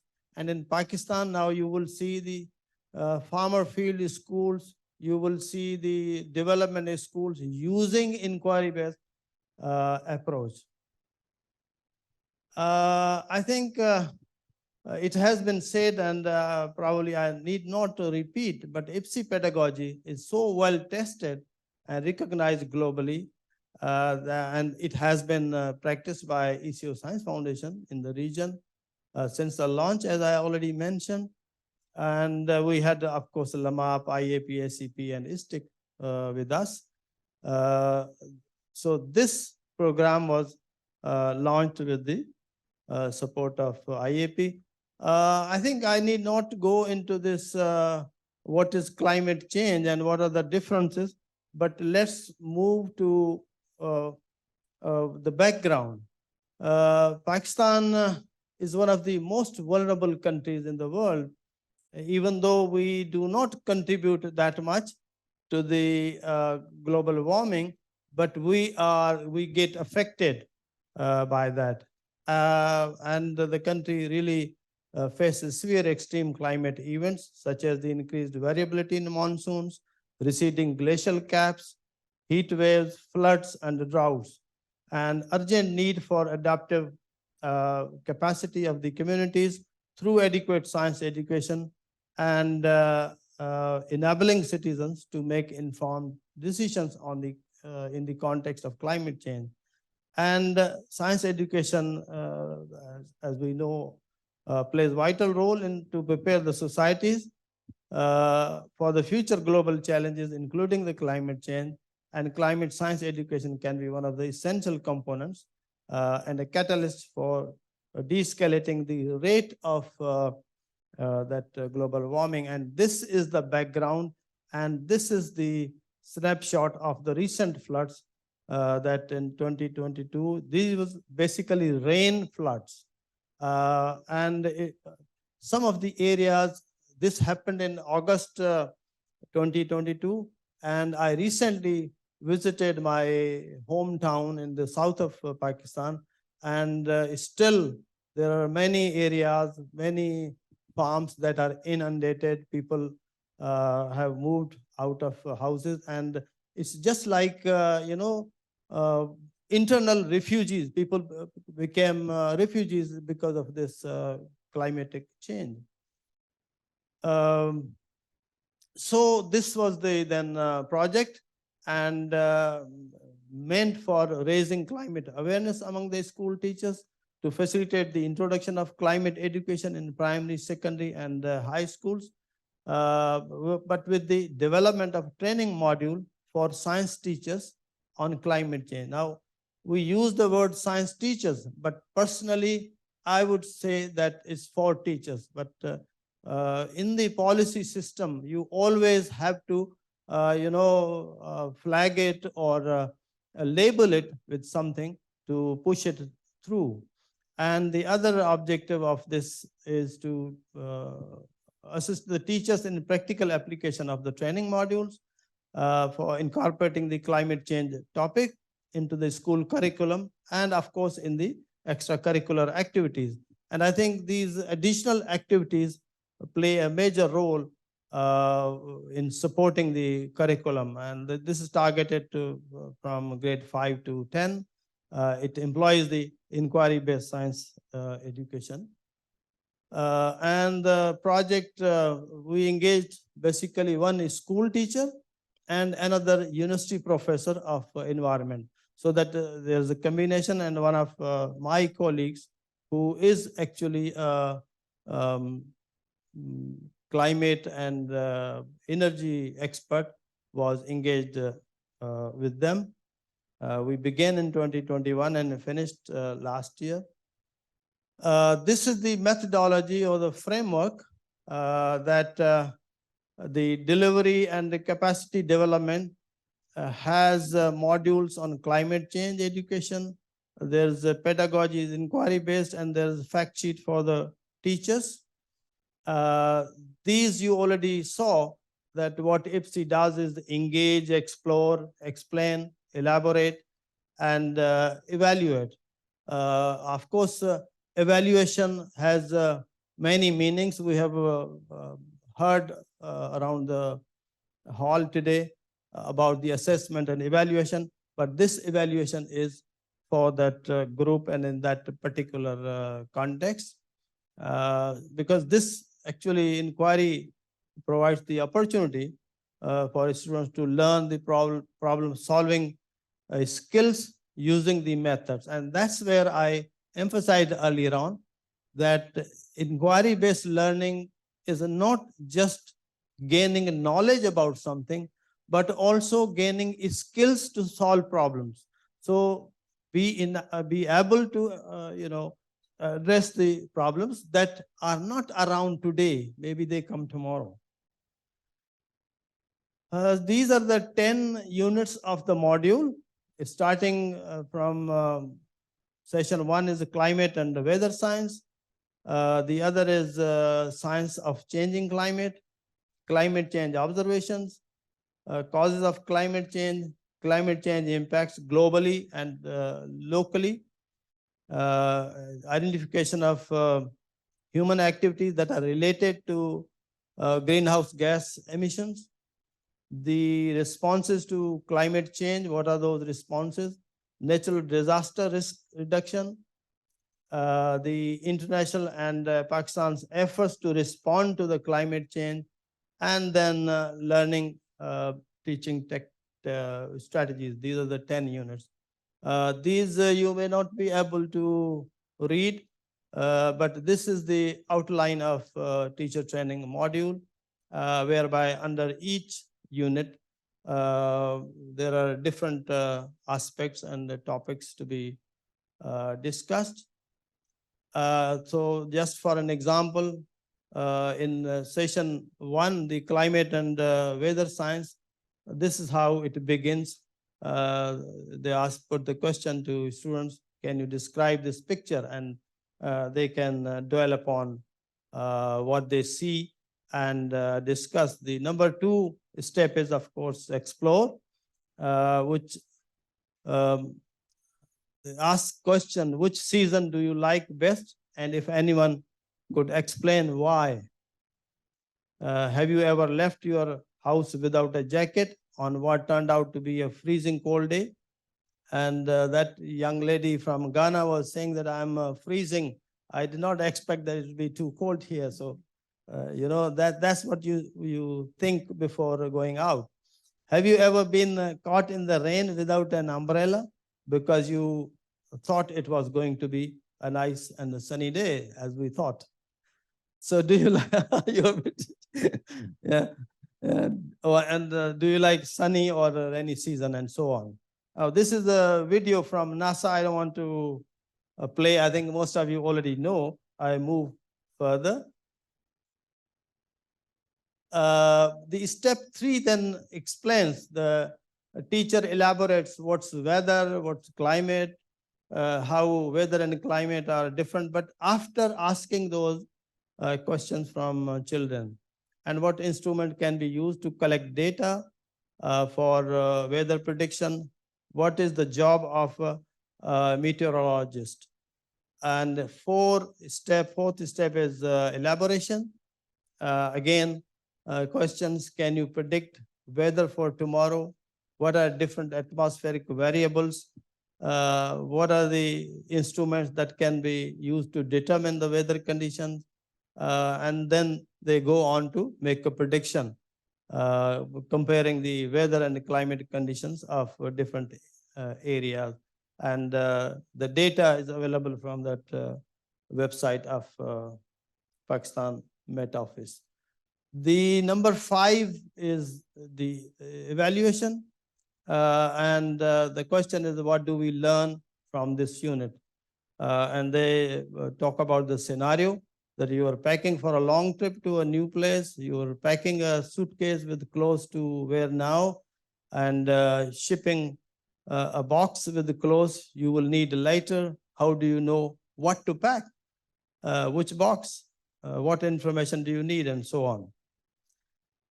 And the experiments and group activities also go there. I think I'm going over time, so I'll be fast. The way forward is the foundation plans to pilot this module within the country and in the 10 member countries, as well as beyond under BRASIC, the Belt and Road International Science Education Consortium in the Belt and Road countries.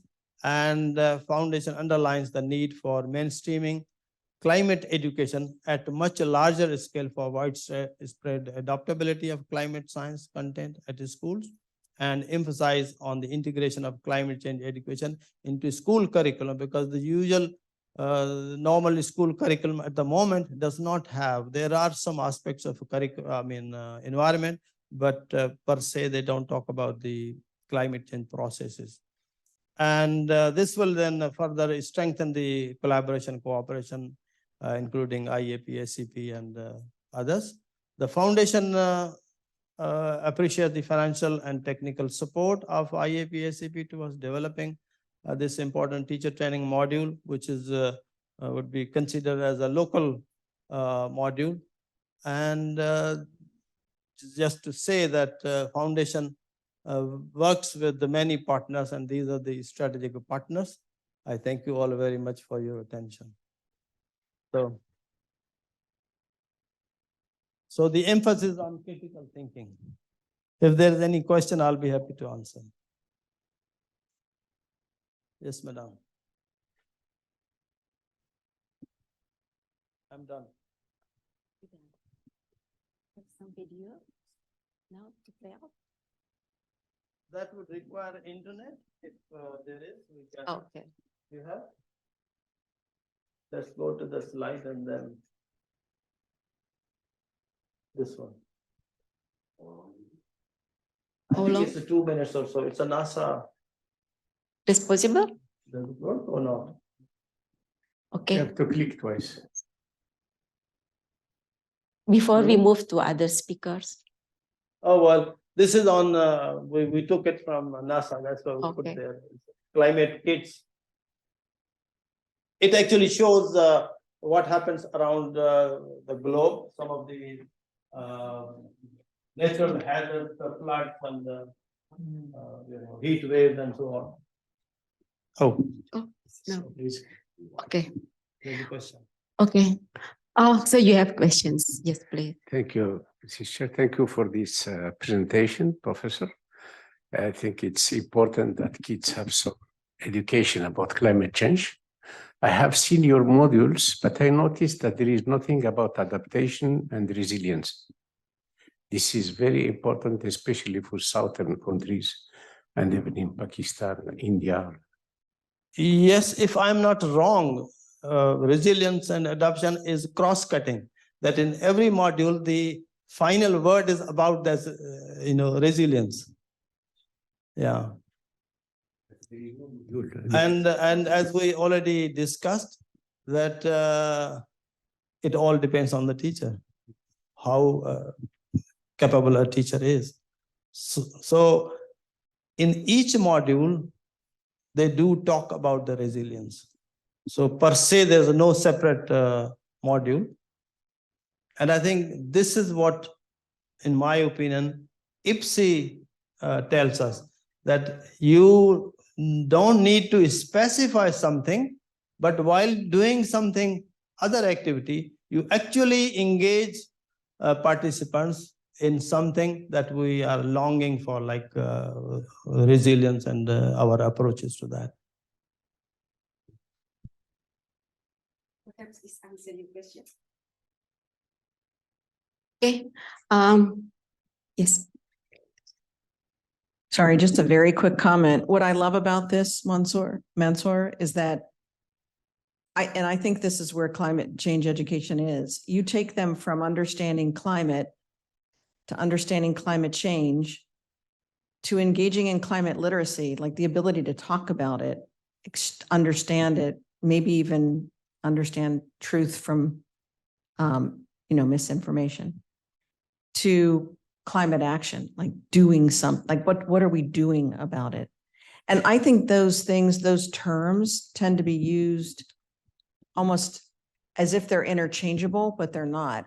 And I just love how that sequence seems to exist within this guide. Thank you very much.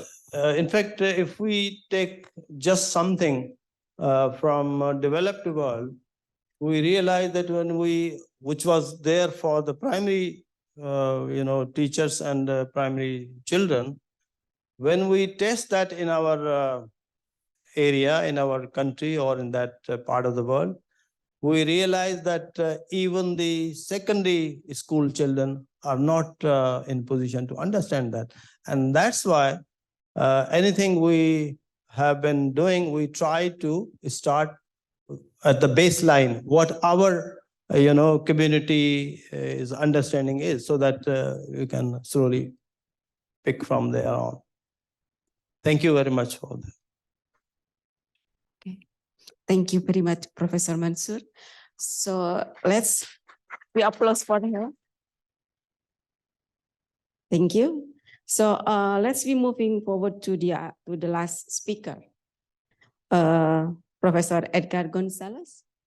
He's from Pontificia Universidad Javeriana, Colombia, and also she's IAP SEP Global Council member. Apologies if I cannot spell correctly your name. So he will be also addressing about the climate change. Without further ado, your time now.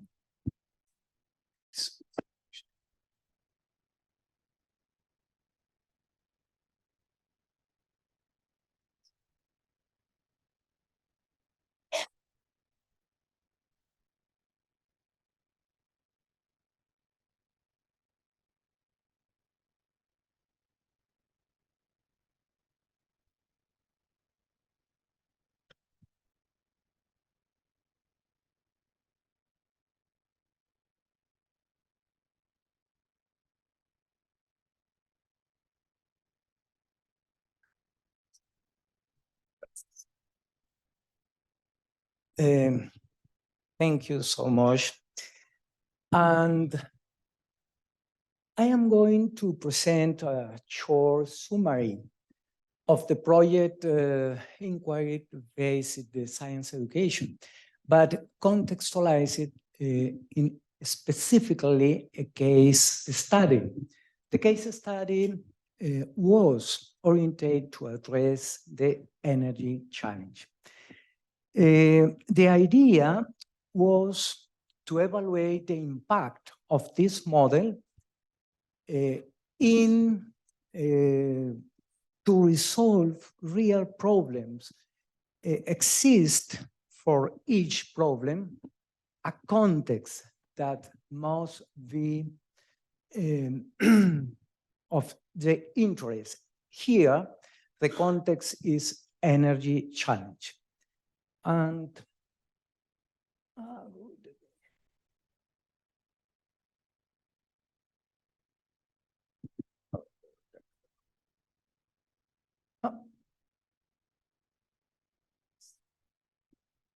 this is the context of the problem.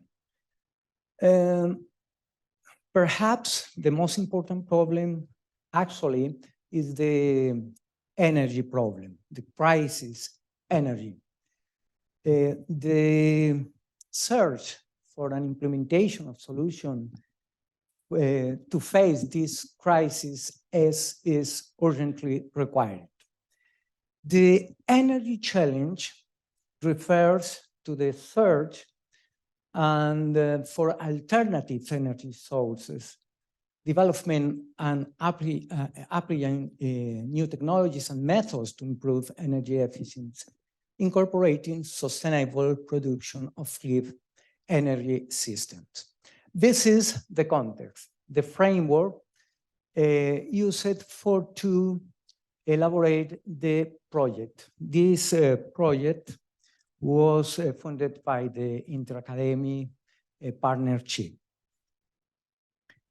The question is, what can be done from school to address the energy challenge? For this search of answer, we create the Science Education for the Energy Challenge program. In this project, form part of this program. The contextualized education, repeat, is the most important element for the development of this project. This option is very interesting because the students can be obtained directly option to explore the problems that form part of our quotidianity. The energy is at the moment the most important problem. We can do, yes. The object of study chose was a very, very nice lab, nature lab, because this system is confirmed by microorganisms that turn garbage into clean energy. It's the best system to incorporate tools to inquiry-based science education. Other product that produce this system is the very high quality fertilizer. It's extraordinary option to study alternatives for resolve or to address the challenge energy. The problem with these systems in our country and other places is the lack of continuity. These biodigesters are used by short time and then abandoned. It's difficult to understand what happened with these systems. It's perhaps the best opportunity to produce energy in place where it's not possible to have this important resource. These systems are implemented very high scales at industrial level in many countries, but the idea is the incorporation of these systems in the home, in the residential place, in urban and in environments that can produce energy from garbage. The response this problem was the objective, the principal questions to orientate the investigation.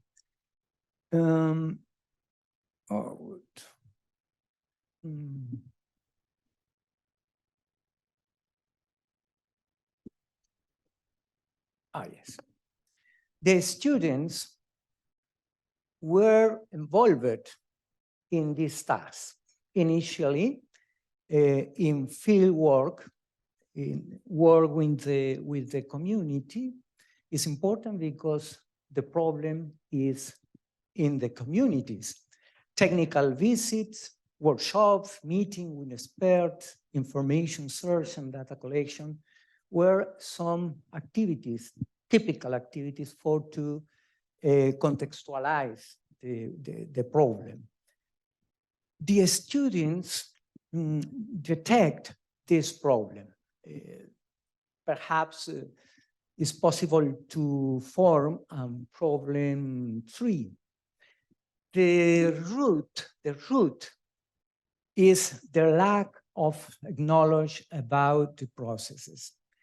Is the principal problem for the implementation of these systems in urban and rural places. A scientific literacy is required in this case. The trunk of these 3 is the lack of continuity. The biodigester are abandoned in short times. And other problems that the students identify. But they selected the bad odors as the principal problem. Effectively, the bad odors is perhaps the most important problem for the implementation of these systems for the production of energy. This was the problem chose. The work with the teacher was possible to elaborate a document, a project with the objectives, with the careful methodology that allows to obtain the result and mechanisms for to socialize this result. This scheme show the project that was made by the students. An important indicator of the successful of this project was the integration between different areas for to attach the identified problem. Chemistry was necessary for to understand reaction that occur in this natural lab. The bacteria work very well, producing extraordinary transformation that the final result is the generation of clean energy. The physics was necessary too. Biology, of course, mathematics, social science play an important role in this project, and art because the implementation of this project in urban areas is necessary to attend the architectural aesthetic, and the teacher of art, the cursor is lost. Yeah. Thank you. Was very, very important, the work of the teacher of art. Design an interesting option for the implementation of these systems in buildings, in residential place.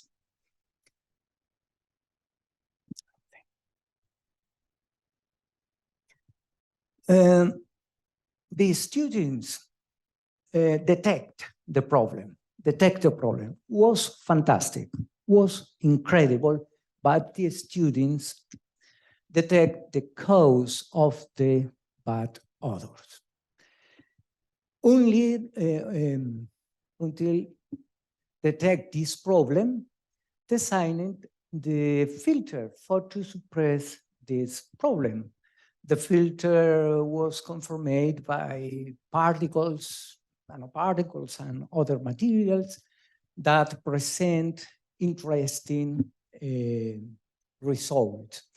But was necessary to test this filter to build the bioreactor. This natural lab was built in the lab, artificial lab. The design and the build of this laboratory was made by the students.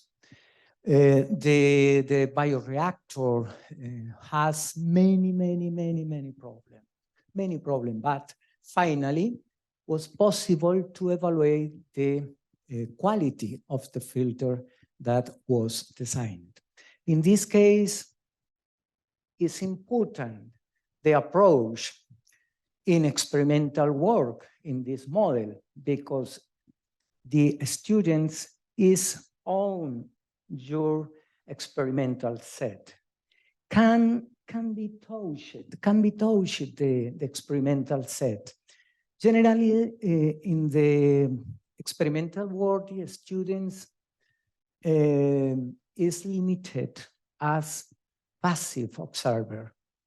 The active is the teacher, but the consignment is don't touch the equipment, the instrumental set is very delicate. It's necessary don't touch this instrumentation infrastructure. Here, the students build our set. Finally, the results were socialized in two events, a local event and a national event. And this is the roadmap of the whole process. Each case of study has its own roadmap. It's very important to avoid the generalization for all possible case of study. Conclusion, a solution to the problem of that author was obtained, was successful, and the work integrated teacher students into the energy problem, and this model worked very well. Is successful. This type of approach favors creativity, critical thinking, and passion for knowledge. And finally, thanks the Interacademy Partnership, Academia Colombiana de Ciencias, the Nanoscale Science and Technology Center, and the Colegio Champagnat de Bogotá. The results of the project were published in this book. In this book appear the principal results and some details, and was fascinating experience for me. The students really show compromise, show passion for the work. Was spectacular experience for us. Thank you very much.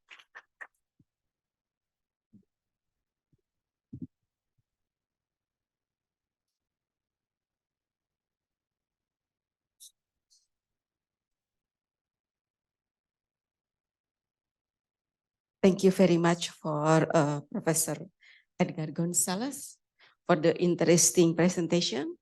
And it is another proof for the audience how IBSE as a generic model can be implemented to any issue that which has been also become initiative of the inter-academic panel.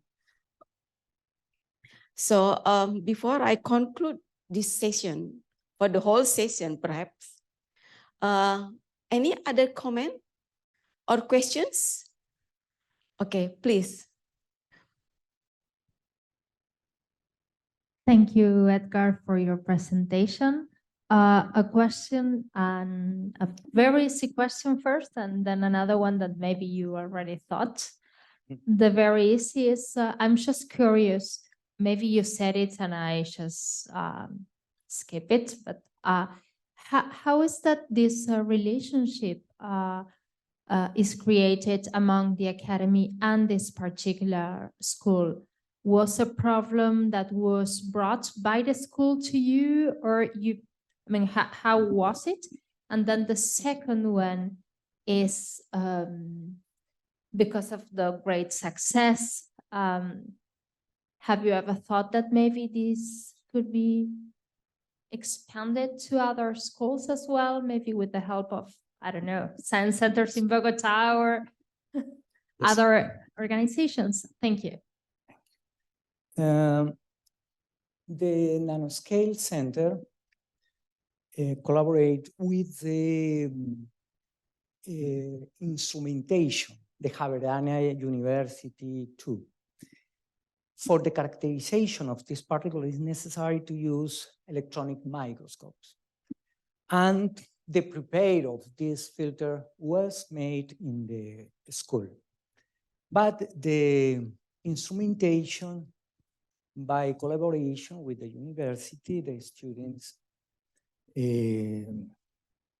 characterization, the samples and measurement the properties necessary for to design a filter was the cooperation, and the science academy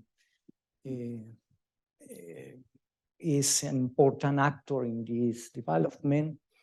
The technical visit was careful programmed with entities of the zones. Very, very interesting, this cooperation for to do it. And the second question, the implementation of this filter is a reality. It's a very, very innovation work, very, very innovation work. We are preparing a journal paper to publish this result. It's a low-cost filter, easy to use, and the implementation is very, very, very easy. And it's perhaps the most important result of the is the viability of these systems. Thank you.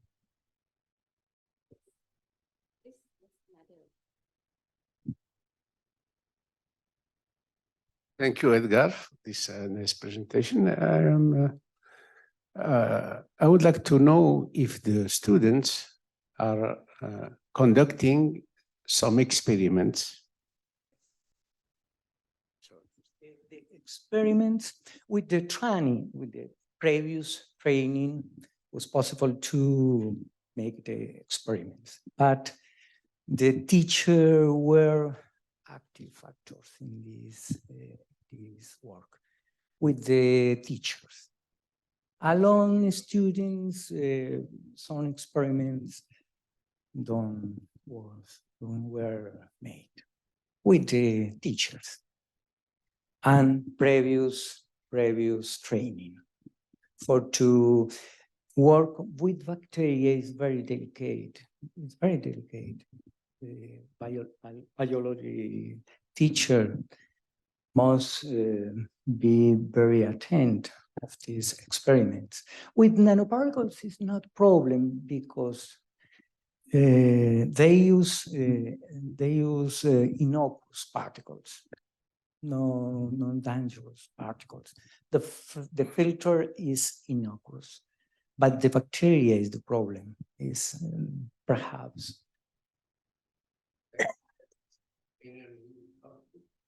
Yes, it was possible to work with the additive that dramatically improve the biogas production. Was interesting with the oxide, iron oxide particles was possible to increase the production. The results are at the level of high school. Is not research of the very high research.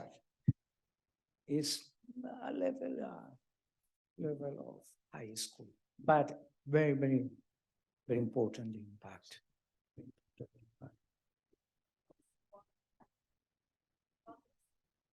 Yes, thank you for this wonderful presentation. I remember 3 years ago, I was also impressed because you gave another very practical and successful example of children in primary school for the quality of the water. And I think you give a very nice example of a successful collaboration between a research center and the school that can bring, and the academy that can bring very interesting results. So my question is, I have two questions. My first question is, what is for you the key to get this successful link? Because in principle, everyone wants to have this kind of connection, but it rarely exists in such a nice way. So what is for you the key aspects to consider? And the second, it's difficult, but you said it's a very successful project. You are on the way of trying to disseminate, but then you will probably arrive to a question that it's not the role of the school nor of the university to do a massive dissemination. How do you think the mechanism can be done so that it doesn't stay only in a local area, because it's very interesting?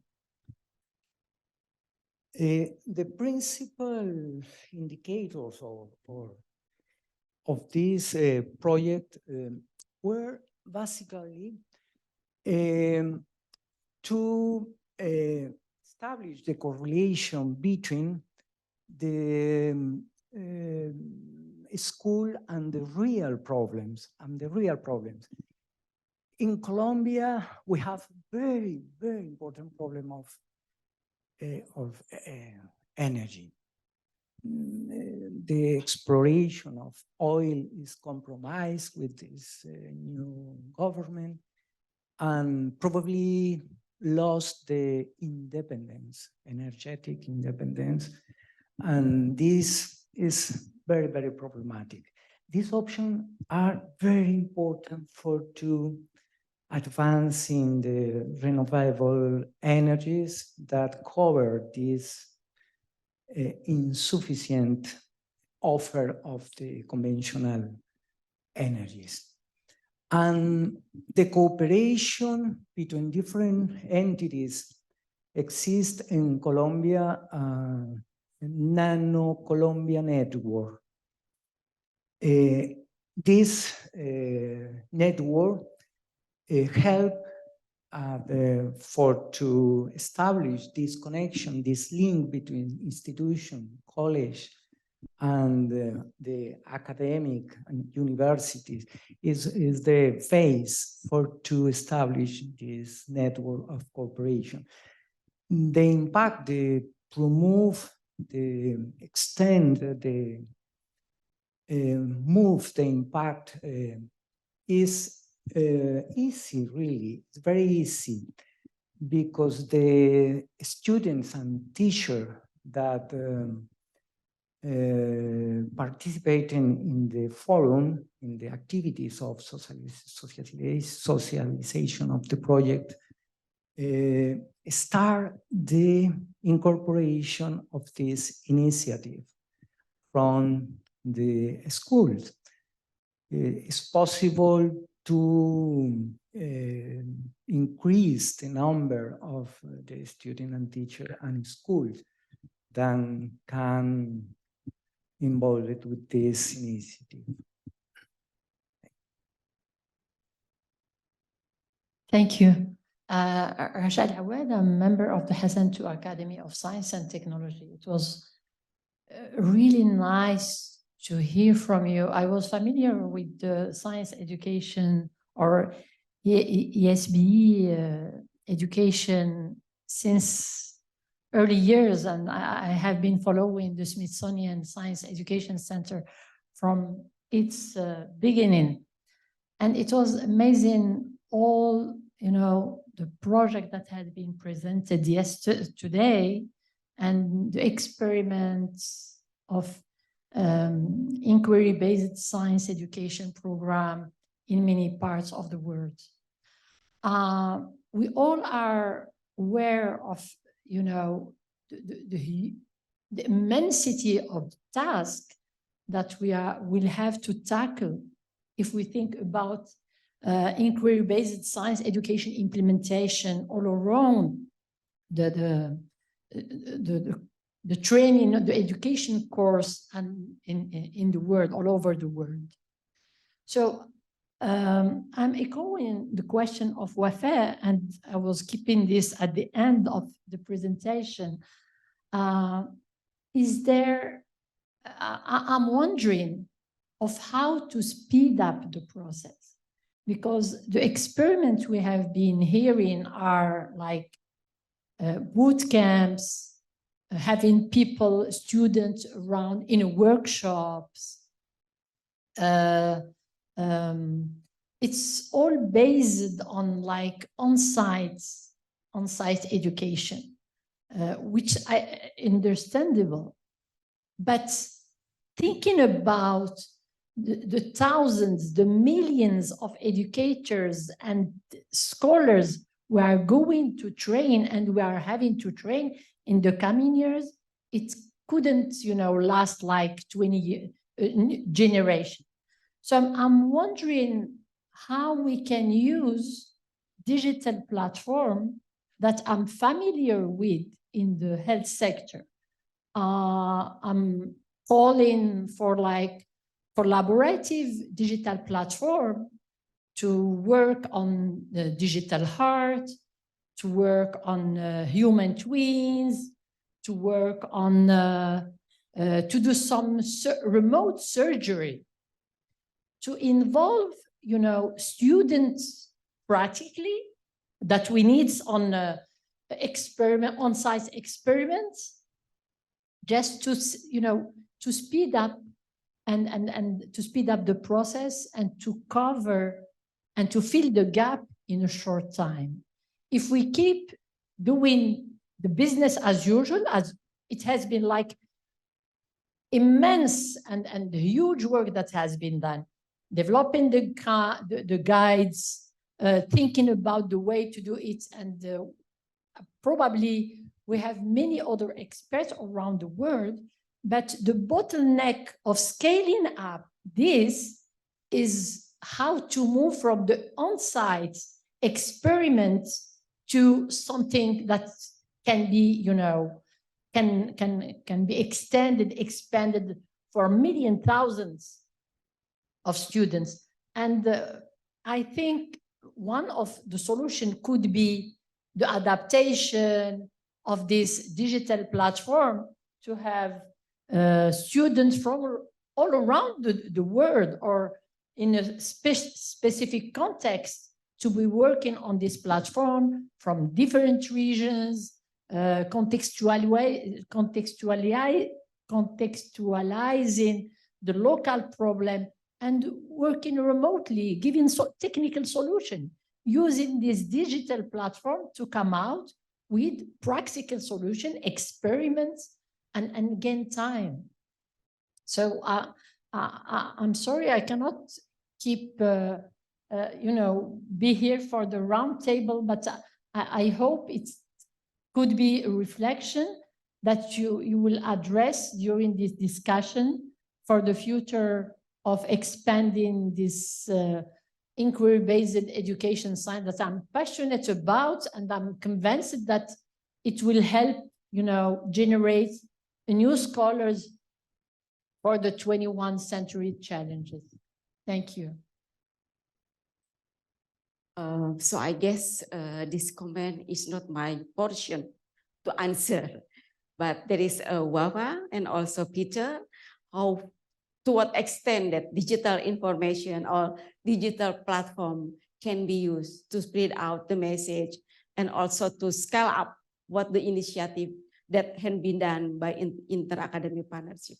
Should be brought to the roundtable meeting, or I mean, if possible, because that lady cannot wait to the, yeah,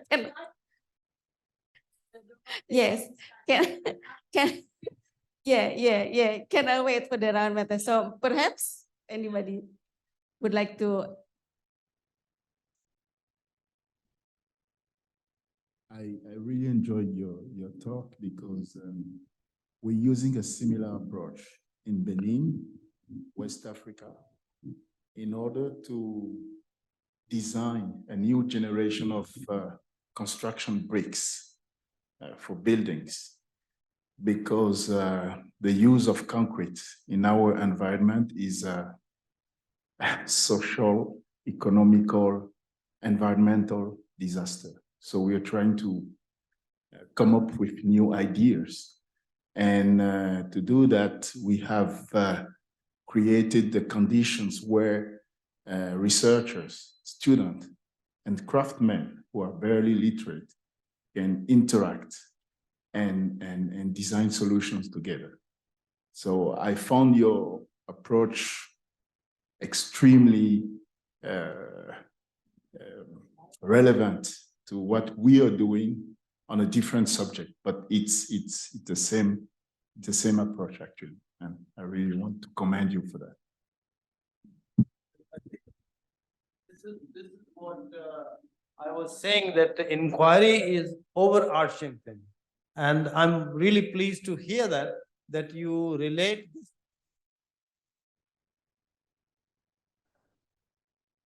That's the strength of inquiry-based learning, I would say.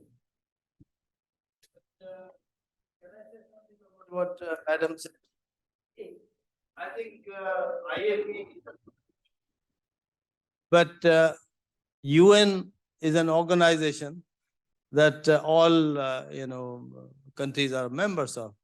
We have been trying to pursue UNESCO to adopt this so that in their general conference they pass a resolution and it becomes a part of it and goes to all the member countries for this approach to be adopted.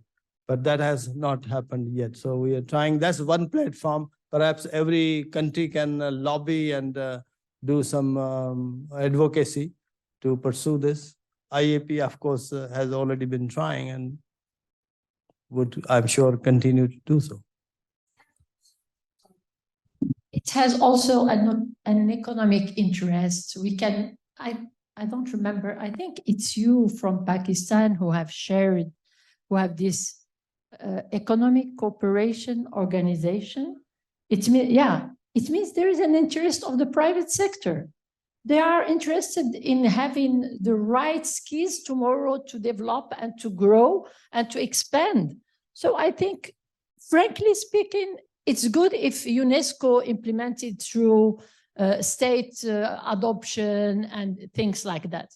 But we can also, as a scientist, through some scientific foundation, and the one you have set up with other countries and involving private sector is just amazing. It's the right to do it.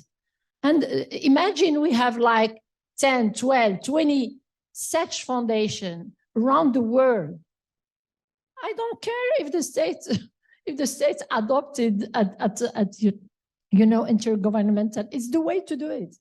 The way to produce and to generate right skills for economic development and the sustainable goals, achievements. There are a very interesting projection in the border of the city, Bogota city, capital of Colombia.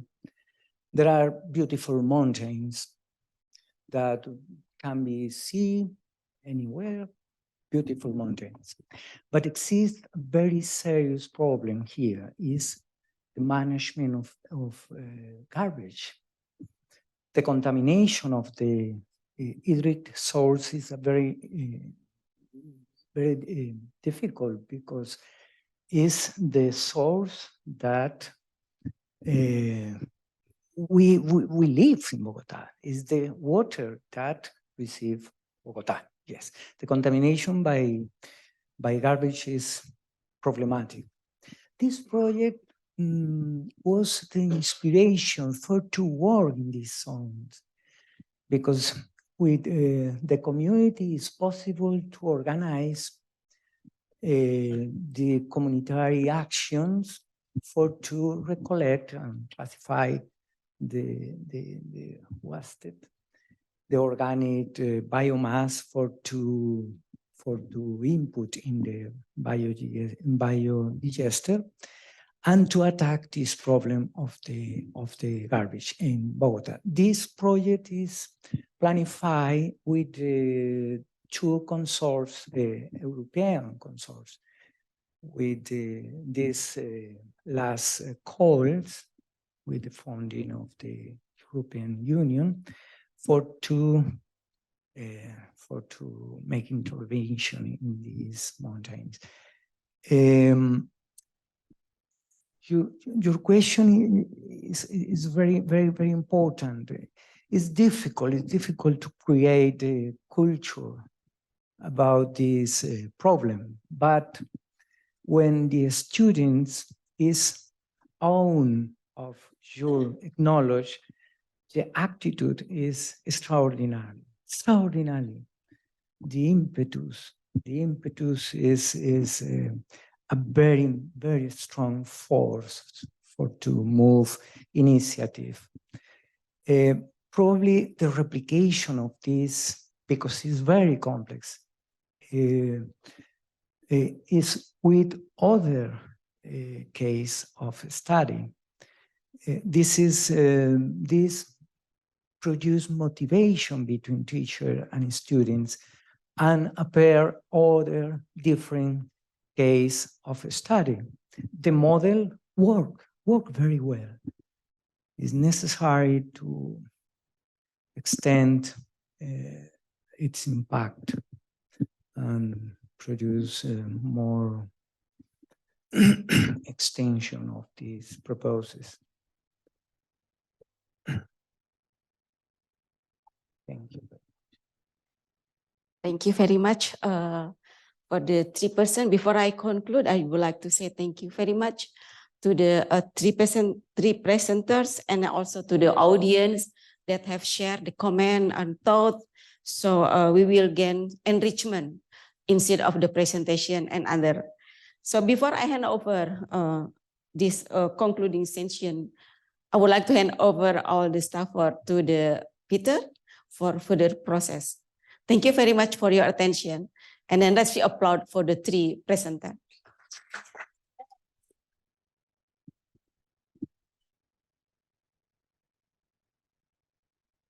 Another break, 15 minutes or so, back at 4:30 for the final session of the day. Thank you.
So we arrived to the last session of the day.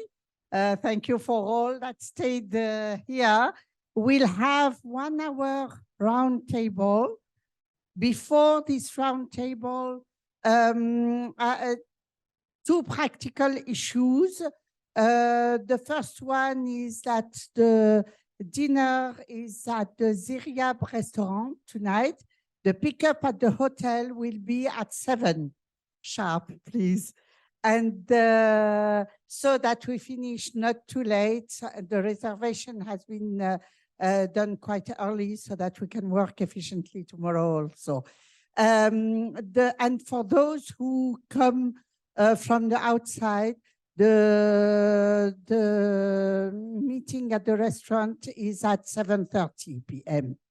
The second issue for our guests is that a visit will be organized by the Academy tomorrow.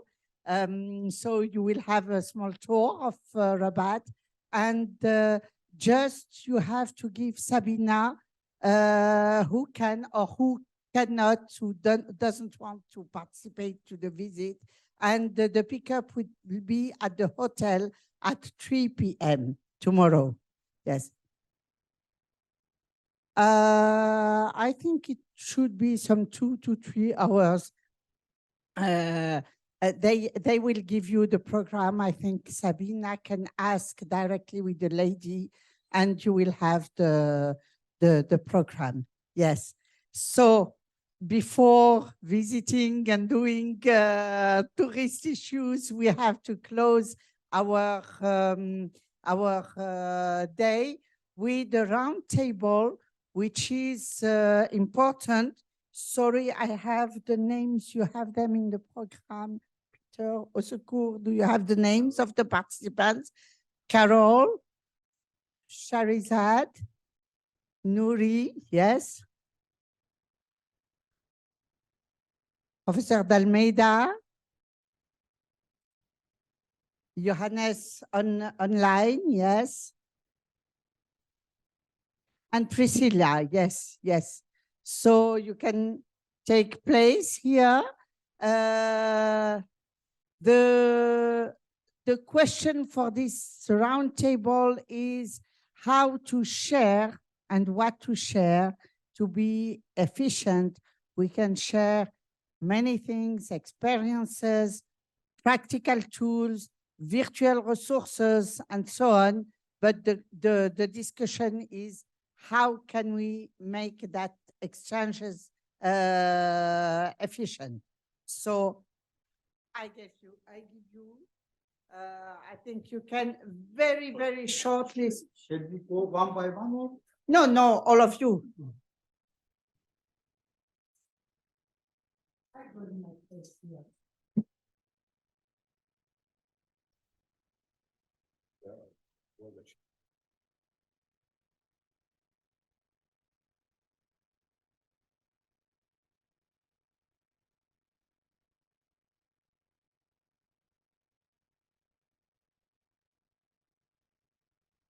Please. No, I'll keep here. It's very good.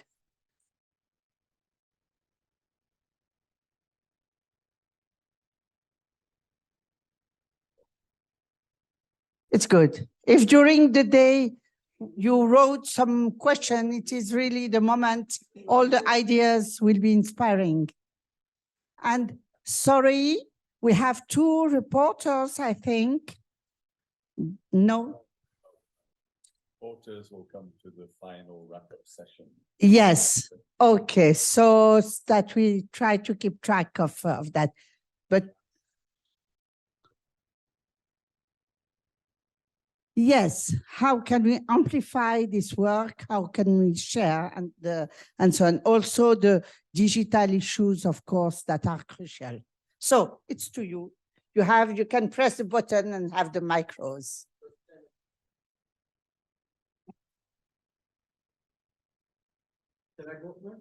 Yes. Thank you. My name is Nuri Yorusev. I am the president of the Associations of Academies and Societies of Sciences in Asia, ASA, shortly known.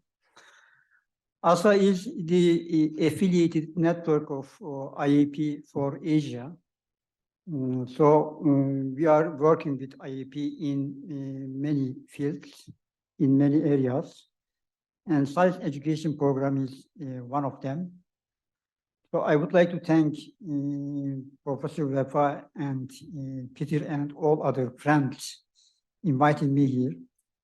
This is my first time with a science education program, so I've been following what's going on since the morning.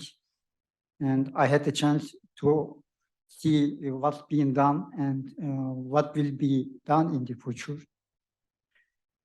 And maybe, I'm sure most of you know about ASA, but allow me to give you a brief information. It has 33 member academies, over 30 countries across Asia, from Turkey to Japan. And it was established in 2012 with the merger of two parent organizations. And since 2012, ASA is working to encourage science in Asia and Oceania. Basically, it is focused on science and technology. We have technology academies as member as well. And we have, among others, science education is one of our basic focus. We have 4 permanent committees, special committees, and the oldest one is Science Education Committee.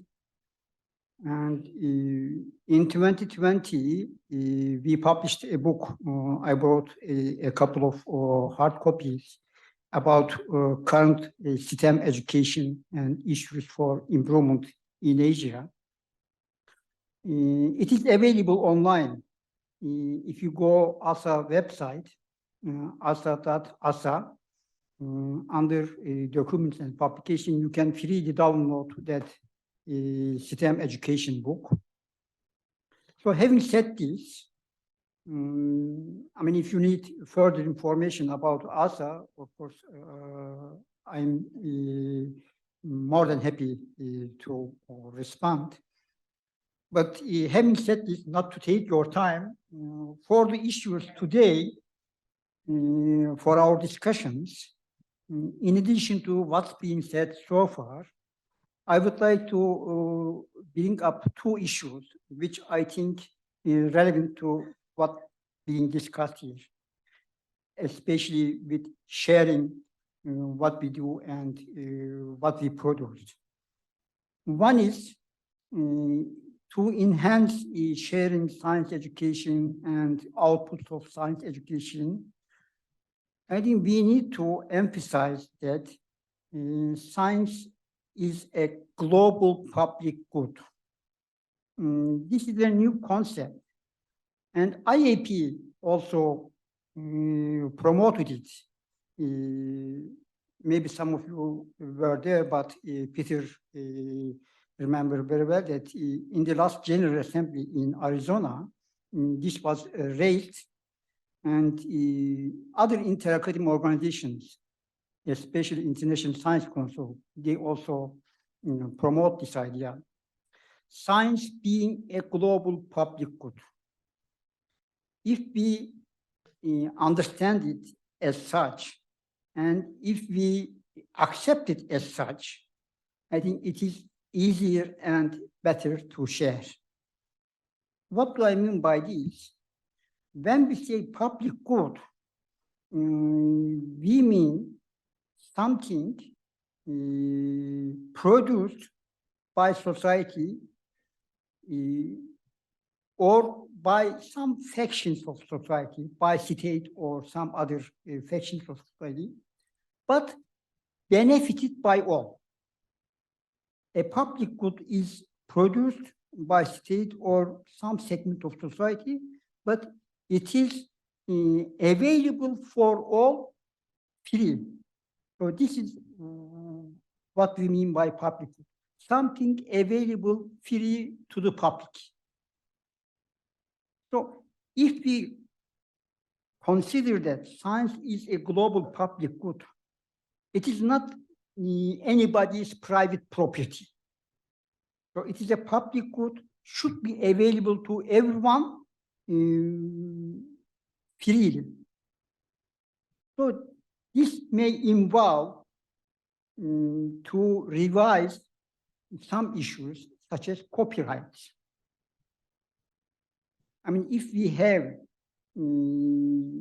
copyrights for, let's say, permanence, this looks like a hindrance against free use of those products. Or patents. So we need to discuss them. If we treat science as a global public good, we need to develop mechanisms to make it freely available to whole public. So this will enhance sharing.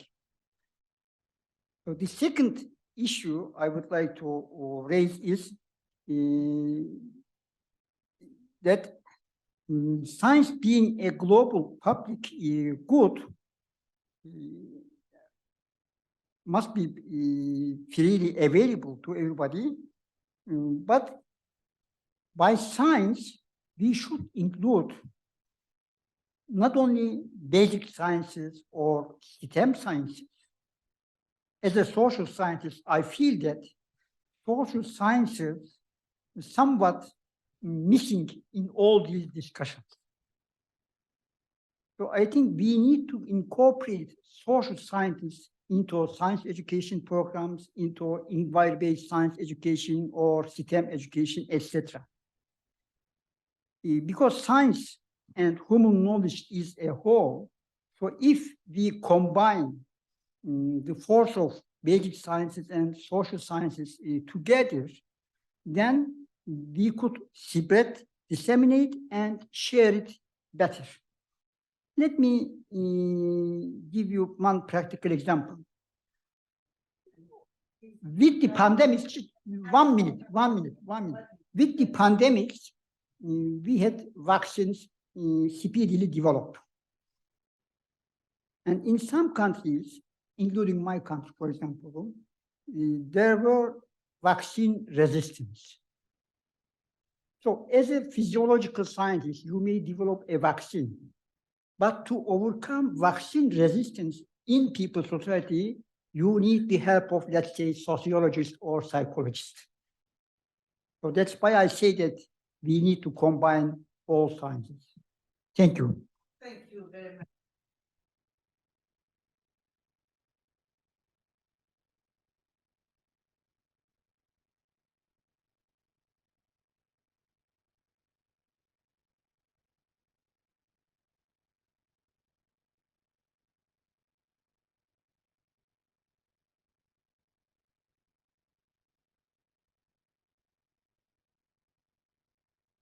More efficient. So I let you continue. Okay, so I'll go in just a minute. My name is Priscilla Mante. I'm from the Global Young Academy. Listening to all the discussions, and I also had a question on how we can really expand the program. Like was mentioned earlier, a lot of the examples are boot camps and very, very closed groups of people who are being targeted, because a lot of the ideas cannot be widely implemented because we need policy change. And one of the ways that we have mentioned that we can easily share some of these tools is virtually. And just to risk sounding like a broken record, I also think we are not considering the problem of the digital divide, because I keep thinking of the typical child who comes from a place like Ghana. Even for those of us who live in the city, accessing the internet can be very expensive. And even when you have it, the quality of the connection is not really good. So if we are going to be sharing virtual tools, I'm thinking about that child who lives in a place where their school doesn't even have a roof. What is our approach for those children? Thank you. Can you hear me?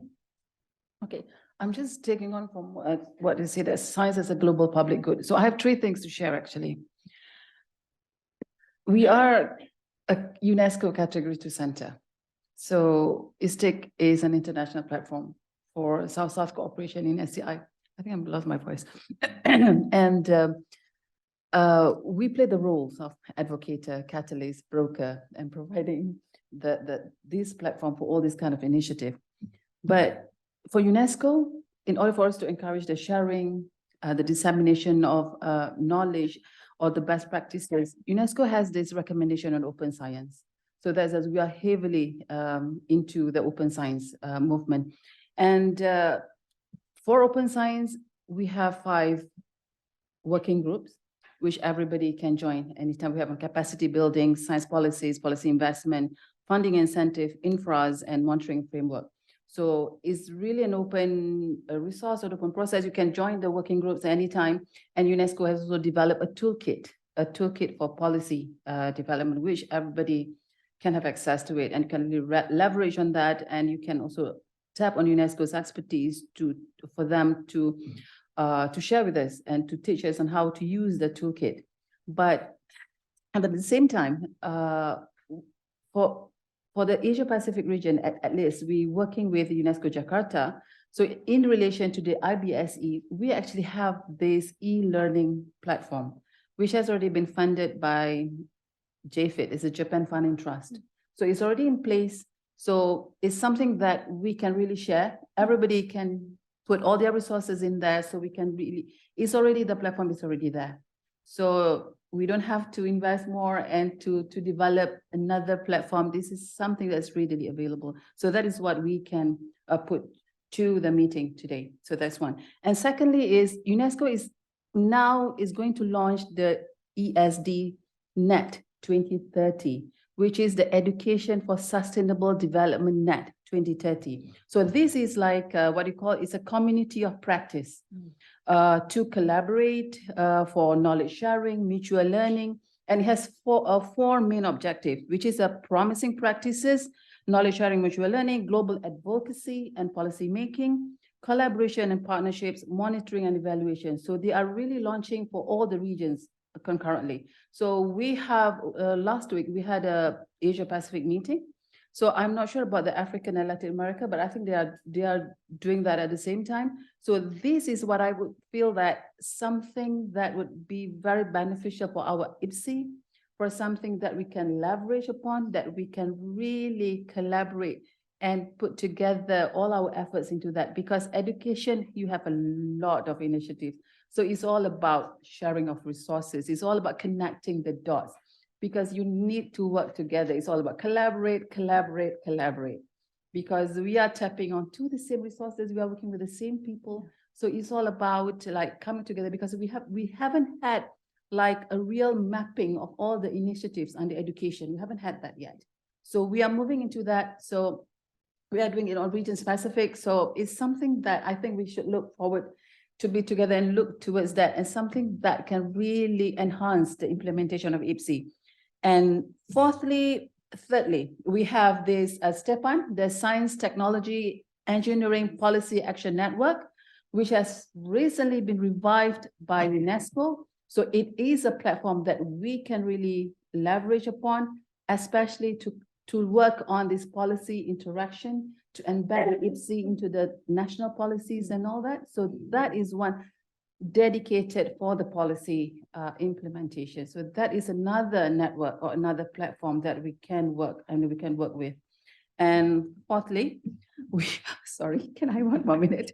We are working closely with the OCE, the Office of Climate Education. So UNESCO has a fantastic Category 2 Center network with the chairs, UNESCO chairs and all that. So there's a very strong and extensive network, so which I believe the IAP SEP can really work and leverage on that. So for us, we are working with the OCE. We are embarking on this African Regional Resilience Initiative on climate education. We are piloting in Morocco, Senegal, and Kenya. So we are going to have our first workshop in Nairobi in June 10 to 15. So if anyone interested to be part of the workshop, so we're going to bring the OCE down to Nairobi. So we're going to have all our partners there. UNESCO will be there. The office, our UN office is going to be there. So we have a lot of partners going to work together for that particular event in Kenya. So, and we're going to do similar thing for Southeast Asia. So that is actually in the early design phase. So I would love to have anybody that from the Southeast Asia partners that to work with us, because we have not identified who will be the pilot countries for that particular climate education initiative for the Southeast Asia. So it's really on the co-creation, co-design. So we're going to do that together. So that is what we can offer to the meeting. Yeah. Excellent. Thank you. It's really hard to add because I think these are all amazing ideas, and I appreciate so much what you just shared. I think we're about to release, I say we, it's many colleagues from across the globe who've come together to write a paper on networks for STEM education, early STEM education, which we define, maybe 5 to 12 years old, early STEM education for a changing world, whether it's sustainable development or digitalization, as our previous colleague said. And in that paper, we talk about the importance of networks. You just described it, like there are different types of networks. So a resource I think that's important to this group is how do you interact with others who are not like-minded, but who have potentially similar goals or collaborative goals? And what's the infrastructure? How do you organize yourself? And how do you share resources? So I think that paper in itself, once it's published, I'd like to share with all of you, which should be in the next couple of weeks. It's published OER, so Open Educational Resources. I also want to build on this idea that the components of any good network are the ability to share learning resource for early STEM education, learning resources. So, I talked about this project this morning. This is one of the guides that are accessible. So low bandwidth, not a lot of to download, could be downloaded if you can't use it in an area in which you don't have access to broadband. The second, in addition to sharing curricular resources, which I think we're all doing, the second, as you said, a professional learning community. So not only professional development and training, which we heard multiple times today, but an opportunity to develop our knowledge and grow professionally through this professional learning community. I would also add the third would be opportunities for scholarship. Ways science educators are never really viewed as scholars or academics, and that's a false narrative. It is a place where we develop ideas and we do publish those ideas and we share them through open sources of learning. And so I would say that third type of resource is the ability to work together, to write papers together, to share knowledge together, to come up with new theories of change. And then finally, I think it's also this idea of evaluating our work and drawing on each other's expertise around evaluation. Thank you. Last but not the least. Last, thank you very much. My comments will be very short. My name is Thierry Dalmeda. I'm from Benin, and I've recently returned in Africa after spending most of my life abroad and my career. My concern is about promoting science education for development, for socioeconomic development. And what I wanted to share with you is what is science education or science teaching worth if there's no proper appropriation by the learner of what he's learning. We have many scientists in sub-Saharan Africa especially who have prestigious degrees in many fields, many different fields, but I don't see any impact on the environment, on the development of the society as a whole. And I don't have answer, I only have questions. What is the reason for that?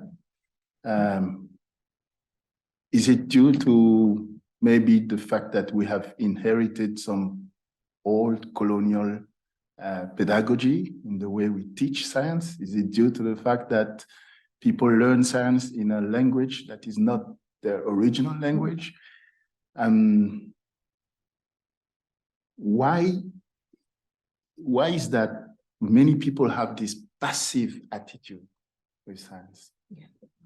They get degrees, but they don't transform their environment.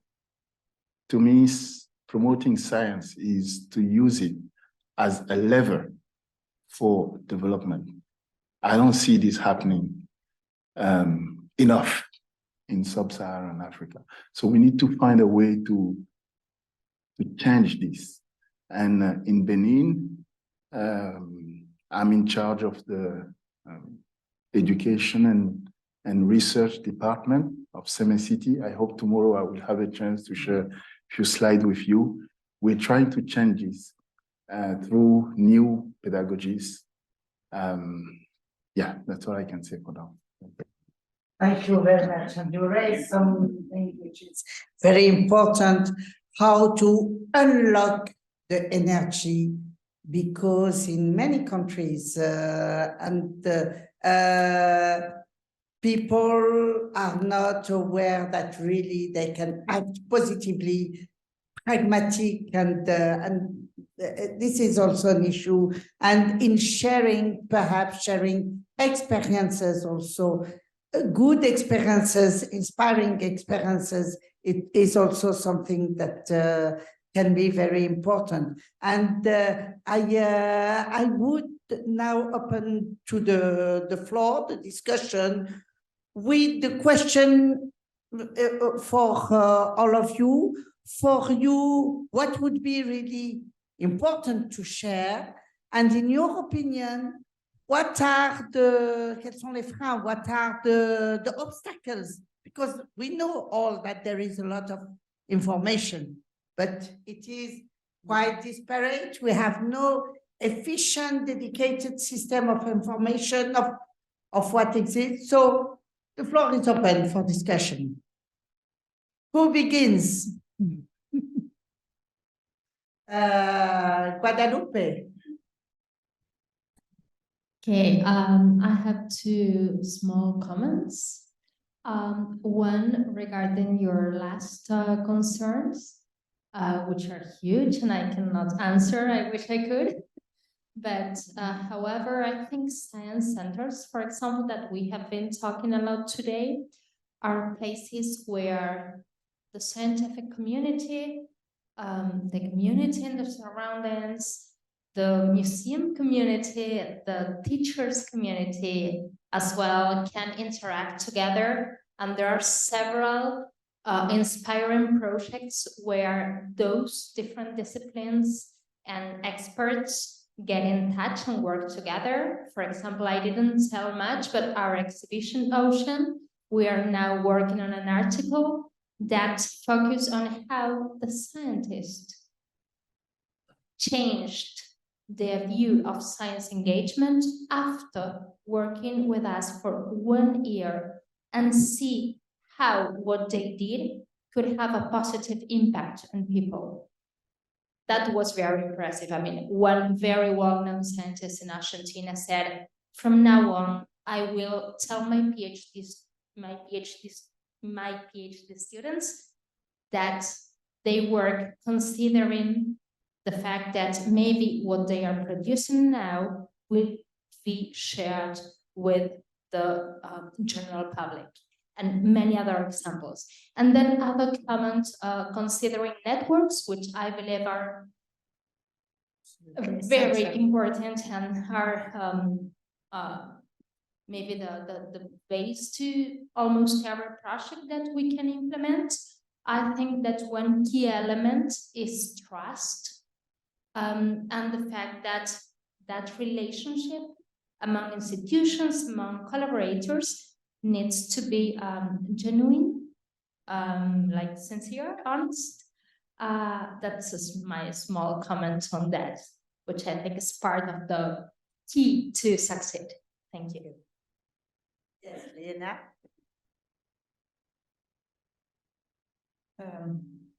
I was a bit struck by that you said about Ghana, and there are schools without roofs. So should we first build the roofs? Or what can we do in a school without a roof? Is there anything? Could I bring the box, the NTA box to that school and you could still use it, or? I think this is a really important question. So I'm not going to pretend to have the answer. That's why I'm not a politician. But certainly building the roof will be helpful. At least the students first have a place to go.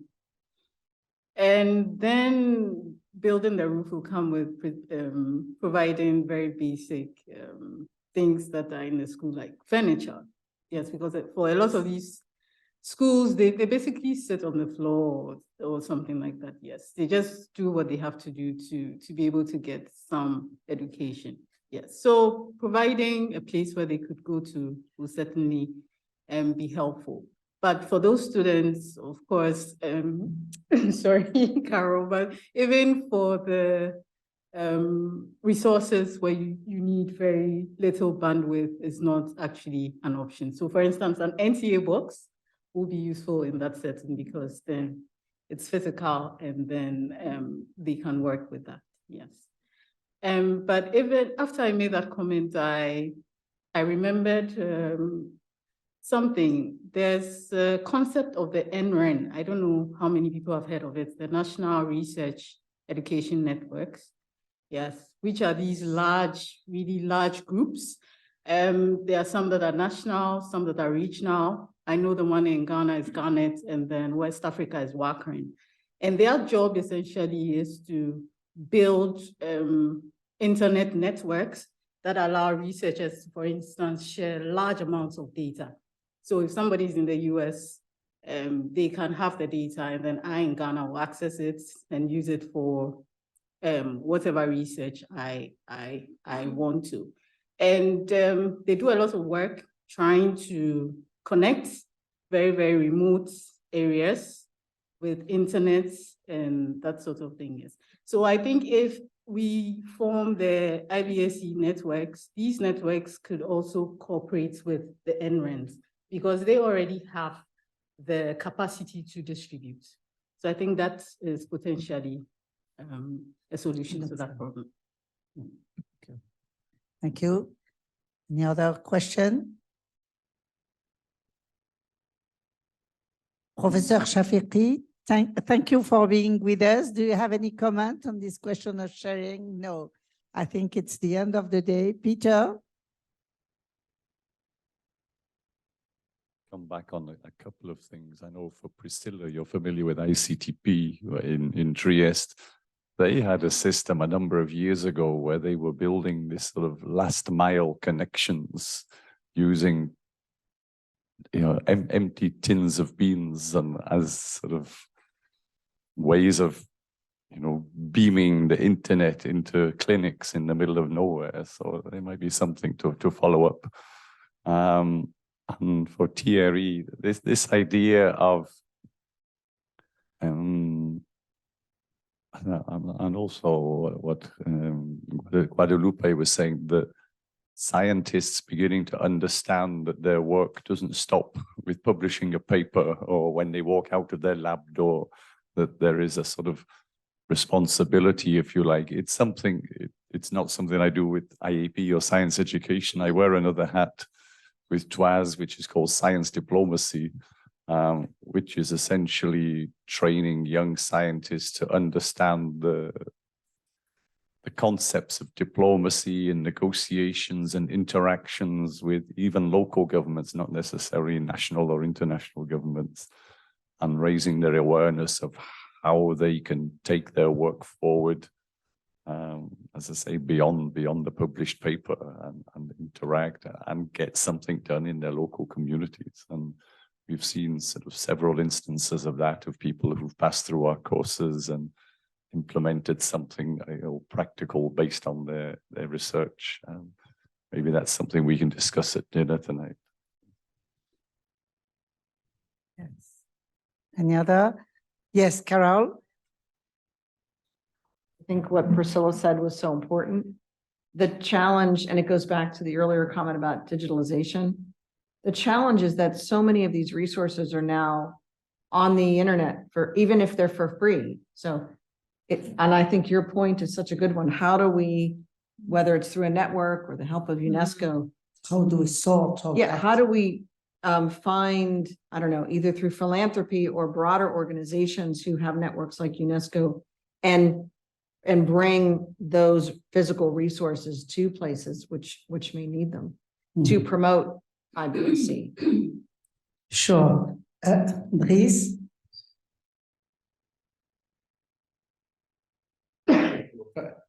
I think there is a need of developing an exchange platform on education with some repositories, the databases, knowledge bases about the data, the input, and about the required output, and try to understand with some re-engineering the processes and how to achieve the better results. That's my point. Yes, I think this is very important because we know that there are resources, Smithsonian, LAMAP, Pâte, many networks and so on, and the wonderful proposition that you did. There is, in my opinion, a real need to have a real information system with, as you said, repository, probably someone, some group, I don't know what, that checks that you don't have just garbage coming in, because otherwise you get garbage out. And this is important. And also to sort on topics that are of interest, because if I spend 2 hours looking for the resource I am looking for, I will never go to this information system. So probably there is a common reflection, and perhaps it could be one of the themes of next IAP SEP activities, science centers, of course, in Africa particularly, but also how could be in collaboration with UNESCO, with UN, with have a real efficient information system. Yes, and I think you raised the point, which is very important. I also wanted to comment. Sorry, allez-y.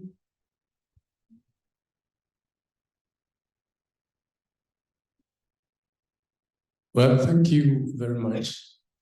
I'm very new in this business, so forgive me if I slip here and there.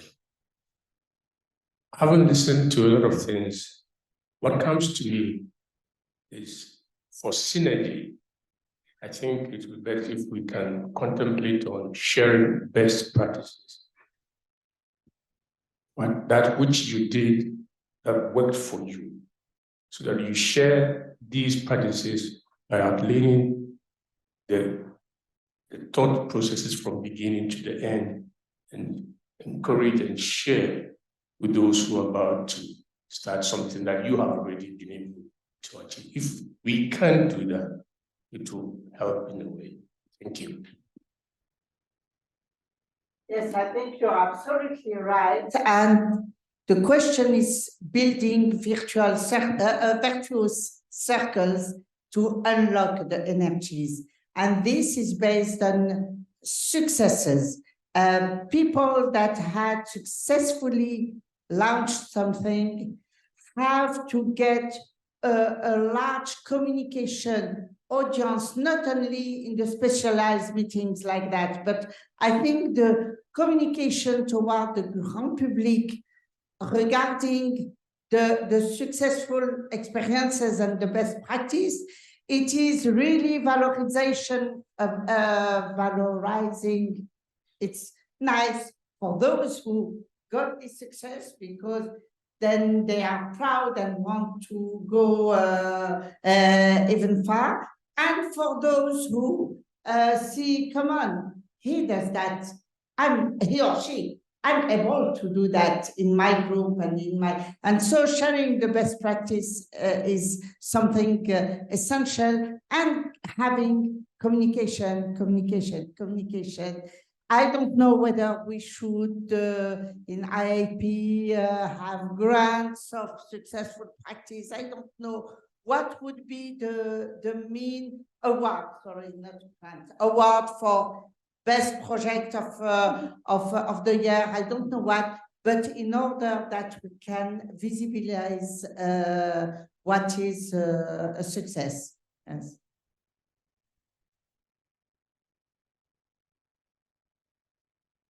Any other Can I comment? just, can I Yes, just say that, Carol? IAP, SEP, this convening, this is a network. Yes. You have done an amazing job of, you know, and I'll look to you, Peter, because you've been the mainstay of bringing, you know, each of us together because we care about IBSE in different contexts. So I just want to say thank you for doing that and not giving up. And I think IAP talking about any awards and things probably might be too challenging or might, raise some new question. But instead of that, if IAP, like once the Islamic Development Bank did, they published a book called 10 Best Practices in Science Education. Exactly. So something like that, if IAP does, collect information from across the world and put it together, and that document is uploaded on the website and excellent. Otherwise, thank you. On the digital, people are talking about networks. I think if someone is really into the business, wants seriously to do things in any country or region, then there's plentiful information available. You only have to be a serious doer and look at your own situation. What are the gaps? What is required to be done? And don't do it by yourself. Have a team of think tank of different people where you have a biologist, you have a social scientist, you have an economist, and so on. You can link it with the sustainable development or economic development.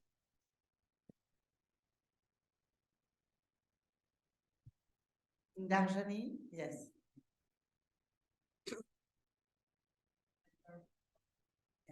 Latin America, for example,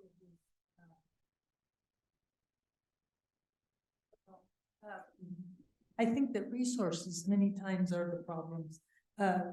If you look at what is happening in Latin America, of course, there are some countries that are doing well, but many countries are having serious difficulties.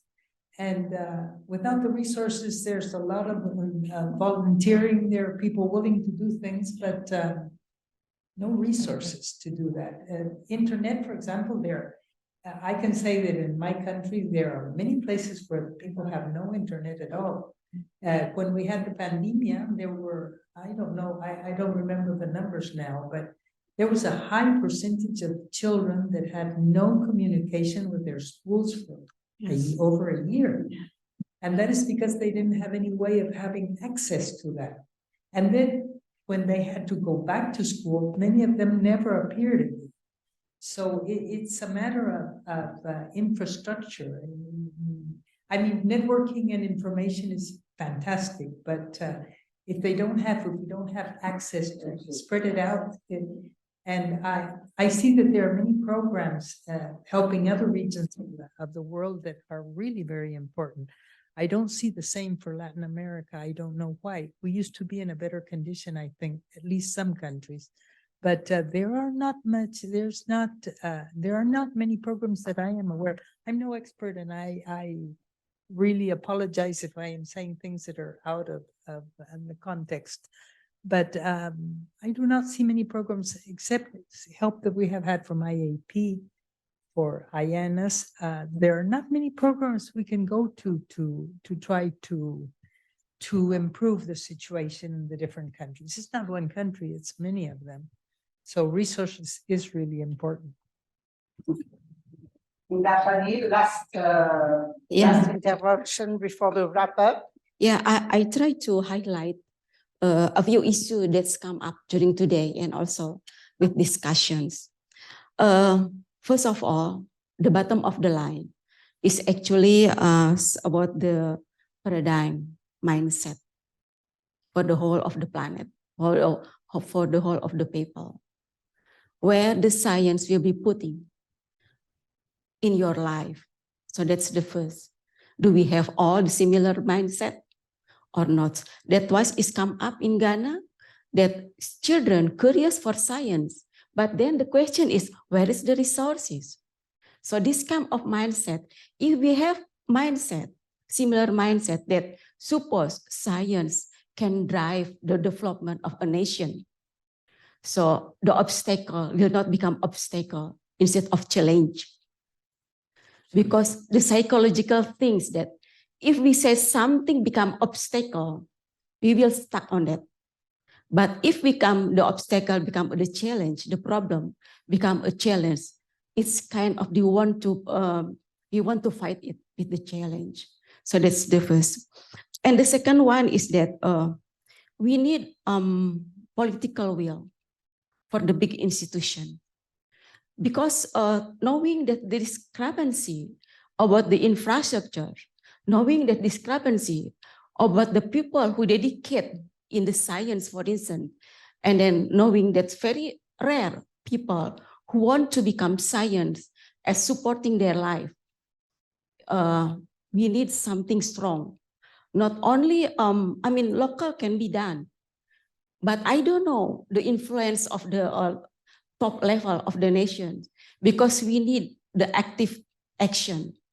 If we want to synergize, if we want to have something that no one left behind, it means that we have active mass, you know what they want? So action in the massive one. So the action, if massive one, I guess can be done through the global institution, that is UNESCO. Mm-hmm. So now it is our point, our turn. How IAP SEP can influence UNESCO to acknowledge that this is IAP. And then we have many things, excellent information.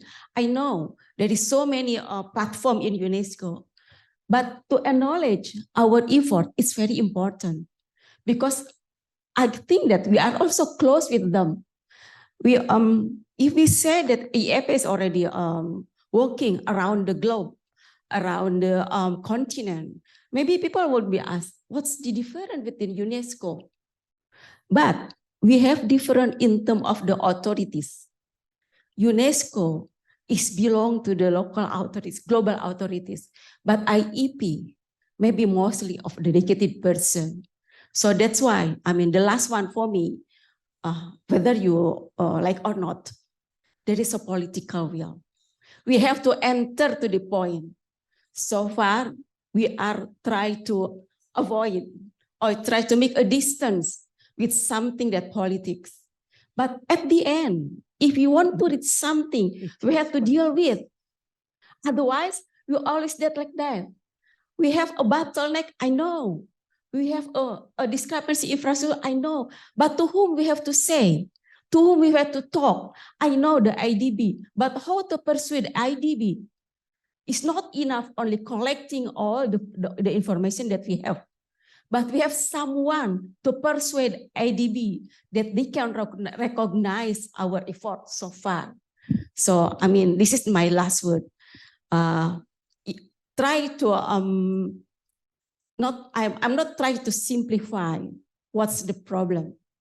But I think with the last word, that suppose we will try to break the bottleneck through the political recognition.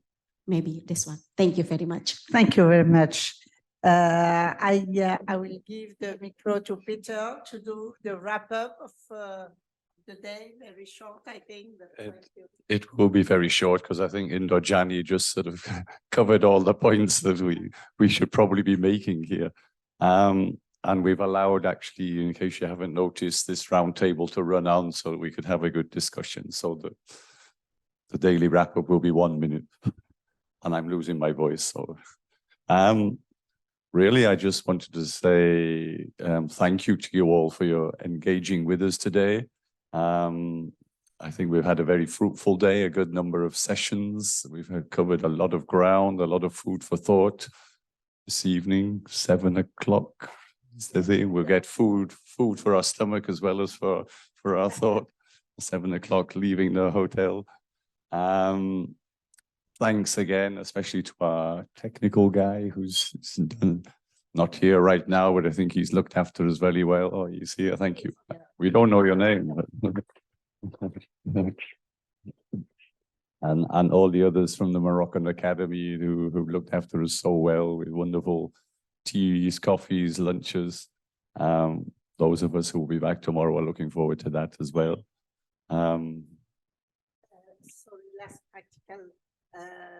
They suggested that we stay here and it would be better for tomorrow. Otherwise, we can go to the small room, but perhaps it can be too much for the room.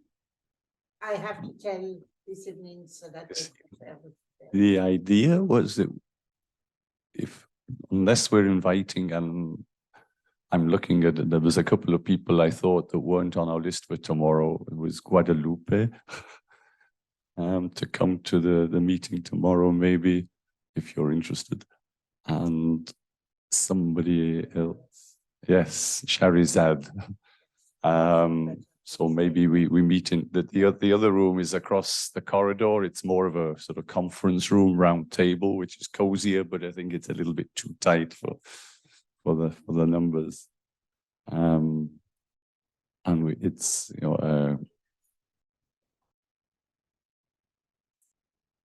the Global Council meeting. Yeah, but they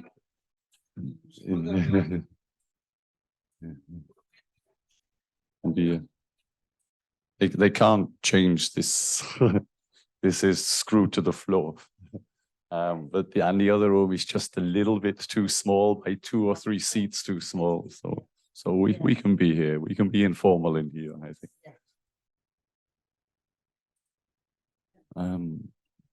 Other than that, anything else?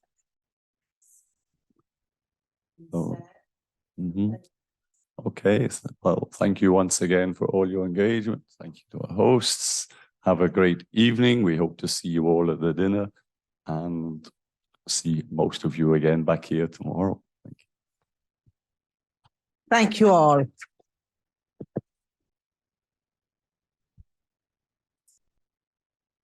So with that, the meeting is closed. Thank you all.